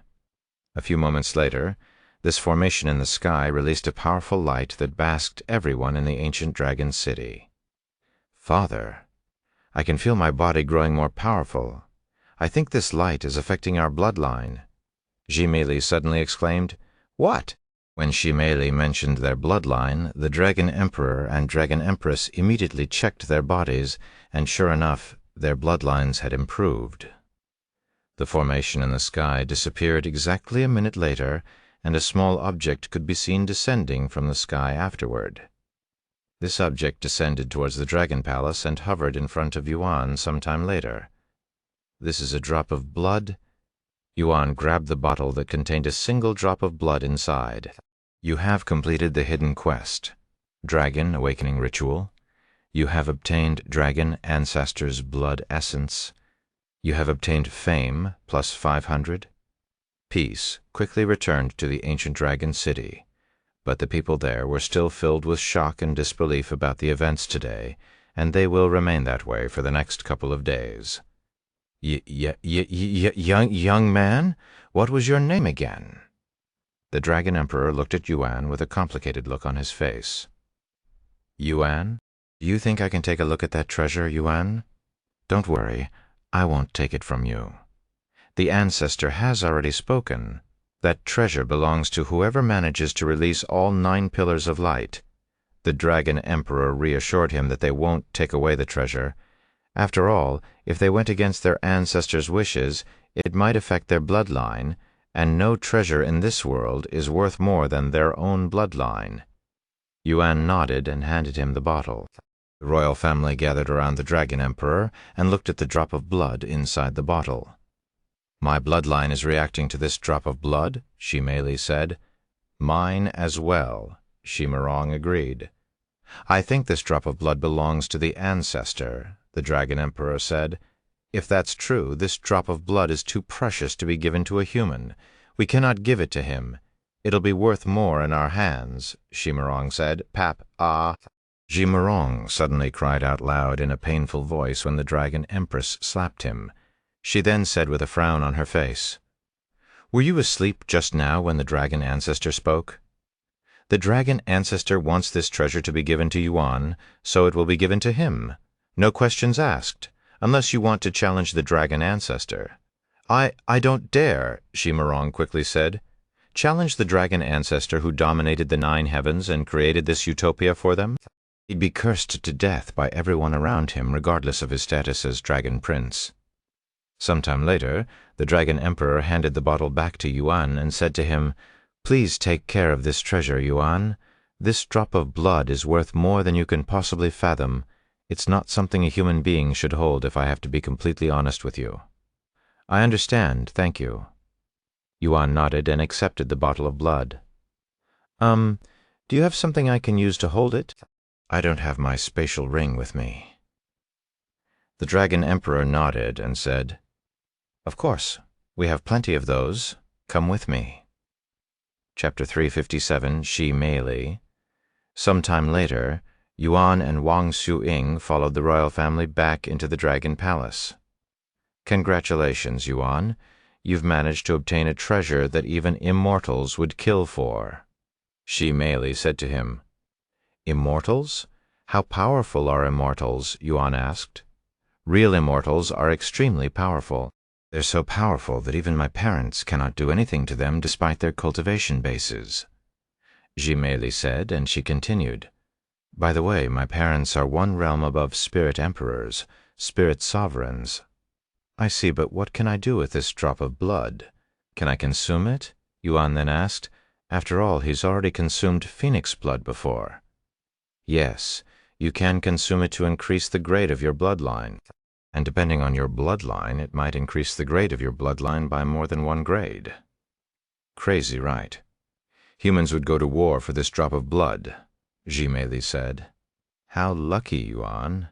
You have once again obtained something incredible." Wang Xuying congratulated him, and she continued, "I'm beginning to understand how you were able to achieve the things you had achieved." "It just happens," Yuan said with a smile on his face. Sometime later, the Dragon Emperor handed Yuan a spatial ring. "Here, you can use this to store your treasures. Dragon Spatial Ring Grade, Heaven Mental Strength Required, 25,000 a description. A pouch that contains its own space, much larger than normal spatial rings, can hold a few hundred watermelons inside." "Thank you." Yuan accepted the ring before storing the Dragon Ancestor's blood essence inside. "Now, regarding your way back to the lower heavens, we can try to activate the teleport formation you guys came from, but that will require some time and research since it's been a very long time since we last used it. The Dragon Emperor said to them. How long do you think it'll take, Senior Shi? Wang Shuying asked him. At least a week, he responded. A week, huh? As long as we can get back before the Mystic Realm event ends, Shi nodded. You can stay here in the meantime. I will assign some servants to you. I will do it, Shi Mei suddenly interrupted. Even volunteering for the job. You will? Her father looked at her with raised eyebrows. You guys don't mind, right? I want to spend as much time as I can with you two before you leave this place. Who knows, maybe this will be my last time seeing humans, Shi Mei said. I don't mind, Yuan said. Me neither, Wang Shuying agreed. Great. Lunch is about to be served so we can decide what you want to do afterward. Maybe I can show you around the city or something, Shi Mei suggested. That sounds like a great idea. As someone who loves to explore, Yuan agreed with her suggestion. Shi Mei then brought them to the guest room, where they drank tea and talked about random things until lunch was prepared. What's life like here? You can't leave this place, right? It reminds me of the people inside the Mystic Realm, since they also cannot leave that world. Yuan asked Shi Mei. It's not that we cannot leave this place. We can leave whenever we want, but nobody really wants to go outside, Shi Mei revealed to him. Really? Why, aren't you bored of staying in this one place for the rest of your life? Yuan then asked. Although I don't know how big the outside world is, I was told that the ancient dragon city was comparable to an entire continent outside, and while it does get boring sometimes, at least we're safe in this world. I heard from my parents that the outside world is incredibly dangerous, with life-threatening existences roaming everywhere. In this world, people rarely die from unnatural causes, and everyone can live for tens of thousands of years without any worries. What an incredible place! It sounds almost like a paradise, Wang Shuying said, feeling a little envious of their peaceful life. Yes. Shi Mei nodded her head with a bright expression on her face, and she continued to speak. Furthermore, everyone in this world is from the dragon race, so we don't have to worry about arguing with the other races, which is incredibly common in the outside world from what I heard. I see, by the way, what cultivation are you? I cannot sense your cultivation base, Yuan suddenly asked her, as he has been wondering about this for a while now. Me, I'm a Spirit Emperor, she casually said. Spirit Emperor, if you don't mind me asking, how old are you? Wang Shuying asked her. I will be 10,169 years old next month. 10,000 years old? You don't look that old, Wang Shuying said, feeling a little envious of Shi Mei. If only she could be 100 years old and look like she was in her early 20s, much less 10,000 years old. That would be the dream of every female in the real world. Old? I'm still very young. My brother is almost 30,000 years old. As for my parents, they're well over 100,000 years old, Shi Mei said. What's the average lifespan for an ordinary dragon? Yuan asked out of curiosity. About 50,000 years, but that number increases drastically with cultivation. 50,000 years, Yuan mumbled in a dazed voice. The cultivation world is truly unfathomable and filled with wonders. What about you two? How old are you? Shi Mei asked them next. I'm 18 years old, Wang Shuying said. I'm also 18 years old, Yuan said. Wait, you're only 18 years old? Shi Mei looked at Yuan with a gawking expression on her pretty face. Yes? Yuan said in a questioning tone. And you're already a Spirit Grand Master? As expected of someone who managed to release all 9 pillars of light, your talents are truly terrifying, Shi Mei said. Sometime later, a servant notified them that lunch was prepared.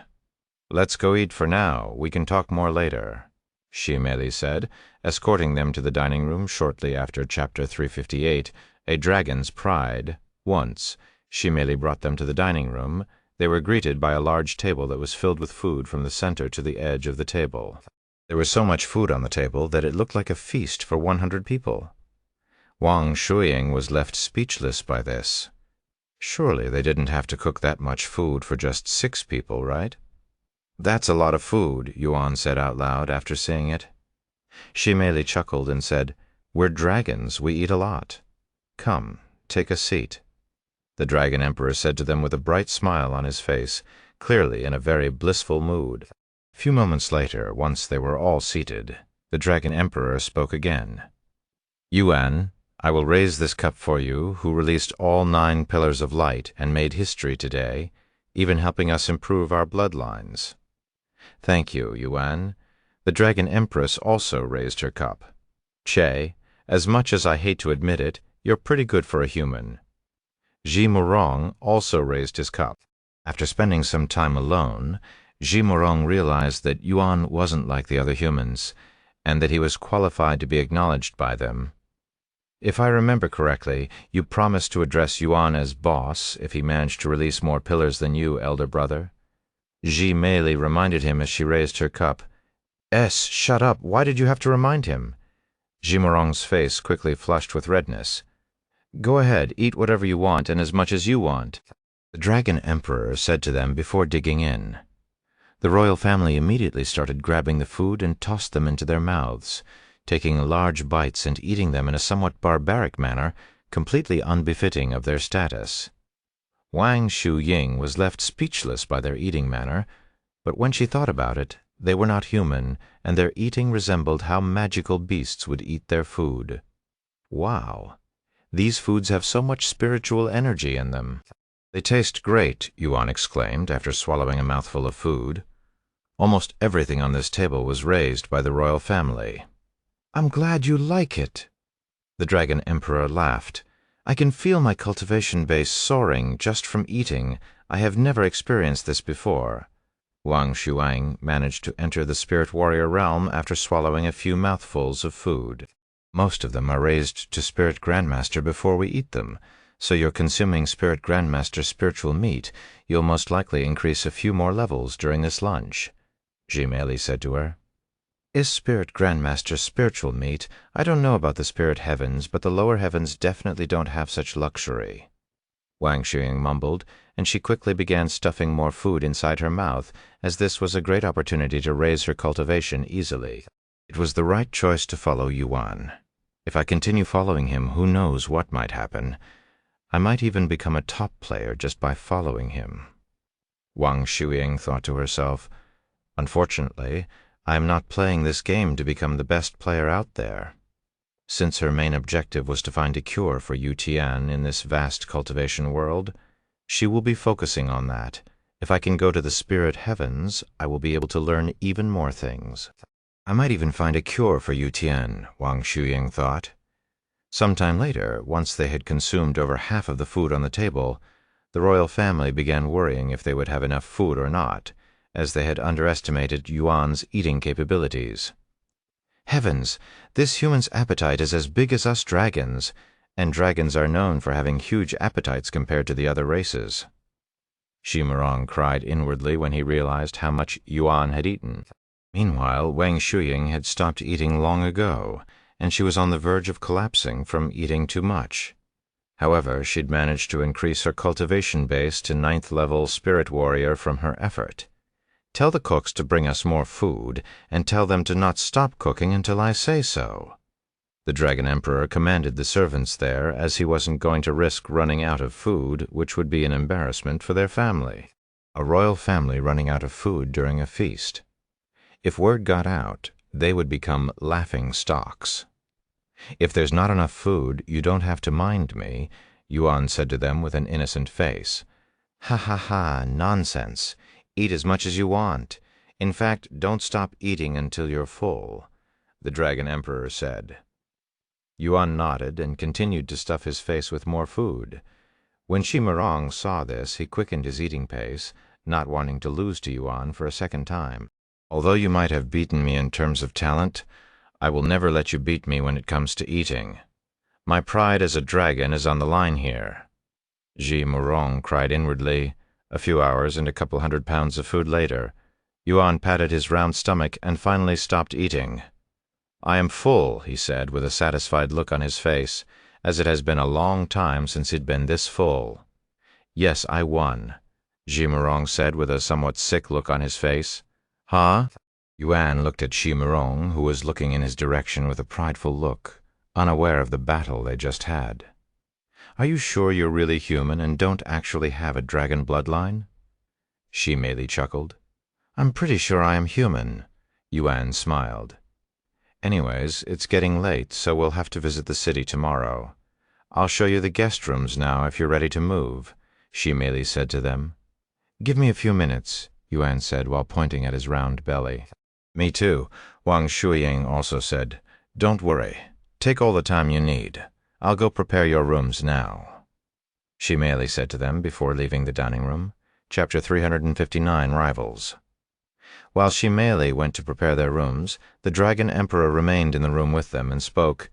Yuan, if you have any questions for me, now is the best time. Now that you mention it, I have had something on my mind ever since I saw the Dragon Ancestor. Just who is the Dragon Ancestor? And is he related to the Great One? Yuan asked.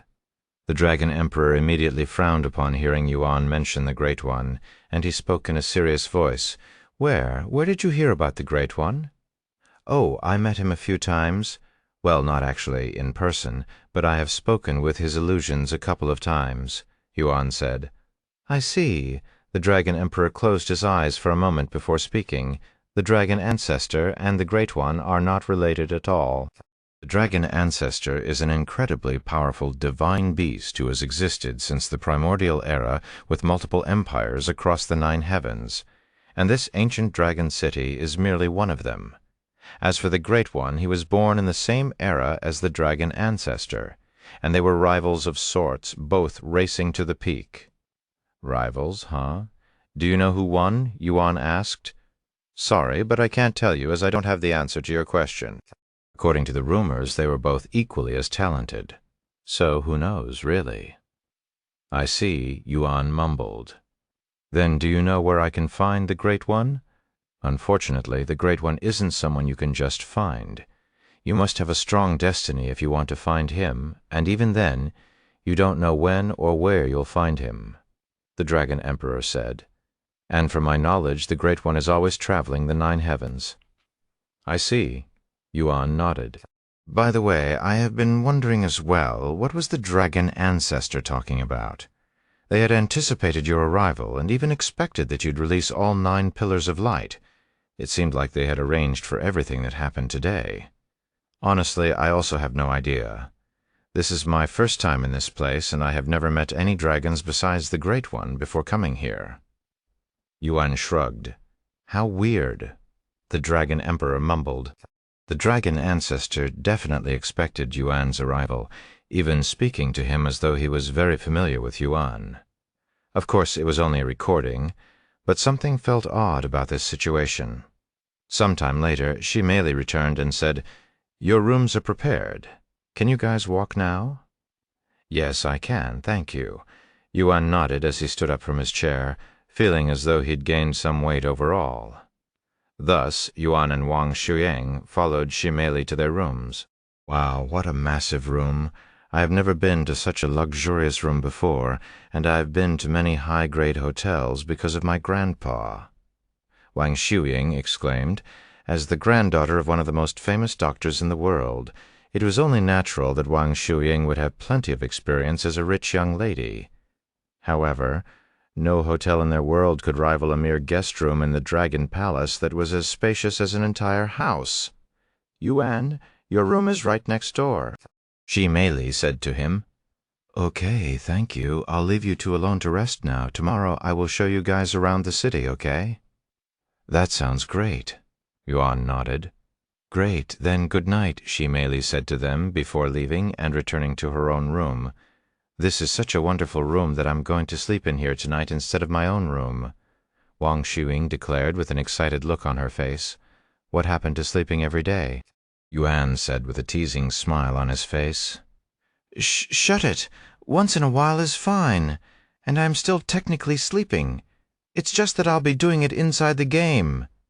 She quickly refuted, her face slightly rosy. Then I'll see you later. Good night, Yuan said to her before going to his own room. Good night, Yuan. A few moments later, Yuan entered his own room and looked around, paying the most attention to the ancient-looking furniture. After spending many minutes looking around the place, Yuan jumped onto the large bed that could easily fit an entire family of 4. Wow, what a comfortable bed. I have never experienced anything like this before. Yuan felt as though he was sleeping on clouds when he laid on the bed. Sometime later, he retrieved the dragon ancestor's blood essence and stared at it silently. I really want to consume this right now, but it's probably better to wait until I return to Feng Feng's side so I can ask for advice. I can't be so hasty with such a priceless treasure after all. With that in mind, Yuan stored the dragon blood back into the dragon's spatial ring. Yuan logged off the game shortly after for dinner. Yuan, something happened outside the mystic realm today, Mishu said to him as she fed him dinner. What happened? A pillar of light shot out of the mystic realm, she said. Eh? Really? What caused this pillar of light? Yuan was unaware that the pillar of light was created by the teleport formation. Nobody knows, however, the pillar of light came from the mystic pagoda, so something probably happened there, she then said. Mystic pagoda? Yuan suddenly realized something. I think I know why, he then said. Really? What caused it? This is going to be a little long, so I'll tell you after dinner, Yuan said. Okay. After feeding Yuan dinner and cleaning the mess, she returned to his room for his long story. Let's see, where should I begin? After pondering for a moment, Yuan began recalling what he'd experienced in the mystic realm today, starting from how he entered the mystic pagoda with Wang Shuying before being teleported to this weird place where only dragons lived. Chapter 360, Serious Implications. Ancient Dragon City? So are you still inside the mystic realm, or not? Mishu asked him after hearing his story. I don't think so. But you still have your cultivation base, right? Shouldn't your cultivation base return to your original cultivation base, maybe a little more after you leave the place? Mishu asked. Now that you mention it, I still had my mystic realm cultivation base at the ancient Dragon City. Maybe it's a phenomenon because I didn't leave the mystic realm the proper way. That's the only logical explanation for it, I guess, Mishu mumbled. Anyways, what are you going to do now? Do you have a way to return to the mystic realm? I have no idea how to return, but the Dragon Emperor said he'll try to do something about it, so we can only rely on him for now. Do you want me to tell the sect master and the others? Mishu then asked. I don't want them to worry, so let's keep this a secret for now, and it's not like we're in danger or anything, Yuan said. Okay. Sometime later, Mishu left his room, whilst Yuan went back inside the game, mostly because he wanted to sleep in the Dragon Palace that was much more comfortable than his own room, just like Wang Shuying. Ah, this bed is perfect. Yuan closed his eyes and fully indulged himself in the comfort, feeling as though he was surrounded by fluffy clouds, and he quickly fell asleep. The following morning, Yuan was woken up by a knock at the door. Yuan, are you awake? Shimeli's voice resounded from outside. Yes, I am awake, Yuan responded in a sleepy voice. I just want to let you know that breakfast will be ready soon, so if you're hungry, just go to the dining room in about an hour. Okay, I'll be there, Yuan said to her shortly after waking up. Yuan logged off for Mixu's breakfast. By the way, Dr. Wang texted me this morning.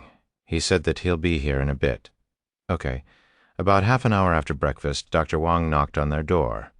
I know this is a bit earlier than usual, but I'll be busy later, so I hope you don't mind, Dr. Wang said after he arrived. Don't worry about it, Dr. Wang. I'm grateful that you would come here even when you're so busy. Dr. Wang proceeded to check Yuan's health and body, as expected. Your body is growing stronger and stronger. However, it's very weird that despite having a body that's healthier than even some athletes, you are still unable to move your body, almost like there's an invisible force preventing you from moving. If I wasn't a doctor, I would believe that you had been cursed or something, Dr. Wang said. Cursed? Haha, that's very funny, Dr. Wang. Yuan chuckled as he didn't believe in these kinds of things. I'm serious, young master. Your situation makes no sense at all. You're not sick. Your body is fine. We have tested your blood, your bones, your muscles, everything. However, we couldn't find anything wrong with your body. I also don't believe in superstitions, but your situation is making me doubt my own beliefs, Dr. Wang said. After a moment of silence, Yuan said, Meishu, are you here?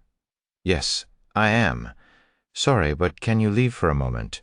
I'd like to speak with Dr. Wang privately. Okay, Meishu said before leaving the room and closing the door behind her. We're alone now, young master. What do you have for me? Dr. Wang asked him.